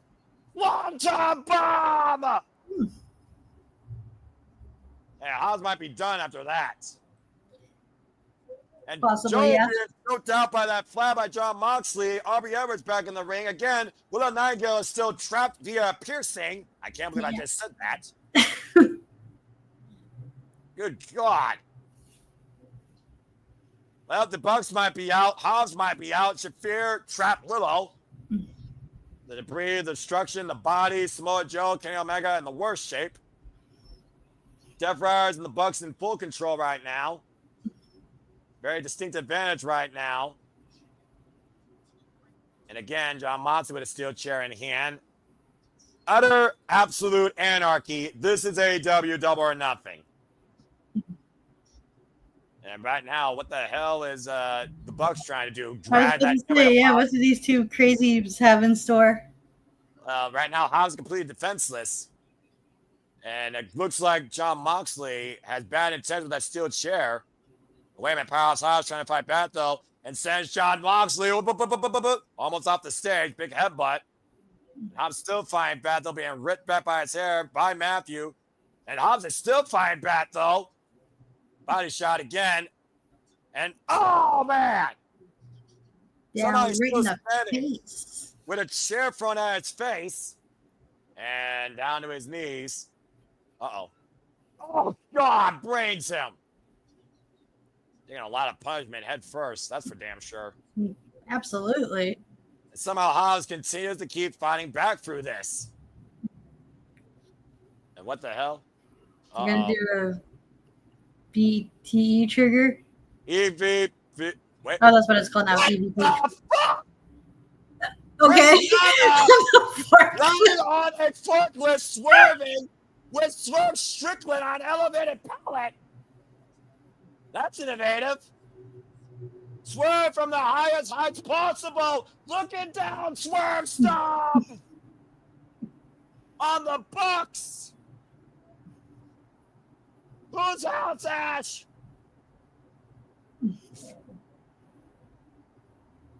Well, the Bucks have been neutralized for the time being. Yeah, you think? Only at Double or Nothing in Anarchy Arena will you see something like this. Something all caps. Right. You freaking stunned silence on when I ask you whose house tells the story. And the founding father is being dragged back to the ring while Swerve Strickland is trying to help with a Nightingale from her chain-linked piercing. Yeah. He's got a key to that there he padlock. is. He's got the key. Nana to the rescue. Bind Buster by Powerhouse Hobbs. And again, to both founding fathers and Yuta. Hobbs a one-man wrecking crew. And Will Nightingale is free. Yay. Oh, and a chair in the back of Hobbs. Unsafe. Hobbs no sells it. And no sells Claudio Castagnoli. I think it's safe to say the Death Riders may have just fucked up. Oh, and it was in that moment they realized they both fucked up. Spinebuster! Planted! Even though it wasn't her grown. There in cardio. They are big, they are black, they are jacked. Oh. And meanwhile, Will sent to the outside. John Monson with a rear naked choke. Samoa Joe, though, with a coquina clutch. And technically, a submission stoppage could happen for either side right now. This is crazy. Chokes everywhere. Look at this. We got chokes, Shibata choking Yuta, Shafir choking Willow, Joe choking a Buck, Monson choking Hobbs, all inside the ring. Well, technically, two of them are inside the ring. Yeah. Who the hell's going to trade first? And right now, we got Swerve, and I believe that's Nick climbing up to the top rope. The rope through. Meanwhile, 450 to Joe. 450 to back on Moxley. That's one way to break up a chokehold. Right? Because there's no rope breaking anarchy in the arena. No kidding. Shibata, I think, just got brained in the barricade at ringside. Wait, Nick's got something in his hand. What is that? Oh, no. That's a staple gun. Oh. Oh. Ah! God. You Did he just no-sell the staple gun? Yep, he just woke a demon. My God, Nicholas Jackson just woke a demon, and that demon's name is Powerhouse Hobbs. Oh, shit. Bitch. Oh, my God. And Austin's wound, they taking a staple to the forehead. What the hell? My God, this dude's bonkers.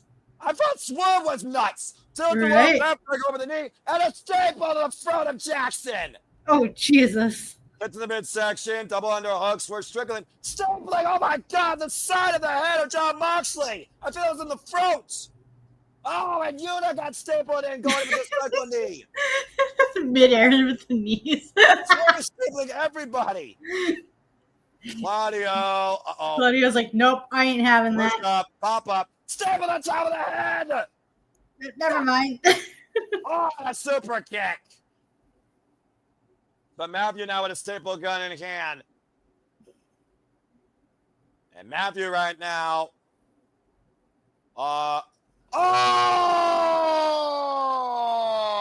These staples nuts. Swerve just stapled a Buck's nuts. That's exactly right, Ash. You could have called a low blow. Oh my God, that's gonna hurt. Oh, in there, he's got a low blow of his own. Oh dear God! No! Oh, What not the them. fuck? Oh, No! Oh my, oh my God, he's gonna staple his tongue. Oh! Saphir just stapled Swerve's tongue. A spear by Willow to Saphir. Oh, that a nice spear by Willow. Another spear. And Willow Nigel breaking the banner. Double spear through the box. Damn, just went on a spear rampage. No fucking kidding. Oh, I covered a cutter by Moxley. But went for the beach rear side step, look for the cutter. Snapdragon. Swing and a miss. Kenny Omega back in the fight. Swing and a miss. Going on a Snapdragon rampage himself. Yeah. Snapdragon rampage now. Now Shafir in play. Oh, this could be interesting right here, actually. Shafir and Omega. Now Omega would never hit a woman, but this is different. Mm-hmm. I think Shafir is asking for it. I mean, yeah, she just spat on the dude. She's a She asked for it. Yeah. Dragon on Shafir by Omega. And the place goes insane. This is fucking crazy. Super kick party. Oh. Wiping out Omega, wiping out Hobbs. Yeah, and just like everyone else went on a rampage, it wouldn't be a Young Bucks match without them going on a super kick rampage. Yeah, that's true. Including Prince Nana. Well, now what? You're gonna super kick the ref? Yeah, they super kick the ref too. Well, fuck this match ending. Oh, well, Nigel had a super kick party. She's still on her feet, though. Oh, wait a minute. You would not. Oh, they're going to. They're going to. Way. No fucking way. Paul Turner now coming inside the ring. Thank goodness got all the referees out here. And Swerve Strickland. Uh-oh. Oh, my God. Oh, okay. That Oh, yeah, I feels forgot they put a moving. table there. Yeah, that's at ringside. You just remember that, right? Oh, look Yeah, at I Will. forgot about that. Look at Will. Oh, my Look God. at McGuinness. Meltzer driver. Oh, wow. Matthew covered by Will to win. Oh, everybody breaks it up. That would have been a nice way to end the match. Yeah, no kidding. Will Nigel pinning a young buck. Right? Oh my gosh, this is fucking insanity. The only thing we haven't seen is fire yet. And right now, Claudio hoisting up Yuta. Oh man, Oh, Doomsday that was a nice device. little team by them. Samoa Joe with the jabs, the Claudio, the two men that started fighting each other to begin with, and now Joe's on a rampage. How fitting. Right? I mean, It's it's the only next fair. match. Everyone else went on a rampage. Why not Plus, Joe, who's right? the most lethal man in this match? John Moxley. Sit down, Uranagi. Just weeks I did bound inside that steel cage, Ash, at Beach Break. Hmm. And Claudio with a chair. Oh, yeah, we haven't seen Gabe Kidd yet, haven't we? No, wait a minute. Huh? That might be him. Hook! That's Hook! Hook is back! Oh, it's Hula! With a golf club! Oh, nice. Oh, Clinty's doing well. Good for him. In a Kenny South Park hoodie! No, wait, Hook is... Oh, hold on. Hook just... Well, I mean, I guess Hook got a little bit of revenge, and now he's leaving. Do you think Hook's I mean, a little Hook's bit... like, I'm going to get my shit in and leave. I mean, or did he feel betrayed by Samoa Joe? Meanwhile, we'll talk about it later. Muscle Buster to John Moxley! And the Coquina clutch is locked in! Ooh. A mad scramble to save John Moxley, to save Anarchy in the arena. Paul Turner in position. What a game 10! Oh, there he is. The hired gun of the Death Riders with I that was wondering when we briefcase. were going to see Scrappy Yappy Gabby. The war ready Gabe Kidd, who's hitting everybody with that briefcase. The newest hired mercenary of John Moxley. Oh, just Brand Omega. If there's anyone that hates Kenny Omega more than John Moxley, it's Gabe Kidd. He's a madman, you know. Pile driver. Good God. And he's not done yet as he's in the corner with the briefcase, the Young Bucks of Kenny Omega here. We were waiting for this madness, Ash. Mm-hmm. Former AEW Tag Team Champions with Kenny Omega. Looking for it. Wait, what Yuta got? Wait a minute. Are you doing Oh, God. Those are thumbtacks in the mouth of Kenny Omega. Yeah, Oh, we're doing a bunch of PWG callbacks in this match, aren't we? Yeah, no kidding with the EVP trigger with a mouthful of attacks and Claudio sending Omega for the giant swing. Oh, good grief. And sudden stop drop kick by Yuta. Kenny Omega right now in a world of trouble. Rear naked bulldog choke by John Moxley. This very well might be the end of this anarchy if Kenny Omega goes out or Paul Turner chooses to call it. That bulldog choke that has incapacitated many of folks. Samoa Joe coming to play, though. Breaks it up, though. And right now, Gabe Kidd and the Death Riders, it's almost a 5-on-1 at this point.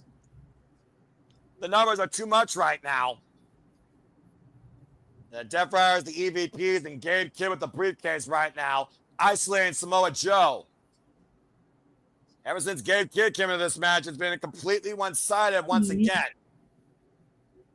As they roll Samoa Joe to the outside. Trying to isolate Omega. Make sure no one comes in for the save.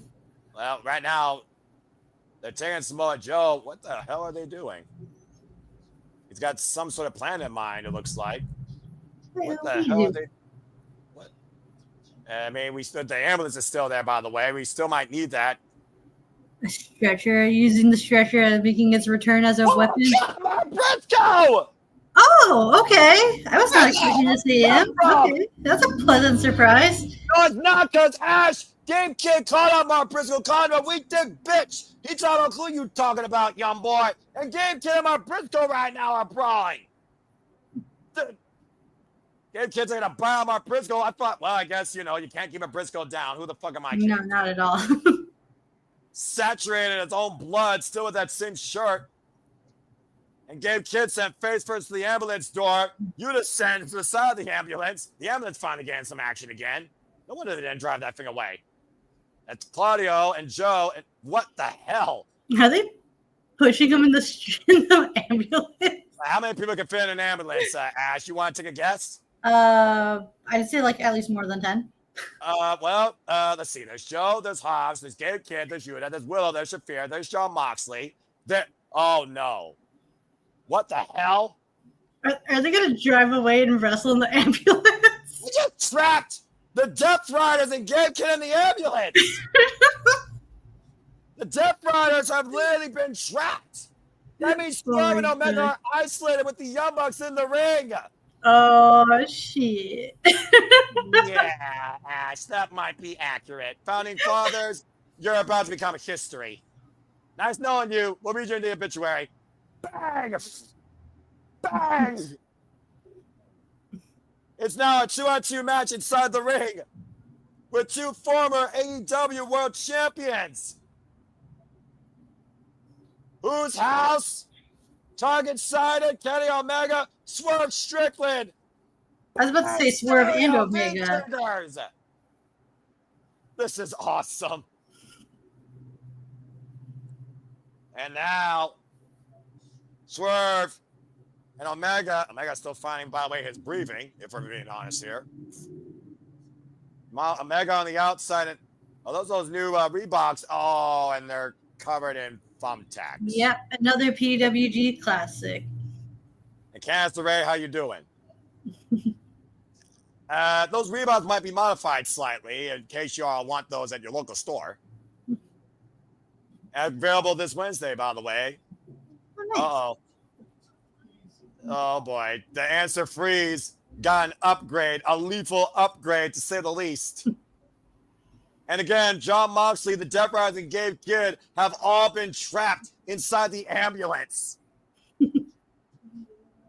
Oh, boy. Referee Rick Knox, by the way, has regained his composure. And Swerve. Oh, Lord. Wait a minute. Kenny Omega with Matthew Jackson. Are you going to do the one-winged angel on him? I exactly think that's what it is. One-winged angel through an exploding Oh, my God. But Swerve! Phil! Swerve, stop! Oh, Jesus. That's gotta be it. You'd hope so, because how the hell are they going to top this as a finish? Clan sits to the cover. AEW wins Anarchy in the Arena. Holy shit. Target neutralized with a staple tongue by the most dangerous man in AEW. Swerve, the Ops, Kenny Omega, and Willow Nightingale wins. Fatality. Oh, this was a wild match. God damn, a very fun, chaotic, wild match. Everything you expect out of Anarchy in the Arena. Except fire. Exploding friggin' table, though? God damn. Well, I don't know if you're going to see anything quite like that again, at least till next year's Double or Nothing, Ash, but how was that for you? Congratulations to Samoa Joe, Swerve Strickland, Kenny Omega, Willow Nightingale, Kazuchika Shibata, and Powerhouse Hobbs on winning Anarchy Arena and defeating and neutralizing the Death Riders and the Young Bucks once again. This was a very fun match. I loved the double team moves, like from each teammate. Yeah, no kidding. Like Willow and Swerve as a team doing double team moves, Shafir and Moxley, Yeah. Swerve and Omega, the Young Bucks themselves. So, Walter, first off, how are you? Also, that was Nothing Fox. Thank you, Mark Briscoe, and Jesus Christ. I'm fine, thank you. We literally got like over 50 viewers. A lot of them are on Twitter. That's amazing. Well, thank you, all of you. And again, if you haven't already, if you want more of our utter passion, madness, takes, humor, and we're still not done yet tonight, if you want to stay around, Walter, you're more than welcome to, in my opinion. I welcome both of you. Again, folks, please subscribe. Value for Wrestling, Rage of Wrestling. We do this for all the biggest shows pay-per-views, specials, PLEs for all things wrestling, WWE, AEW, NXT, TNA, ROH, NWW, HOD, GCW, and other promotions as well. It's non-stop craziness here at Syndicate Studios as you see standing triumphant Hobbs, Joe, Shibata, Omega, Briscoe, Willow, and Swerve in victory.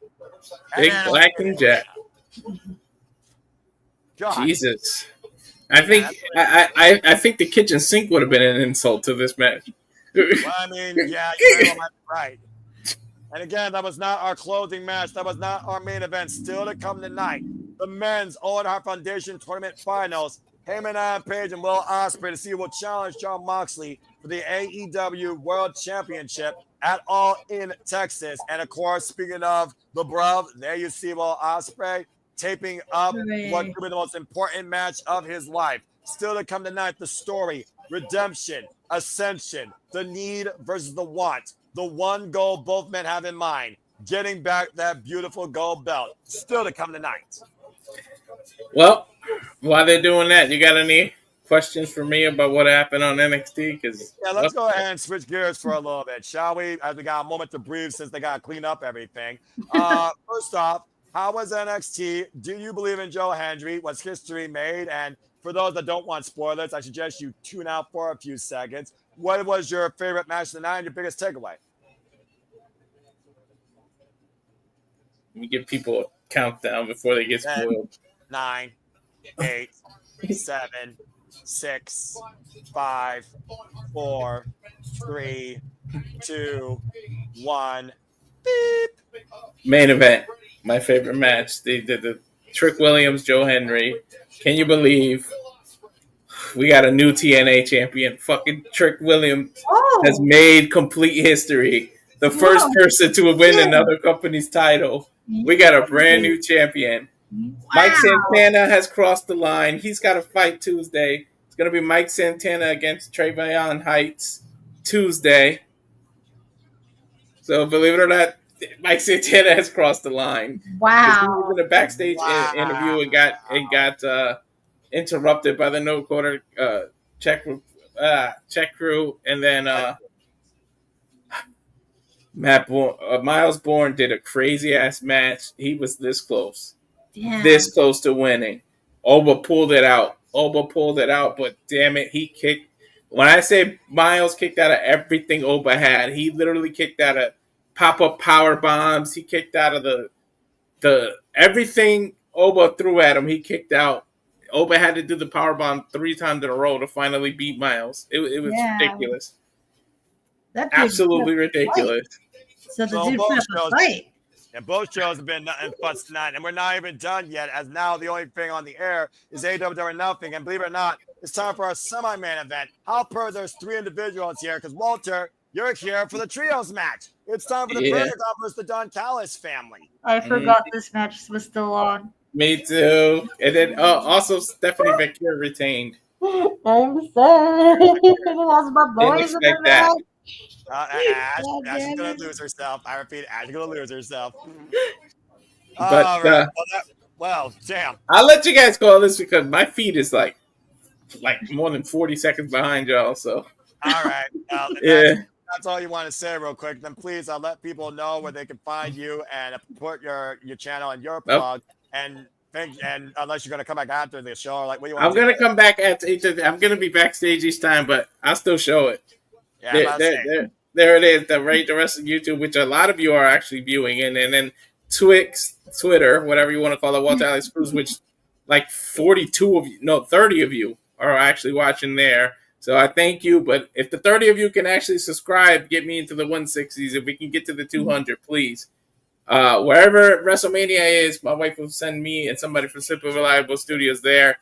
Oh, most likely it's going to be Vegas. So I can't wait. And I'll see you after this match.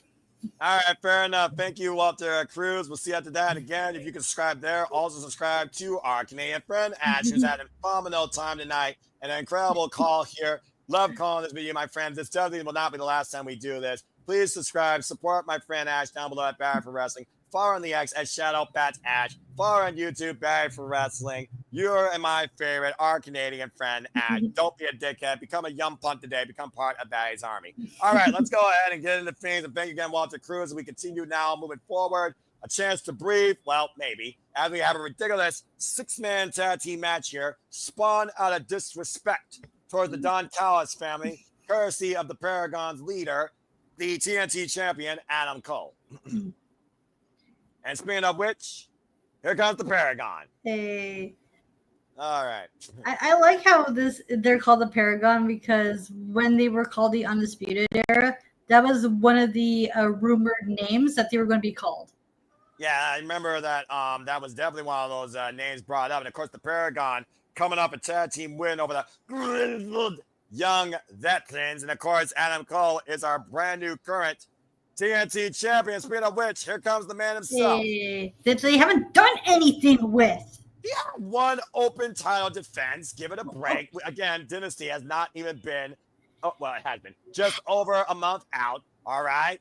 Okay, I guess I'm being a little too impatient here. You just want to see Adam Cole defend that title week in, week out. You want him to be a fighting champion. Am I wrong for that? Oh, of course not. But it's also one of those things where I think Adam Cole's not wrong in saying that his boys need to get their own golden ambitions. And tonight is a proving point for Adam Cole and his friends against the Don Callis family. But also, as we said, Kyle Fletcher, Kazuchika Takeshita, and Josh Alexander have a huge chance to not only continue to prove their dominance as a family, but maybe pursue Adam Cole for the TNT championship. Fair enough, yeah. I guess that's the whole purpose is to get title contenders out of this. That's one of those things where loves each other versus another team that just kind of deals with each other. You see Kyle Fletcher mocking Adam Cole up from behind. He's probably going to be the TNT title contender. And possibly, but here's your moment, Ash. You motherfucker. Adam Cole, baby! There you go. I'm not doing that. You better have done that. All right, there we go. Not interrupt that, Fletcher. He did interrupt it. All right, representative Fawn Smith for the 6-man contest. Don Callis on commentary. For those that don't know, Josh Alexander just came into AEW during the Owen. Lazarus Rampage, the former longest-reigning TNA World Champion. Kyle Fletcher, former World Television Champion. And, of course, Kazuchika Takeshita is the current Neverweight Champion for New Japan Pro Wrestling, working New Japan, DDP Pro, and AEW, and will defend that title against Bolton Oleg at Dominion. And speaking of the Alpha, look at this face-off here, Ash. Okay. 2 champions going at it. All right. And Falcao time, the arm ringer, of course, the Alpha, Kazuchika Takeshita, 28 years of age, so much promise. Adam Cole, time-tested veteran of the game for 16 years, former Ring of Honor World Champion, former NXT Champion, just to name a couple of his biggest accolades. Mm-hmm.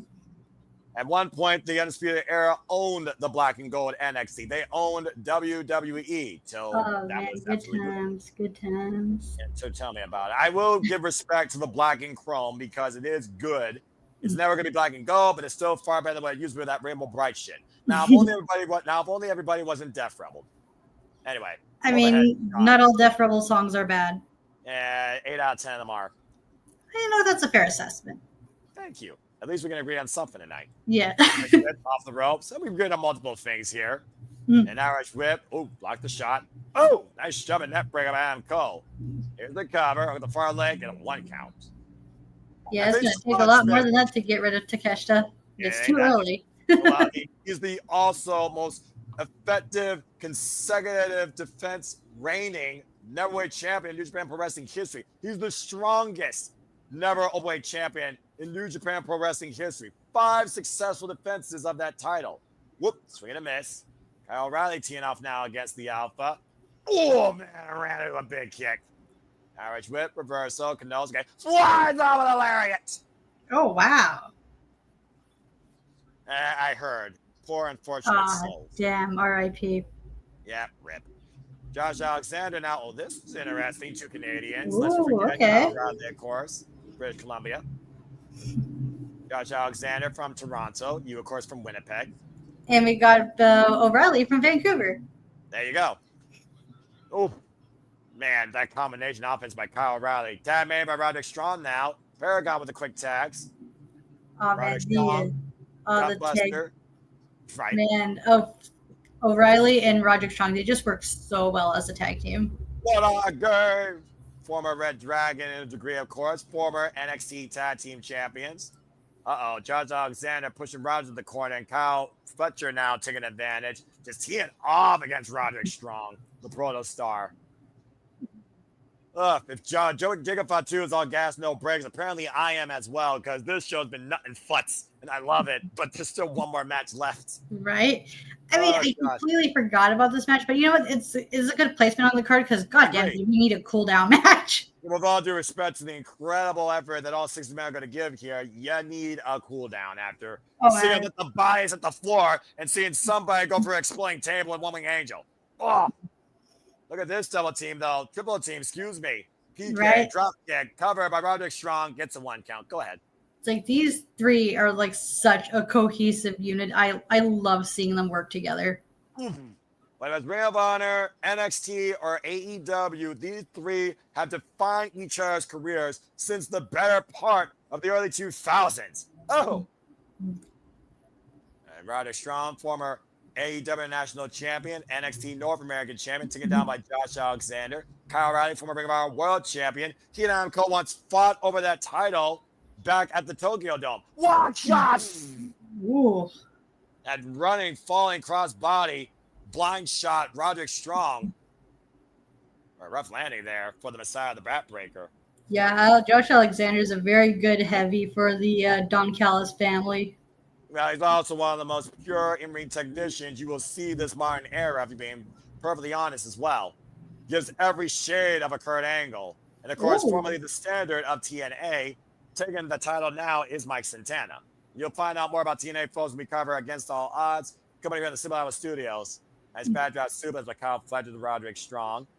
And Roderick, tag made now at the Alpha, Kenosuke Takeshita. It's amazing how well Kenosuke Takeshita and Kyle Fletcher have come together as a duo, but even more amazing how quick Josh Alexander and Kenosuke have worked together. We see more of Kenosuke and Josh as a tag team recently, and so far as a duo, they're undefeated. Yeah, and they work very well as a tag team.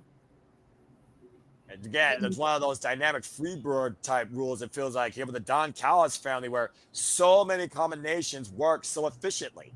You know, we were talking about contenders for the Hurt Syndicate. Takesh and Josh Alexander could make for a good title. Good contenders for the Hurt Syndicate. Yeah, well, you still got to do Cyrus the Virus, and I hate to give the devil his due, but even Don Callis got that cheap shot in with those stupid sparkle shoes.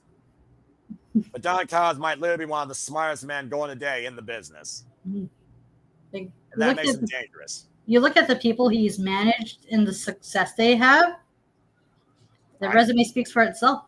Chris Jericho, Kenny Omega, Will Ospreay, Kyle Fletcher, and now this Don Callis family inception.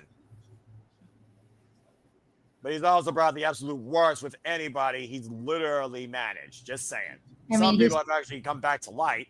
Others still have yet to do that. To be fair, he's called Cyrus the Virus for a reason. Well, yeah, and he also had his tainted plot in Maple Leaf Pro Wrestling.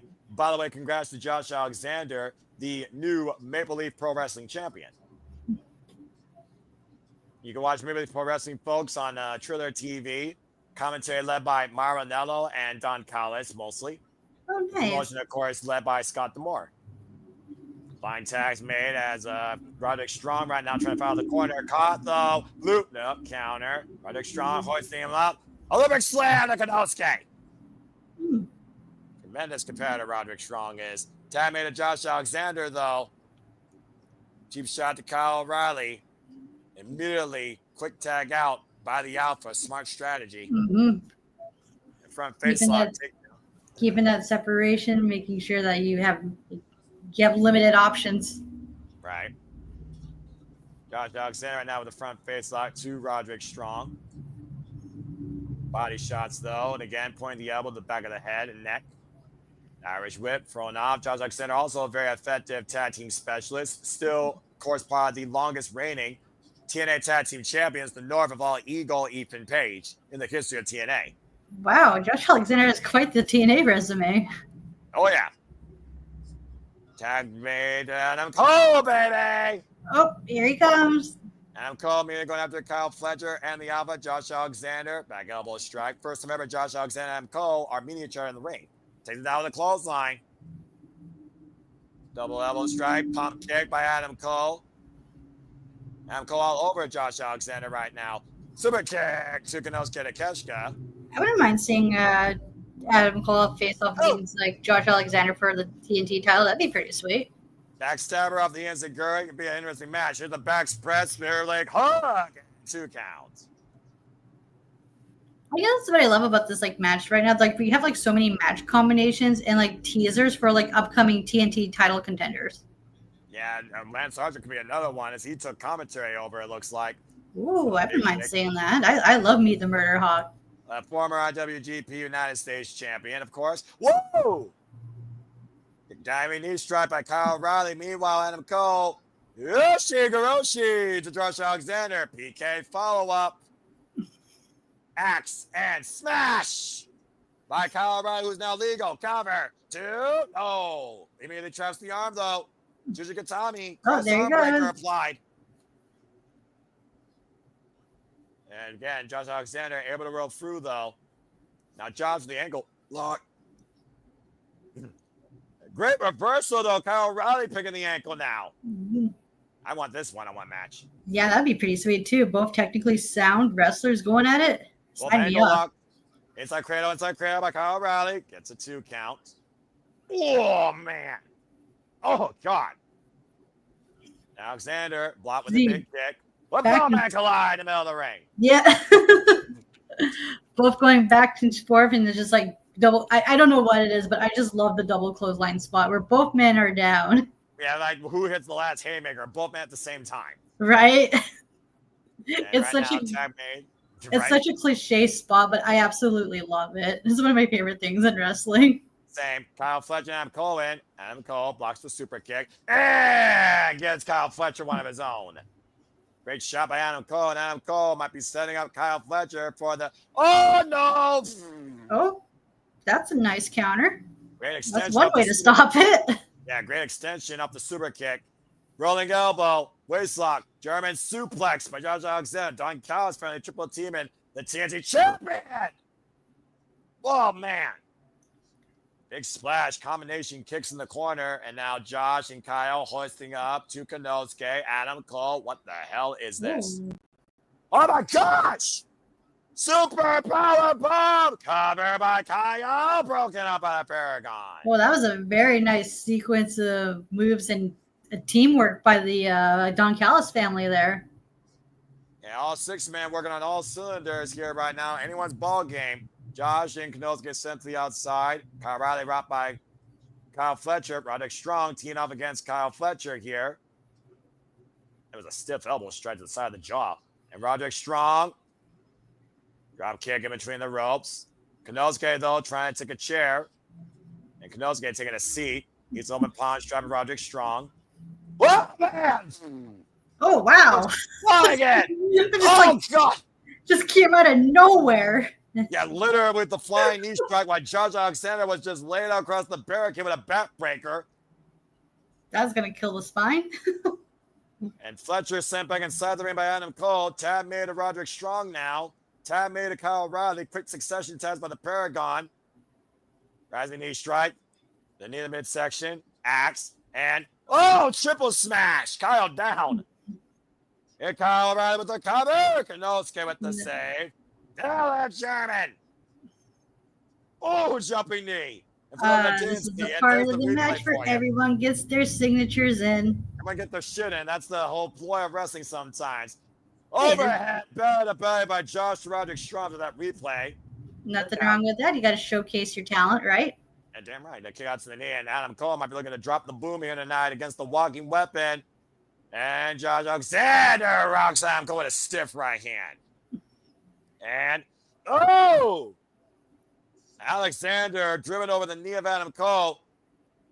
The half and half exploded by Kyle Fletcher. Adam Cole flies in with a leg kick. An explosive power. Pause looking for the brain buster. Kyle O'Reilly for the save. And Kyle O'Reilly, yep. Ooh, man, eats an elbow. And Kyle O'Reilly tying up the hamstring. Muay Thai combination offense. by the Violent Artist. Gets rocked, though, by a head kick. And Kyle Fletcher hoisting it up. Oh, no. Kind of guillotine. And Kyle Fletcher might be going out here, center of the ring, carrying Kyle O'Reilly's weight. And Kanosuke, though, took the elbow pad off. World class! Nothing Kyle can do but take it. And hoist it up. Brainbuster! Kyle Fletcher with the win for the Don Callis family. Oh, okay. Damn. This is a lethal shot by Kanosuke. I don't think even that teardrop brainbuster was needed, Ash, honestly. That was overkill. But it did get the job done, though. Yeah, he guaranteed it. There's no denying that.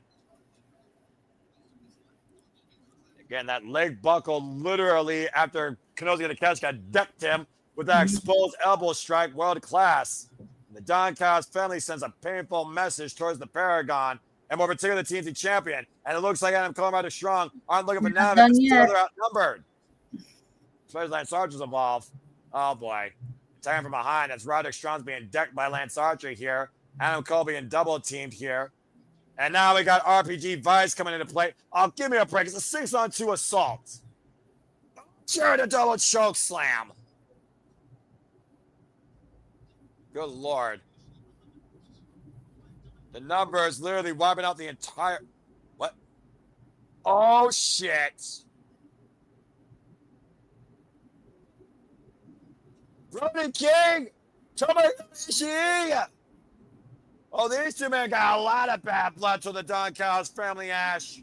Wait, who are they waiting for? There's another one? What the fuck? Who's that? No way. Is that... No fucking way. Dr. Rochi Tanahashi! Oh my god. Okay. What? Sure. Okay, the president of New Japan Pro Wrestling. Tanahashi and Brody King fire the entranceway. What? I know from the doors coming up, but what the hell? Yeah, I was about to say, it's like, but okay, sure. I'm for it. Well, that definitely gives the numbers up. What the hell? We witnessed that, but we already had Anarchy. I mean, it's nice seeing Tanahashi and all, but yeah, fuck yeah. Okay. Wait a minute. Fletcher, no way. That's slave blame by Tanahashi to Kyle Fletcher. As the ace is on its final road of kinship and will retire next year in the Tokyo Dome. And Adam Cole drops the boom. Kyle Fletcher laid out the downcast family neutralized tonight at Double or Nothing. Wow, that's a hell of a reinforcement right there. Give me this. No kidding. That was not expected.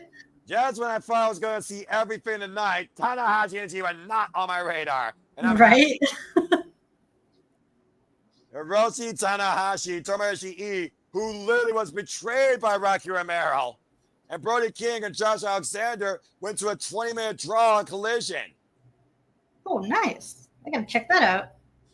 And of course, Ishii challenged Konosuke at Wrestle Dynasty in a failing effort for both the Never Openweight and the AEW National Championship. Battle lines drawn in this warfare. Mm-hmm. I mean, literally, what a crazy-ass night this has been, right? Yeah, no kidding. Like, these are some crazy-ass alliances that have been made. Well, again, Ash, our main event is still coming tonight as we get ready to close the book. Just want to remind you all that we are going to cover Fighter Fest. And with now is official, there's an AEW National Championship Fatal 4-Way. It's going to be a 4-hour special event from Denver, Colorado, Wednesday, June 4th, 8 p.m. Eastern Standard Time. And there you see the brand new AEW National Championship Tournament. Claudio Castagnoli versus Commander. Kenny Omega, of course, already planned his spot. Josh Alexander versus Brody King. And Mascara Dorado and Hechicero will all fight for a spot in this Fatal 4-Way against Kenny Omega. I like this international flavor right here. Mexico, Canada, America, Switzerland. Who's going to face the cleaner for the AEW National Championship at Fighter Fest? So we got Mexico, Canada, America. Damn, no Scotland. Well, again, we'll get to Scotland soon enough, and one man that wants to get across the pond, if not Scotland, England, is in our main event. What's been another phenomenal pay-per-view, Ash. This is what it all comes down to. This is why we're here. Yep. This is what it's all about. Redemption versus Ascension. Will Ospreay, Hangman Page, the men's Owen Hart Tournament Finals. To see who challenges for the AEW World Championship. Who needs this more? Who needs this more? Oh, you tell me, Ash. Again, we've talked about ad nauseam. We talked about verbatim. Right. We talked about both these men's credentials. It's truly anybody's game, but only one will win the shootout in the desert. Right. Oh, my gosh.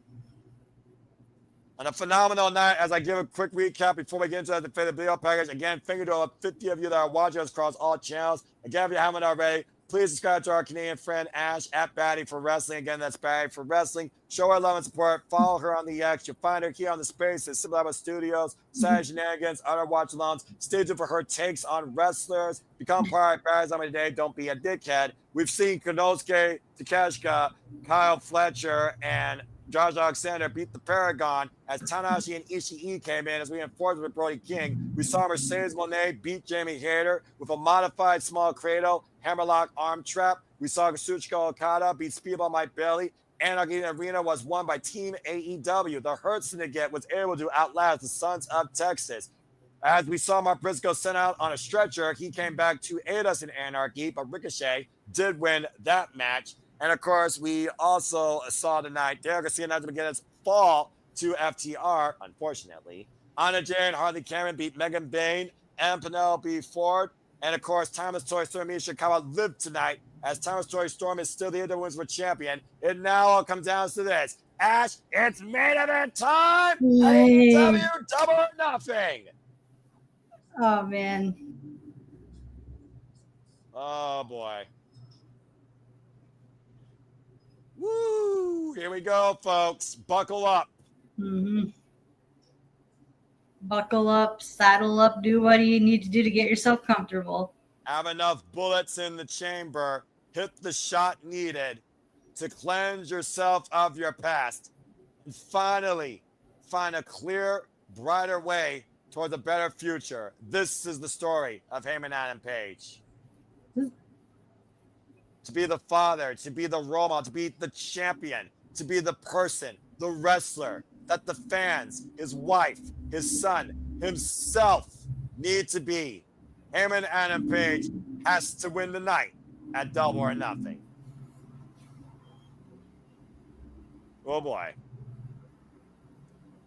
The Cowboy rides in one last time for a shootout in the desert looking for his Red Dead Redemption. Under a starry sky, will we see a cowboy rise tonight or fall to an assassin? Redemption versus Ascension. Hangman Adam Page and Will Ospreay. This is going to be fucking insane. The mood is set, Ash.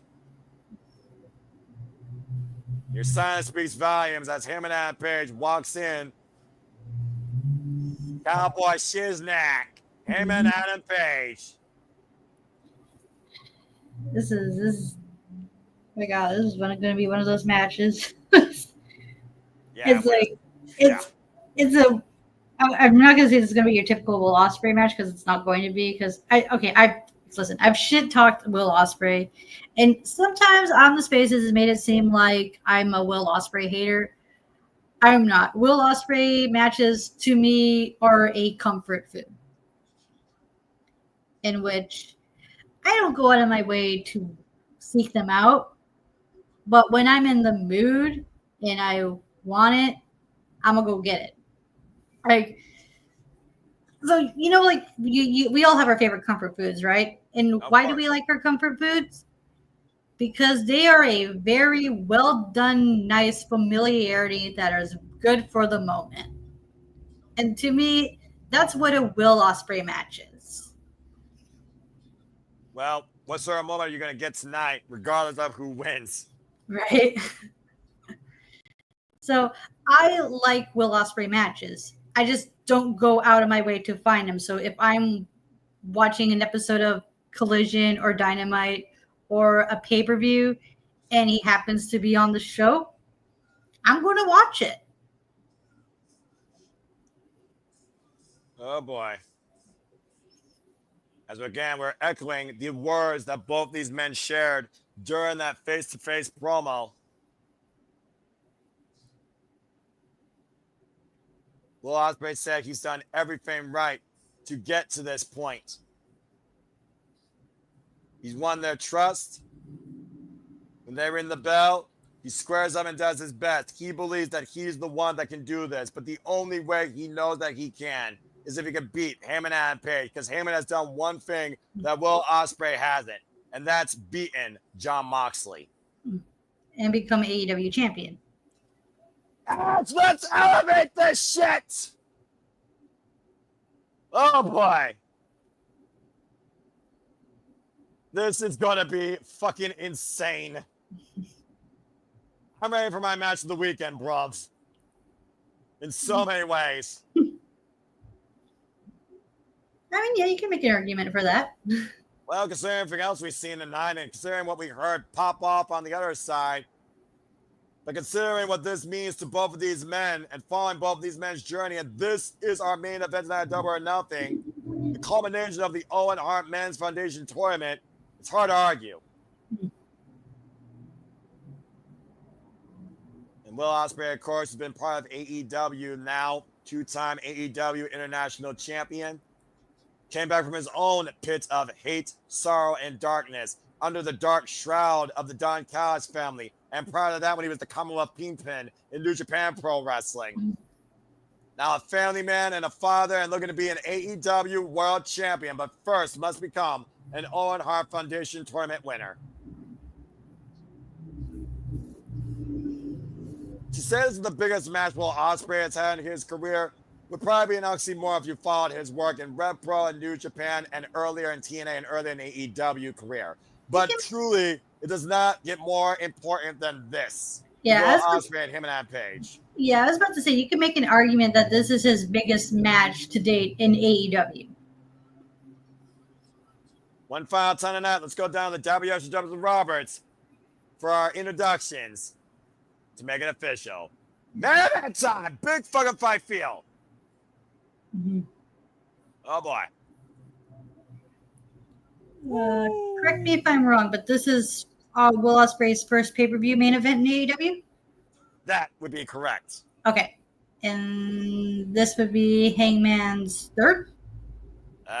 Give or take. I take that back. As far as Double or Nothing, you're correct, but we did see him last year challenge for Strickland at Forbidden Door for the AEW World Championship. He lost. Him and Page, he hasn't been in the main event of Double or Nothing, particularly since 2022 when he lost the title and himself to CM Punk.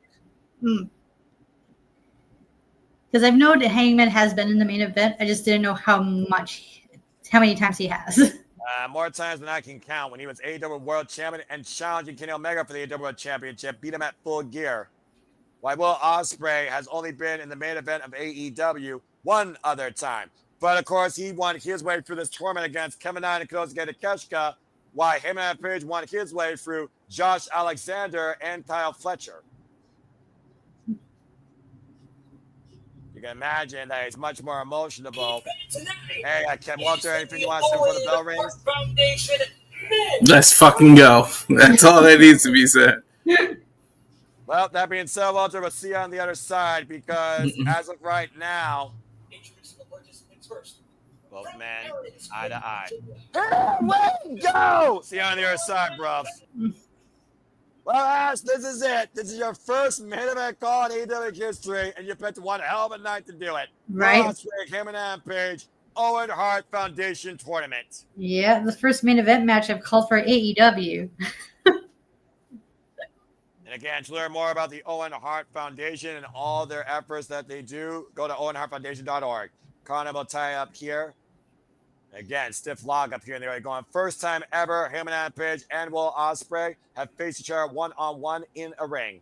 Of course, Will Ospreay, practically a Grand Slam champion in New Japan Pro Wrestling. Hangman Page, former AEW Tag Team Champion, and of course, AEW World Champion. Will Ospreay, we know he's a big fight player. We know he could go on the main event. We know he can be a champion. This is the first time ever he's been involved under this circumstance in the finals of this tournament. When it's time to show up in main events, Will Ospreay delivers. And right now, I will say this about Will Ospreay: like when it comes to like big time matches, that's where he excels. Stiff calling double tap here. The side headlock takeover by Hangman Page takes Will Ospreay down. And the key thing, I think, for Hangman Page is to neutralize Will Ospreay. Slow down his speed. Yeah, slow him down, keep him grounded, because there's a reason why Will Ospreay is called the aerial assassin, because when he gets that high-flying offense, there's no stopping him. And to Hangman Page's, though, Hangman Page, endorsed by Cody Rhodes, and they're part of Bullet Club. Hangman Page is a bit of a technical wrestler himself, but I always consider him more of a striker, a brawler, and that goes to Hangman's strength. Will Ospreay does not want to get into a striking affair with Hangman Page. Not at all. And also, Hangman's not afraid to take the skies either, because we've seen him go on the top rope plenty of times.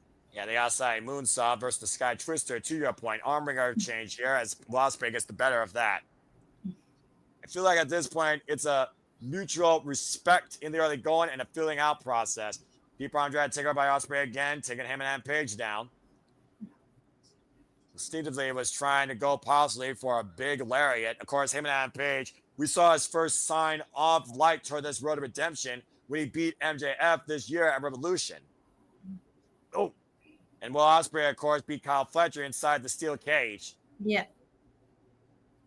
And full of hair right now. Yeah, I agree, by the way. Walter, you're not wrong here. And Safet, again, it definitely is the main event. Big fight field. Ready for this comments, by the way, folks. Bryce Rensburg. Heyman. Staring eye to eye. It looks like a clean break here. The only one was going for Heyman's head during that moment time. Slip out, covered lateral, 1 count. Slip out by Heyman, covered lateral, 1 count. Barely a 1 count, excuse me. Oh, cheap pump kick almost. To say neither of these men will pull any punches, Ash, might be an understatement. Right. It seems like both men have something to prove, and they're like very evenly matched right now. We've seen them both at their worst too. You saw Will Ospreay at his most cocky worst, self-entitled, will die for this business during the pandemic in New Japan Pro Wrestling. Hell of exchange. You're looking for the lariat, big axe handle. And of course, we saw him at his worst last year when he nearly killed Swerve Strickland. Waistlock, suplex, lands on his feet, hold that off the second rope, look for the odds cutter. Heyman scouted it though, off the ropes again. Pop, back, body drop. And Heyman popped and loaded. Fuck counter. Hitting blade tonight, stalemate. Man, what a beautiful sequences of counters. As you were saying though about Hangman Page's dark road to this point. Oh, I was about to say I wasn't watching New Japan during pandemic, sadly. That's fine. But yeah, I wasn't watching. You watched Hangman Page these last couple of years, though, right? I started watching New Japan in, I think was it shortly after the first Forbidden Door. Fair enough. That's what got me back into watching New Japan, because during the pandemic, I wasn't really watching pro wrestling because I don't know, because it just didn't feel right not watching the shows without the crowd. Like the crowd is like that much needed energy. Yeah, that's why I'm glad AEW kind of created that with an internal roster of independent workers during the AEW Dark Ages. They made it feel like an organic environment, much to their credit. Yeah, and going back to what you're saying, I've seen Hangman at his darkest. It is a scary place. You almost wonder, does Heyman need to go back to that dark place one last time to get to the light? Barbara's wrist contacting Will Ospreay there. Now traveling the left arm again. The Irish whip thrown up and over. Ospreay again. And Heyman running able to keep it with Ospreay. Take him by T-Harris by their assassin, snapping him. And hoisting him up, scoop slam. And Ospreay standing catch switch to a cover with the leg. Gets a 1 count. Oof.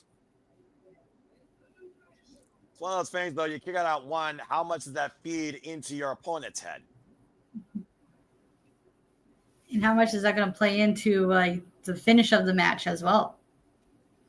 Well, you saw how quick Boltman were going for the kill shot early. Buckshot lariat and a hidden blade. Knife edge chop. Mm-hmm. But we did see also it didn't take a finisher in the women's, Owen. It took smart wrestling, a modified inside cradle. Yeah. And even for retention for the AEW, even for like retention for the AEW women's title before she locked in on the Storm Zero. Face first. Oh, wow. Just not Will Ospreay's lights out real quick. What a freaking elbow. That woke up Ospreay. Oh, definitely. It's like, book, bro. I just found out what him and Page brings to the table. This is the Kenosuke Keshka Ospreay. Again, you may have scouted him and Page, but you've never been in the ring with him. Right? Especially like a dangerous hangman who feels like he has everything to lose and something to prove. Flushed him and Page with a jaw, though, with the phenomenal forearm. And you look, see Will Ospreay, they'll grab him in the small of his spine and his side, almost a kidney area. And Ospreay might be looking to fly here tonight. As the crowd fully supporting him over the top rope with the plunge. Oh, Heyman caught him. Nicely caught. And Heyman, oh no. The forward throw into the barricade. Yeah, that's going to do a number on that spine if that's already been hurting. Yeah, I'm about to say, did Heyman hurt himself, though, in the process? Saw the way that he's grabbing his side now. That's the risk reward you have to take sometimes. And to your point, again, he got clocked in the jaw with that phenomenal forearm. Want to shout out to the phenomenal AJ Styles, one of Will Ospreay's mentors and greatest inspirations. Yes, I was about to say that too, but it inspired him to become a wrestler. Again, Ospreay may have messed up his back, and I think Heyman and Page might have messed up his side. You see, Ospreay has that hand over the lower back. We've seen that plenty of times in his career, especially here in AEW. And now again, oh, jeez. Yeah. Hangman's going to be working on that now. Yeah, throwing in the second turnbuckle, another faraway slam, and gets a 2 count. But you could also play into both Hangman's finishers, that buckshot lariat and that Deadeye as well, right? Exactly.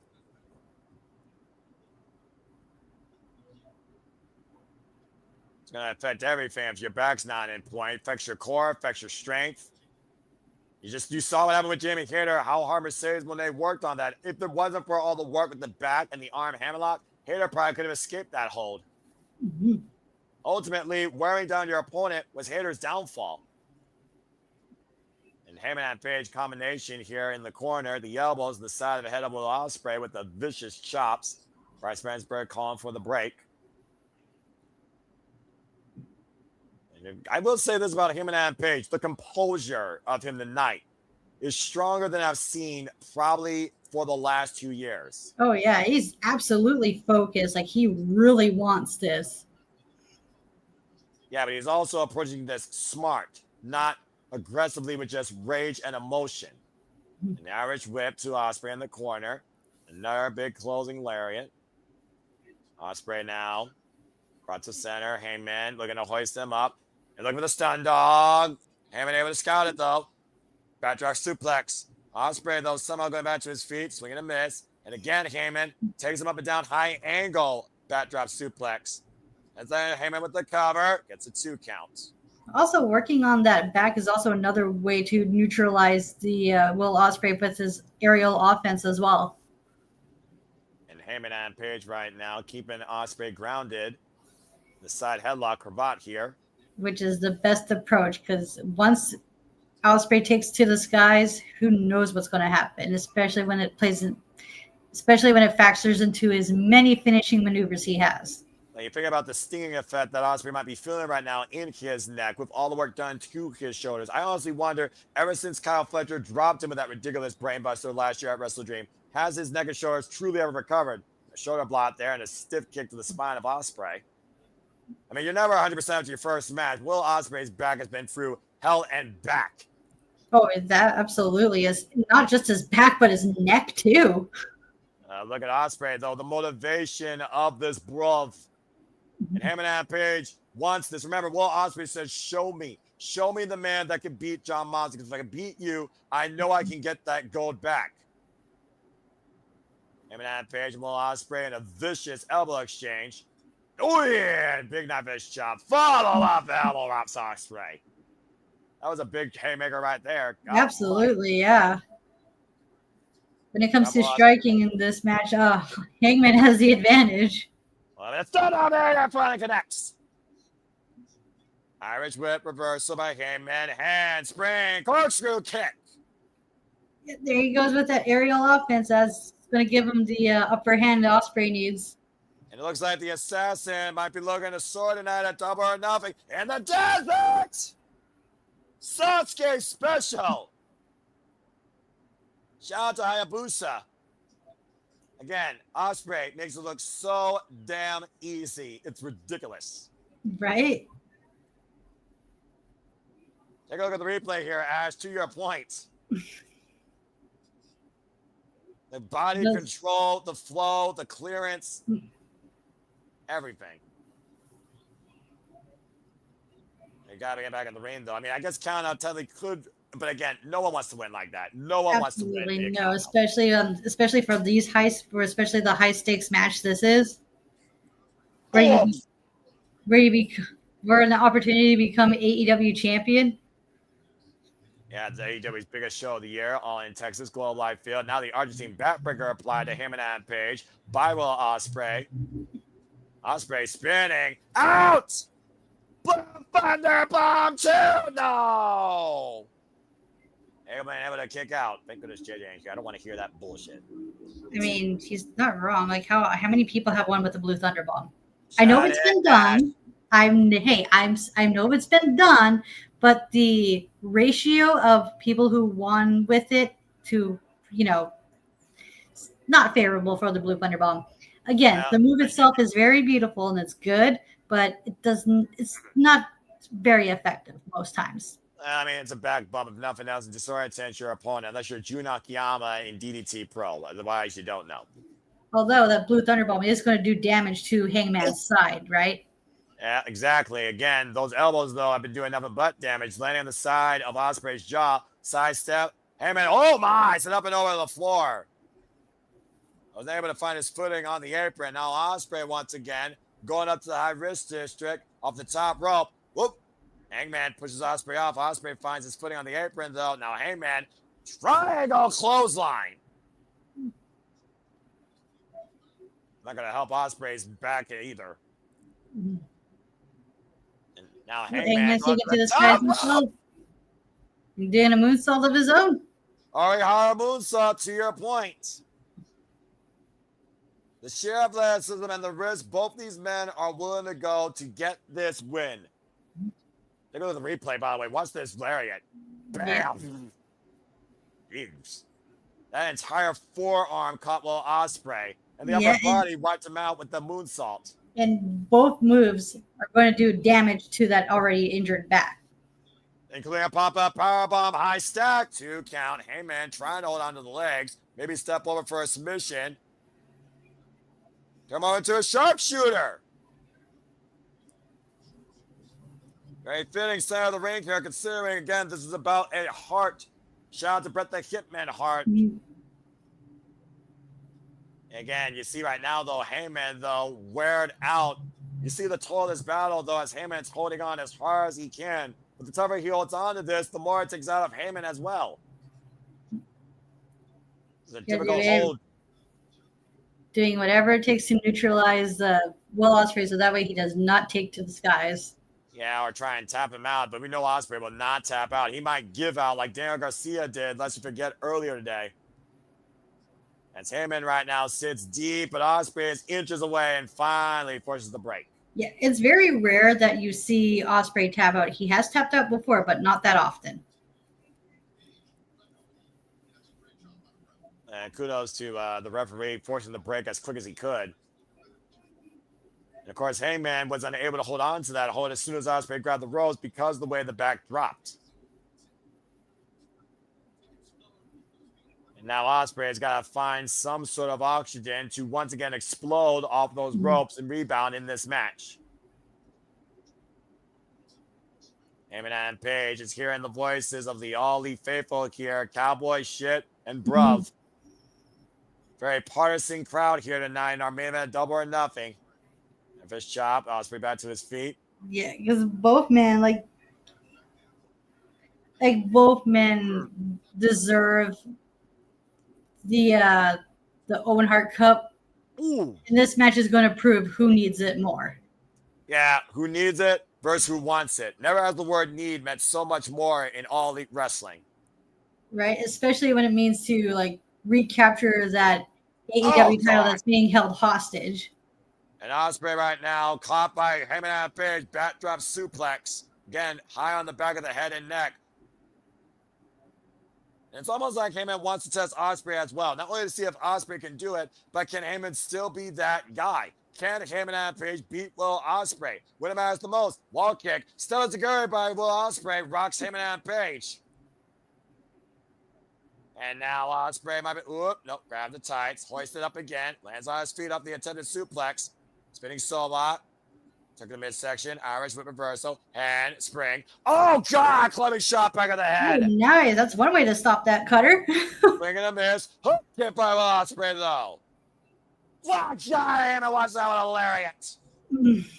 And off the ropes again. Well, Spanish block and X. Oh, nice.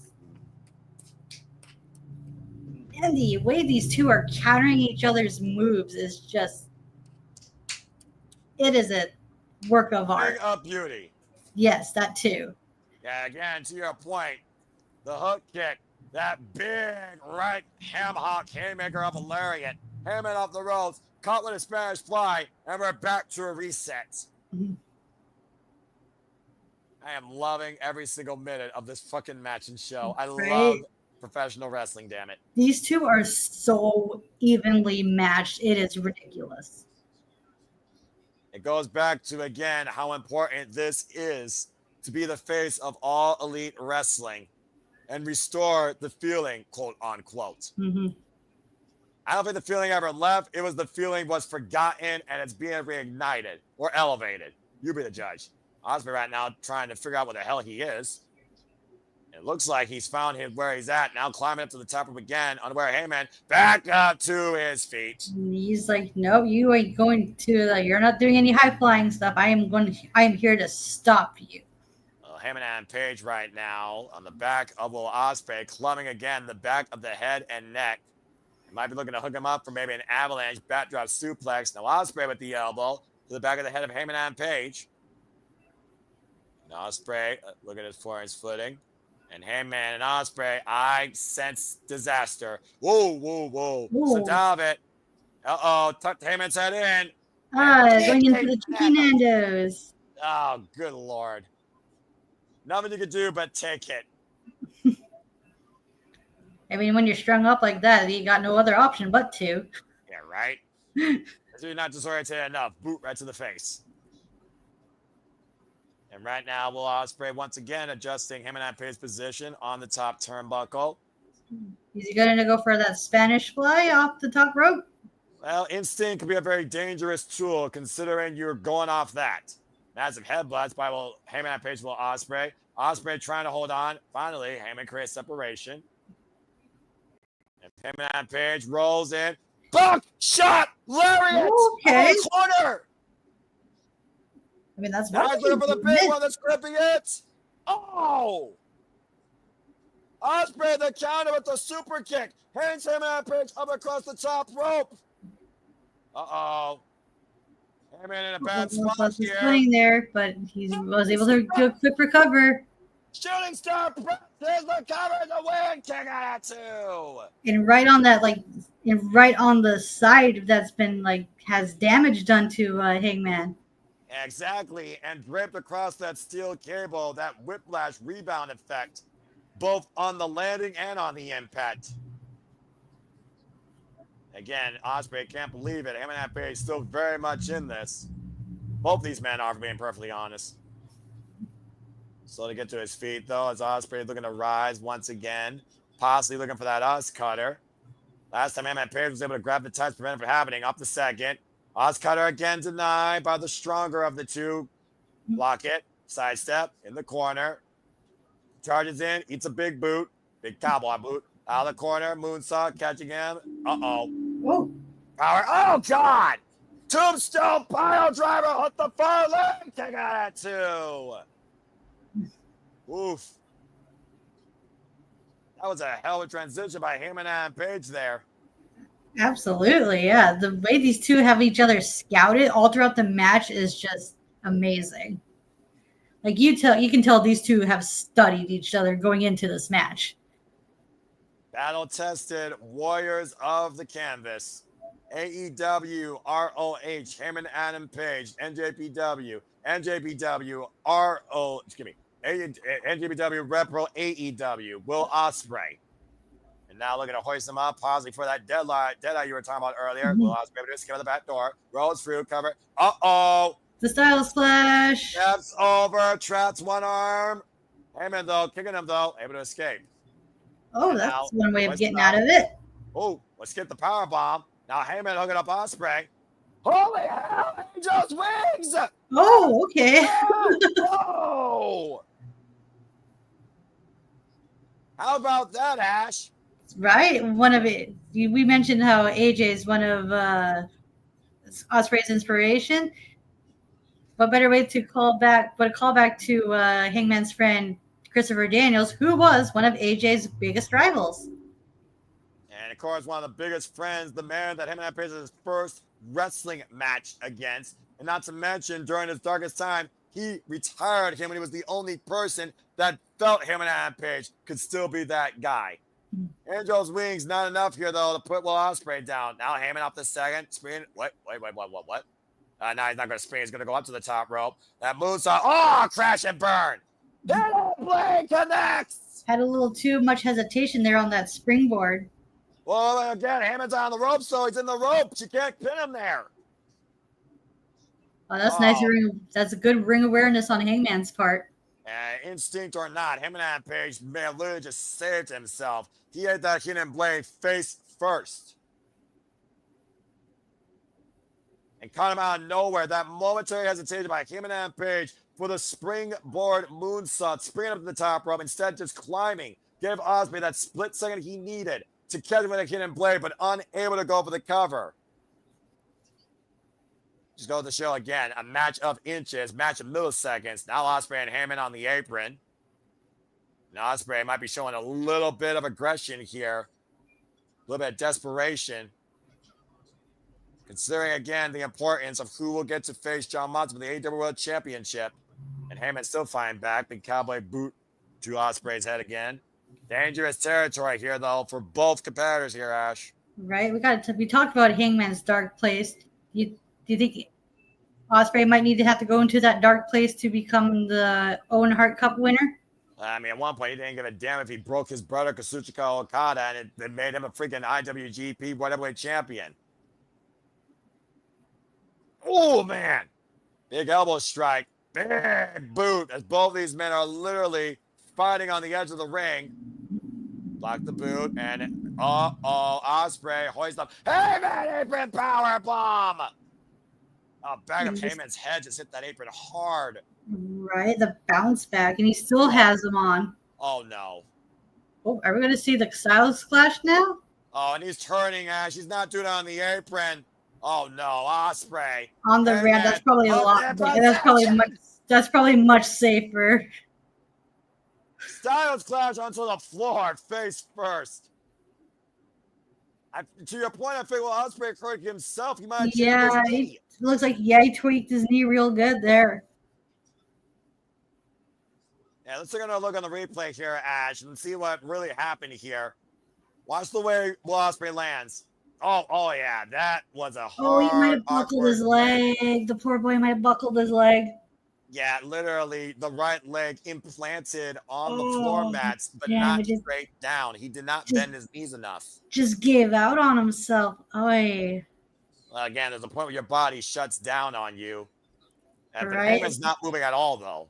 No kidding. It's like, I say this about Will Ospreay. It is amazing how he continues to work at the level he does, despite all his nagging injuries that he's succumbed over the years. Like, those injuries did not slow him down at all. And it is amazing how Ospreay is able to continue to do what he does at the levels he does with the amount of injuries he's had. Bryce Wensberg's up to 9. Heyman and Page slow to stir. Don't let it end like this. Heyman beats the count at 9.5. But Ospreay quick to follow up. Okada finally connects. Cover. No, the ring. Take out 2 by Heyman again. Ospreay not slowing down, though. Once again, looking to sink the blade. Heyman and Page is vulnerable. Ospreay scouting. Heyman blade connects. Cover to win the Owen. It's kick out 2. How the hell did he kick out that? It's Iron Will or Iron Jaw? It's Ash. That fighting spirit of Hangman. Sorry? Yeah, take a look. Bam. Right? Boy, that hidden blade's such a nasty move. And a whiplash effect against the jaw and your head, and somehow Heyman and Page showing more grit than he's ever done before.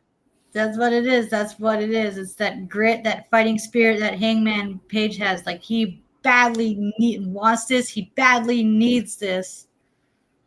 Could be looking for the Tiger Driver or the double underhook onto the shoulder, also known as the Stormbreaker.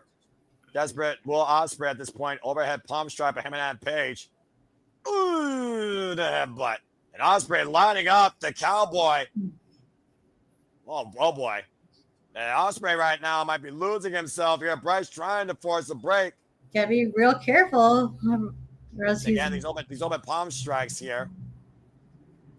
I think Ospreay is tired at this point that he's been unable to win. He might literally be going back to that dark place of desperation. Remember, this is the same man that has been to the finals of the G1 Climax against Kazuchika Okada, and he failed to win that. Ospreay is a big tournament player, but he hasn't won any big tournaments. Oh, man, and Heyman driven face first into the Spanish announce table. Yeah, my friend and I, when we were watching that G1 together, we had an argument over who deserves it. And he's like, Ash, like, who do you want to win? It's like, you want Ospreay to win, right? It's like, no, I want Okada to win, because I was like big Ospreay hater at the time. Right. And he was like, Ash, think about what you're saying. You're going with the status quo. It's like, yeah, I know. He's like, you sure you don't want Ospreay? To which my argument was, he's the U.S. champ. He doesn't need another title. Well, I'm about to say Bryce Wensberg right now trying to give Ospreay some clarity. Is this how you want to win? Ospreay relentless assault against Heyman and Page. Face first to that partition on the Spanish announce table. Again, how important is something to you and how far you're willing to give up your own moral code? Right. And sometimes in the situations, like especially like these, you might have to go into that dark place. And to my friend Sandy's point, being the statistician here, indeed, the New Japan Cup 2021 was his last huge tournament win. And of course, previously winner of the Best Super Juniors, again, Shingo Takagi, still one of the youngest dudes to this day, 23 back in 2016. As Ospreay might be looking for the Storm Driver on the announce table. Oh my God! Oh. The weight underneath Heyman and Page Ospreay collapsed the Spanish announce table as Heyman was looking for the Deadeye. Right? Wait, that's a first. I have not seen that before. And the rage and the weight of the men was not enough for that table to handle. But it might have been the saving grace for both men, ironically, as they fought a heat. Right? Because, oh my God, did Deadeye through that table or a Stormbreaker through that table? But it just, boy.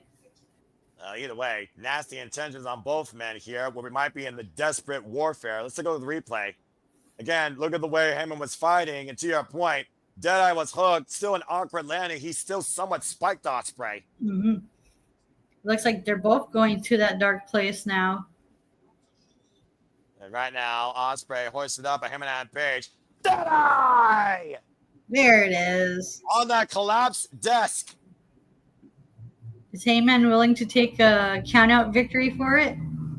I mean, again, the jury is still out. Bryce Remsburg checking out both men here. Bryce Remsburg might need a leash as long as Red Shoes Umino in this case.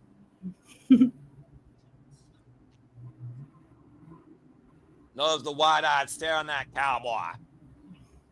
Now hoisting up Will Ospreay. And now Heyman sending Will Ospreay inside the ring to your point, Ash.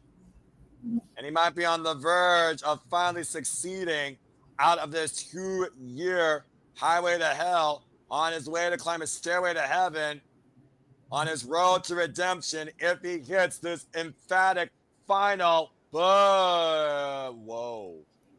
Try to get to his feet, and Ospreay falls backwards into the other side of the... Uh-oh. Again, right now, Ospreay clutching his neck. Is this the final shootout? Is this the final shot? Is this what's going to define it all? Buckshot or hidden blade? What do you bring to win in a gunfight? Right. Well, definitely not a knife. That's for sure. Well, Ash, it's been an honor calling this with you, but I think we're about to see the final battle. Ospreay's bringing a knife to the gunfight with that hidden blade of his. Exposed hidden blade, fully loaded buckshot lariat. What wins here in the end? Oh my God, this is going to be a crazy collision if both hit. Oh God, and Heyman just took his elopad off. Bone on bone. Oh my God.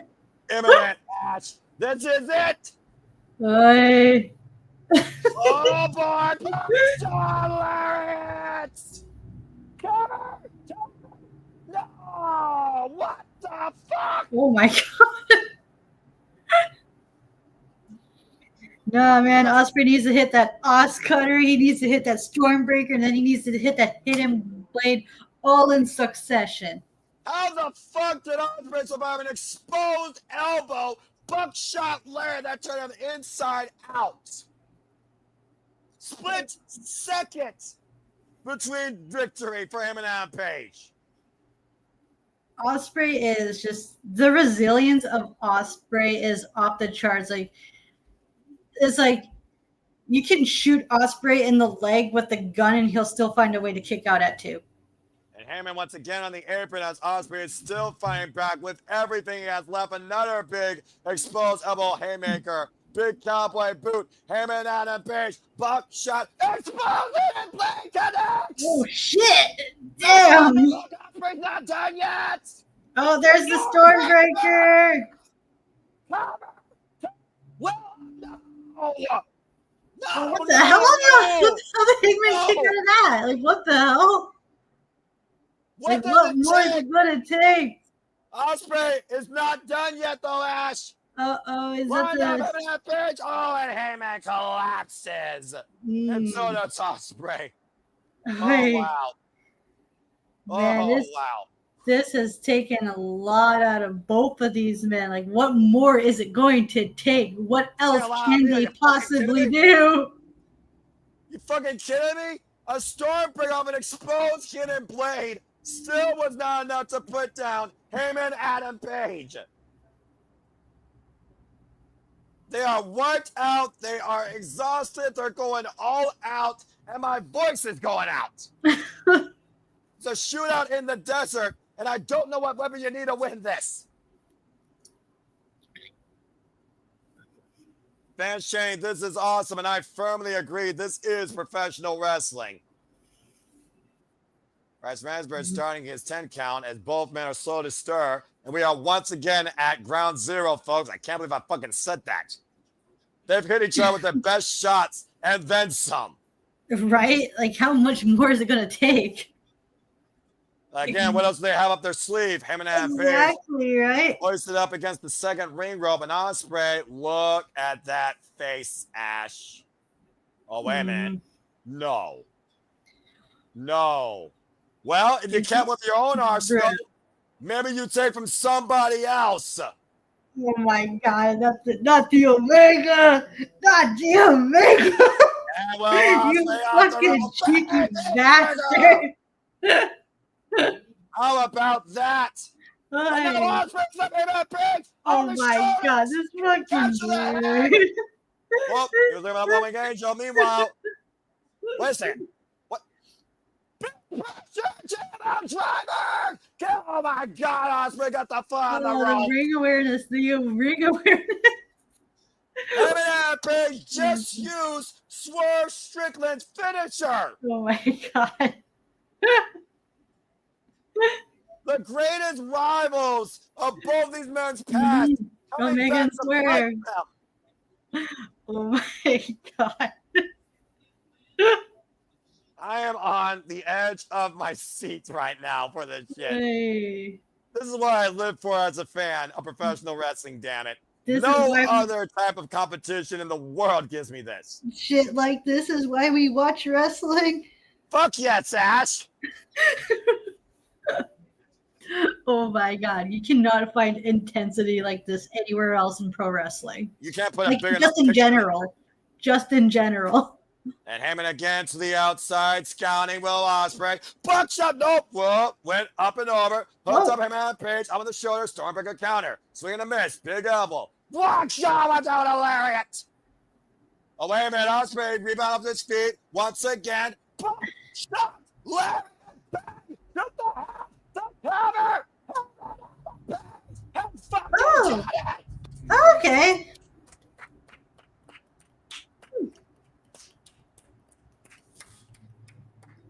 My God. Heyman Adam Page with the final shot at high noon. What's out with Ospreay? Heyman Adam Page has won the 2025 Men's Owen Hart Foundation Tournament. Redemption found tonight at Double or Nothing. Now, well, can he complete the redemption by getting AEW title at All In? He just took the one step needed to get to that point, Ash. Only one thing remains, and that's All In Texas. But respect to Will Ospreay, as both men went all in tonight in the name of Owen Hart. But at the end of the day, Heyman Adam Page has punched his ticket to July 12th. Let's take a look at the replay here. That buckshot lair at the end, countered almost into another Stormbreaker, lands on his feet, blocks the shot, wipes Will Ospreay out with another lair, immediately follows up. Ospreay staggered to his feet, rebound off the ropes, and another emphatic buckshot lair. Remember, exposed elbow, deep look at the leg. The Hangman wins at Double or Nothing. Heyman Adam Page lost in 2022 the AEW World Championship, and in 2025 at the very same stage, Heyman Adam Page has won the Owen Hart Foundation tournament tonight in the main event. Wow, it's a whole damn lot to get there, though, Ash. Yeah, like no kidding. What a match, and what a well-earned win for Hangman. And what a ride to the final shot by Will Ospreay. Can Heyman Adam Page beat Jon Moxley for the third time in his career? Can Heyman Adam Page become a two-time AEW World Champion? Can he bring that piece of gold back home out of hostage territory? There is the official graphic. July 12th, All In Texas. Jon Moxley, Heyman Adam Page, AEW World Championship. 46 days, Ash. 46 days. Yeah. Boy. That's unbelievable. Boy. Hangman's done it before. Let's see if he can do it again. Yeah, but Ash, this could be the most important match in Heyman Adam Page's career. More than just a championship. It's a man, it's a father. It's someone looking to lead All Elite Wrestling as the champion. And there's no denying that Heyman Adam Page was the guy tonight. Wait a minute. And Heyman, going back to the ring, though. Welcome back here. Again, checking Will Ospreay. We talked about before in that promo, Will Ospreay says, no matter what happens, I have got you. But Will Ospreay has to be dejected. He gave absolutely everything and then some, but it just wasn't enough.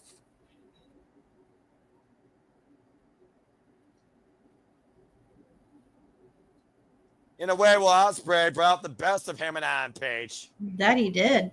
It's almost like Will Ospreay gave Adam Page what he needed, while him and Adam Page someone Will Ospreay still needs to get. Right. This is one of the best Hangman matches I've seen in quite some time. It's one of the best matches I've seen in a long damn time from AEW pay-per-view main events, period. Man. He's hurt, but he's not broken. Hangman with the handout. Come on, man. Come on, bruv. At the end of the day, you both are certainly restoring that feeling. You're a good man. There it is.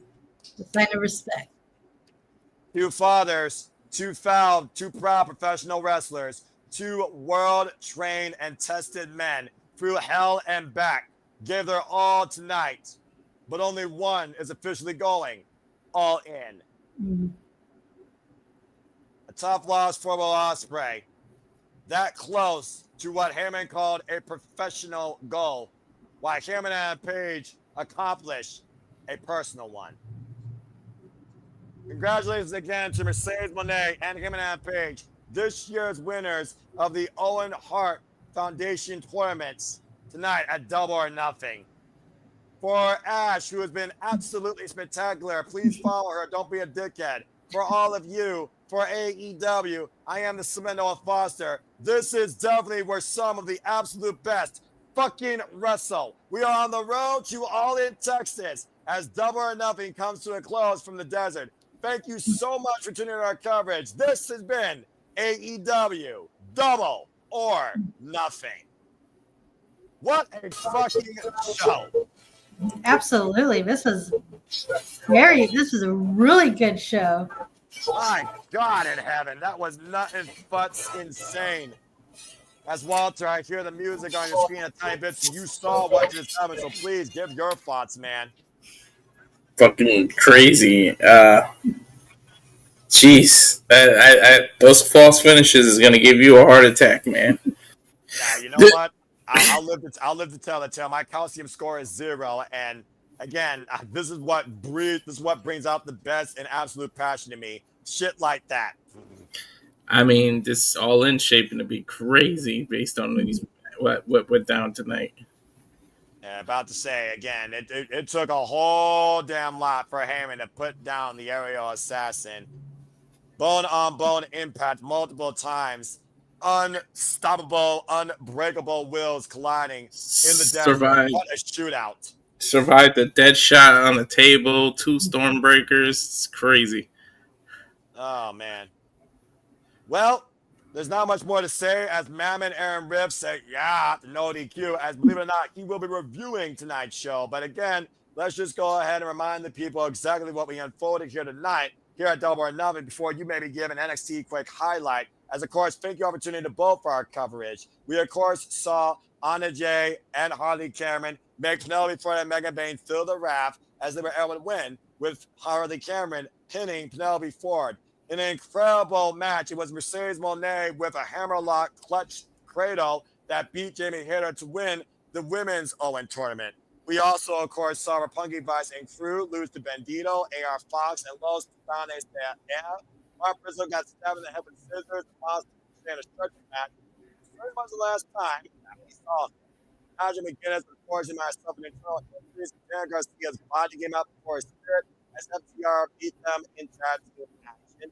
We saw a timeless classic with an emotional climax as Tempest Toni Storm beat Mina Shirakawa with the Storm 0 in the end. The Hearst to get hurt Dustin Rhodes, Sammy Guevara retained the AEW World Tag Team Championship. Absolute anarchy ensued with the help of Mark Briscoe as Kenny Omega, Will Nightingale, Social Liab beat and not only beat them but trapped the Death Riders and destroyed the Young Bucks, including a one-wing engine for an exploding table and an emphatic swerve stomp with some tech-filled Reeboks. Speedball Mike Billy gave Kazuchika Okada a run for his money after a drop kick out of midair on Ultimate Weapon locked him into a Rainmaker as Okada retained the AEW Continental Championship. And as we saw in the Battle Redemption versus Ascension, there was absolute incredible progression, a survival and test of wills as Hangman Page has won this year's Men's Owen Hart Foundation Tournament against the All Elite Bruv. And so now we know our two biggest matches going to All in Texas on July 46 days from now. Hangman Page will challenge John Moxley for the AEW World Championship, while Mercedes Moné will challenge Timeless Toni Storm for the AEW Women's World Championship. What a fucking night, professional wrestling AEW, bros. What a night. As I go, Walter. Oops. I'm going to go over NXT since you went over AEW. Please do. Oops. Yeah, he's going to a different brand. You're all right, bro. Go ahead. ahead. I have to change the brand to NXT. Oh, okay, I got you. I'll do that. Where is it? Lucha Libre. Well, that's WWE. You don't have that? Where'd you put it? You don't have the graphics, do you? WWE is mixed. Yeah, it should be in there. They're not. You did not. Botch. I definitely put them in there. Well, they must have got taken out. Just give the. Oh no, I think I put them here. You botcher. Wrong brand. Again, we're live, folks. Go ahead and talk. All right. If you don't have the graphics, just talk, dude. All right. You're wasting the daylight. Hey. Someone screwed up. Y'all screwed up once again. I'll do this. We got 3 matches for All In, not just the women's matches, but we got the Omega Okada match as well. Oh, that's true. Well, that's not made official. As to your point, that is another development. As now we know, Kenny Omega will defend the International Championship at Fyter Fest in a fatal 4-way, and the other 3 positions will be determined in a tournament. We got Switzerland, we got America, Canada, and Mexico represented. Everyone from Claudio Castagnoli to Hechicero to Mascarado. I'll do it that way. All right, now go ahead and talk, bro. All right, so Stax defeated Tony D as now I can't even think right now off the top of my head. I'm so tired. What's the other member of the D'Angelo family? The lawyer. Yeah, he back up and it distracted Tony, so that caused Stax to win. Damn. Sol Ruka snatched Kalani's soul. She was like 15 feet away when this woman jumped off the rope and snatched her soul. Like, it was the best looking soul snatcher I've ever seen. The distance she covered to do that damn move to get Kalani was freaking ridiculous. You gotta go watch that match. It's ridiculous. Like, these two were jumping and flipping all over the place. It looked like a Will Ospreay match. Like, it was ridiculous. I mean, they are gymnasts after all, right? Yeah, right. Yep. Hank and Tank, they beat Sean Spears, but then what the hell is his name returned? I'm getting tired, but yeah, Hank and Tank did win. The Japanese guy, their partner came back. Josh Briggs' partner came back to counteract it. Yeah, so, and they did a reunion and hugged in the middle of the ring, which I called. Of course, Trick Williams, the new TNA champion, after bringing in the title to distract the ref took it away. He raked him in the eye when he was going to get a standing ovation, which left the title on the floor. He flapjacked Joe Henry onto the title. Referee had to let it go because basically it was accidental or incidental because the title was in the ring. Then he hit a crazy-ass trick shot and ended the night. Stephanie back here with believe it or not, a corkscrew plancha won this match because she put Jordan away with the SVP. She did it twice, and Jordan still kicked out. It took a top rope corkscrew plancha to win that match. And then Obafemi and Miles Bourne, he retained the title, but again, it literally took 3 power bombs in a row to get Miles kicked out of everything but the kitchen sink. Like, seriously, these two went nuts, and that's NXT. Like, you got to go check out, if anything, go watch the Kalani, the Stephanie in this match. But, of course, you got to watch Joe Henry, too. Like, the whole pay-per-view in and of itself. And, I mean, they even teased this. I got to go back to your AEW one. Go ahead. And again, I almost forgot one other match. Your boy Adam Cole, while the Paragon didn't win, Adam Cole and the Paragon got battered by Tanahashi and Ishii, setting up battle lines with Brody King as well against the Don Callis family. Can you all say blood and guts? Because I think we may have got our blood and guts match. The Paragon is that match? Maybe. I mean, we saw the Death Riders lose emphatically to Team AEW. I think this 6-man on 6 action would be much more different and interesting. That's just me. And Brody King loves violence. So, blood and guts has to be coming. Anyway, continue. Not only is this man crossing the line on NXT Tuesday, but look at this teaser he put on his Twitter. Okay, he's winning at Slammiversary. Santana was watching backstage and saw that Trick win the title. Was like, I'm not letting that shit fly. They're gonna give him the feel good moment. All right. You think so? I'm pretty sure. Yeah, they're not gonna have Trick Williams. That Trick Pony. They're not gonna have him lead NXT. No way. I don't know. I mean, let me see if I can share it. Trick is teasing the hell out of everybody. Man, what an incredible night of professional wrestling. Tell me about it. Oh my god. I mean, look at the time.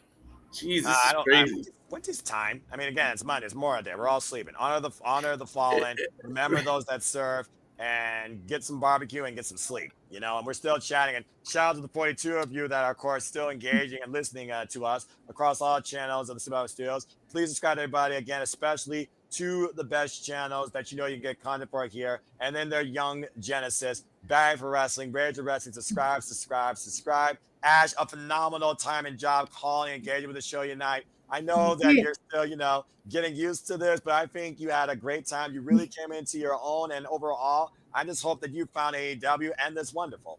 Oh, absolutely. I will say this about this. Go for it. A lot of people on Twitter, if you look at my Twitter feed, you notice that I'm mostly very critical about AEW, but the thing is, I like AEW. I look forward to AEW shows. Like, their pay-per-views 8 times out of 10 are very solid, because I've only had a few handful that I didn't really enjoy as much. But for the most part, I'm an AEW fan, even though I may not come across as one, but I absolutely am, because I love AEW. For me, I can't pick one or the other. Like, if you had to say, hey, if you have to choose between AEW or WWE, I'm the one who says both. Professional wrestling. Like both equally. Professional wrestling. The answer is professional wrestling, Dan. Exactly, because AEW and WWE both give me different things, and at the same time, they both give me what I like: professional wrestling. Damn it! And now we got Triple I and everything that's going to be on a regular screen. In the case you guys don't know how real it is, just check that out. Oh, brother. Trick really has the damn TNA title. Ugh. I don't know how I feel about that, but we'll see what that leads to. I feel bad for Joe Hendry especially, but there's a reason why we believe in this man and why we're motivated by him. Now he needs to remotivate himself to bring back home the TNA World Championship. That's all I gotta say about that. And thank you to Sandy, and thank you, Safet, to Matthew, to everybody that tuned our coverage. To those, I don't know your names because I don't have X up in case there's like a weird X chat feed. Emmanuel, Darren G. Again, you all make this possible. Is this your first time tuning in to what we do, how I sound, and why I choose to do this in the name of love professional wrestling and storytelling? Shout out to, again, good old JR, the voice of professional wrestling for life for me. Again, find us on the X, find us in Azure Studios, subscribe and follow our Canadian friend Ash at ShadowBatAsh. Subscribe to Bad for Wrestling, subscribe and follow Walter Cruz, subscribe and follow Rage of Wrestling. It is truly as simple as that. But yeah, I mean, again, there isn't about the letters. It is about the company. It is about the workers, the passion, the thrill, the showcase, the moments, the stories, and overall the competition. Every one of these elements are not in every match or in every place, but there is always something to take away from anywhere in professional wrestling that should make you a positive fan at the end of the day. And if you only looked at those elements in the business, you would be a lot happier in life and a lot happier with what you have on your screen, no matter what night. Take a look at this teasing that he's doing. Dickhead. Let's talk about it. You dickhead. Yeah. All right, get that off. He's already trolling, dude. Yeah, he's going to be trolling the world, and I'm sure it's going to be very interesting this week on NXT and TNA, as I'm sure it'll be interesting in AEW, and of course it'll be interesting in WWE as we continue our way towards Money in the Bank. You all saw the watch line. You know what's coming up next in the near future for the Noah. We might have to find a way to watch NXT because Stephanie now has to defend her title against JC from Fatal Influence. Mike Santana is crossing the line. There's so much stuff that is booked this Tuesday. They already said the opening match is going to be the North American title match with Ethan Page and Ricky Saints, and the winner has to defend the title at Worlds Collide. Ooh. All right, so they're going to defend against somebody in AAA. That might intrigue me. All right. And then, of course, again, we're on the road to Money in the Bank with WWE. We're on the road to All In with AEW. We're on the road to Against All Odds, Lisa's Summerversary and TNA. And, of course, my beautiful pageant, Baptized by Fire. We're on the road to Dominion with the Best Super Juniors about to culminate. And, of course, somehow we are going to cover that, bros. I don't care if it's just me, but we're covering that. And I'm going to make sure it's on your channel, especially my fellow New Japan friend. If and, of course, you're not working? All right, I want to judge. You're not working? I was about to say, if I'm not working, I'll join the call for Dominion. All right, good deal. What day of the week is it on? Is it Saturday or Sunday? I gotta look it up. And of course, that will lead towards learning our field, I believe, of the G1 Climax 35 this year, unless we forget. So again, all the wrestling, so much fucking wrestling. I fucking love it. I'm so excited. Dominion is in Osaka-jo Hall, Sunday, June 15th. Okay. Man, oh my god. This AEW pay-per-view was so fun and crazy. I can't wait to see how they followed up on this Dynamite and how they built towards All In. Yeah, well, we know we got Fighter Fest and Summer Blockbuster and milestone episodes of Dynamite and Collision in between all that, too. So, again, there's so much to be freaking excited for. I know it's Memorial Day. You're staying up late. You might as well switch to the Peacock and just watch NXT, dude. I mean, I got Peacock to watch tomorrow because, I'm going to watch NXT because the brand I care about the most in WWE. I'm going to definitely keep up with Best of Juniors. I got action tomorrow morning, action today, and then, of course, there's one more day of block action, and then I got to get ready for work. Again, Block A final is tomorrow. Block B final is Thursday. Thank you, Sandy, for that. Again, hashtag spoiler free on that because I know Block B I didn't say anything. I'm just being honest. No, I'm just saying. I said, well, shit, because, catch up is a bust. I do not know why I bothered trying with the Best of the Super Juniors because I never am able to follow through. No, I'm off on Thursday. However, G1 Climax, I always make the time for that shit. Look, I don't care if I need to work. I will take PTO. I'm watching the G1 Climax final. Damn it. I'm off on Thursday, so I might have to see that, boss. Hey, if you want to do an impromptu watch along for the G1 Climax final for that block, I'm down. I'm crazy. You guys don't know. These guys have me call everything. But, of course, my biggest passions are the biggest shows in WWE, AEW, TNA, ROH, AEW. The three of us, didn't we do like a 7 in the morning Japanese show? Yeah, the Cup finals. It was our first test. It was Ash's first test to get back. It was our baptism by fire to learn the world of internet reactions, alternative commentary. Again, you did a phenomenal job tonight. Thank you. So much fun on this with you. And I hope that everyone else appreciated Ash and her takes as well and her energy. Because, again, we all appreciate you. And, yeah, it was our first take. We weren't in sync. We were learning where we stood, where we stand. You guys know how I flow and seem to synergize with anyone anymore. I want to give a shout again to James Keebert that I knew couldn't be part of this, but I know he wanted to. And, James, you, me, and Ash will call something together, I'm sure, down the line. Because everyone wants to see that trio at some point. I'm sure people want to see this trio as well. So, again, we'll find out soon enough what happens down the line. But I don't think anything else needs to be said. So let's go ahead and close this thing out with closing thoughts on this weekend, closing thoughts on wrestling, and our plugs. I think we'll start first off with our Canadian friend, Ash. Ash, we love you. We appreciate you. Thank you so much for doing this with me. I hope that you had an incredible time like I did too. Once again, tell the dickheads where they can find you and why they should follow you. You can follow me on X, the app formerly known as Twitter, at ShadowBatAsh. You can find me occasionally talking, mostly listening on the spaces. And you can also find me on YouTube at Batty for Wrestling. Be on the lookout for reviews and my new series called, I forgot what it was already called, but the new series of Getting to Know. That's what it is. Getting to Know, insert wrestler name here. Subscribe. Don't be a dickhead. Yeah, exactly. Be a young punk today, because the mighty don't kneel, and neither does Ash or our love for professional wrestling. Neither will Fujita and Robbie. God damn it, one of those two people need to fucking win the Best of the Super Juniors. I ain't saying nothing. I'm just going to watch the show, so stay off my feed, because you know what I do, bruv.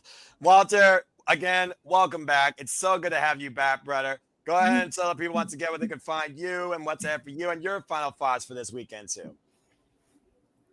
Hell of a weekend. Both companies just showing what wrestling is all about. You don't have to show tribalism. You don't have to pick and choose. Just pick professional wrestling. Damn what company is showing it. But you can follow me on YouTube at Rage of Wrestling. Of course, subscribe. Get me on that 200 so I can get to go to WrestleMania no matter where it's going to be. Most likely Vegas, though, because they definitely canceled the New Orleans version of it. But WalterCruz.940 for Instagram or Walter.Cruz.940. You do need both dots. On the X and Blue Skies at Walter Alex Cruz. And that's it for me. This has been a hell of a weekend, and thanks to everybody who I see people's names jumping in and out. And look at the 30 watching me on Twitter, man. Just hit the subscribe button. Just go on over to YouTube and do the same click thing for her. Both these channels. Do it for Yeah. them. Simple as that. You don't need to know me. I'm just their friend, all right? She's our Canadian friend. He's the Rage of Wrestling. And I'm just a simple man that calls and loves and engages and enjoys and brings a positive outlook towards all fans of wrestling. It's not that hard, but I hope everyone did enjoy our reactions and our passion. Charles, Safet, Sandy, always appreciate all of you. You are some of the biggest MVPs of our family and community with the Dominguez, as well as Darren and Matt and Nathan. The names go on and on. And Blue Sky, there you go, Walter. He's going to follow you there. And we'll see, of course, what happens with Best Super Juniors. Again, folks, next time you'll see me probably on the screen. Whether or not we do Best Super Juniors this week, I don't know. But I know I will be back, of course, with at least Walter, and I'm sure Ash will pop in if she can, because we always appreciate our Canadian friend on the Saturday Shenanigans. So stay tuned for more on that. Again, hey, we got Money in the Bank. We got Against All Odds. We're going now on the road to All In. And of course, because we're New Japan crazy, Dominion, G1 Climax season are soon to be upon us. So please stay tuned for all of that and so much more. But I don't think much more needs to be said, because at the end of the day, I leave you with this. There are no winners, there are no losers, there are no betters. Just fans with opinions for this passion we all share. At the end of the day, folks, support one another, respect each other, protect your mentality too, treasure your families, and just enjoy life and enjoy professional wrestling. It is truly as simple as that. But with that being said, once again, whether you watch NXT, AEW, TNA, or something else in between, or heard anything from us this entire weekend across anything, wrestling or shenanigans, we thank all of you. Please subscribe. Comment, tell a friend. Hit the bell when this video goes live on demand on any of the YouTube channels here at Super Lava Studios, particularly Rage of Wrestling and Bad for Wrestling. Hit the subscribe button, grow the communities. Don't be a dickhead. Join the rage. Join the fun of all things wrestling. Because I assure you, our content, creativity, our passion, our voices is not laying up anytime soon. But that's all for now. As in Kenny My Confession, I'm going to close this out by bidding you all a fine adieu. So, remember to stay tuned for something. Get me off that screen and get us back here on the screen. For our Canadian friend, Ash, say goodbye. Good night.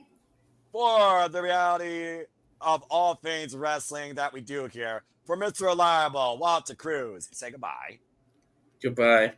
For everybody in the chat, in any language you choose, I ask you now to type thank you and say goodbye. And for me here, the Superman Noah Foster, reminding you, professional wrestling is a wonderful endeavor to enjoy through life with your best friends too. Thank you again. Adieu. We'll see you next time. But until then, make a positive impact in life and have a happy Memorial Day and even greater, a good night. This has been AEW Double or Nothing NXT Battleground History Made Owens won. So much more to come as we rampage through the summer. Have a good night, folks. Thank you for tuning in. You're all wonderful. And please remember to find only good in professional wrestling. We'll see you next time. Hit the button.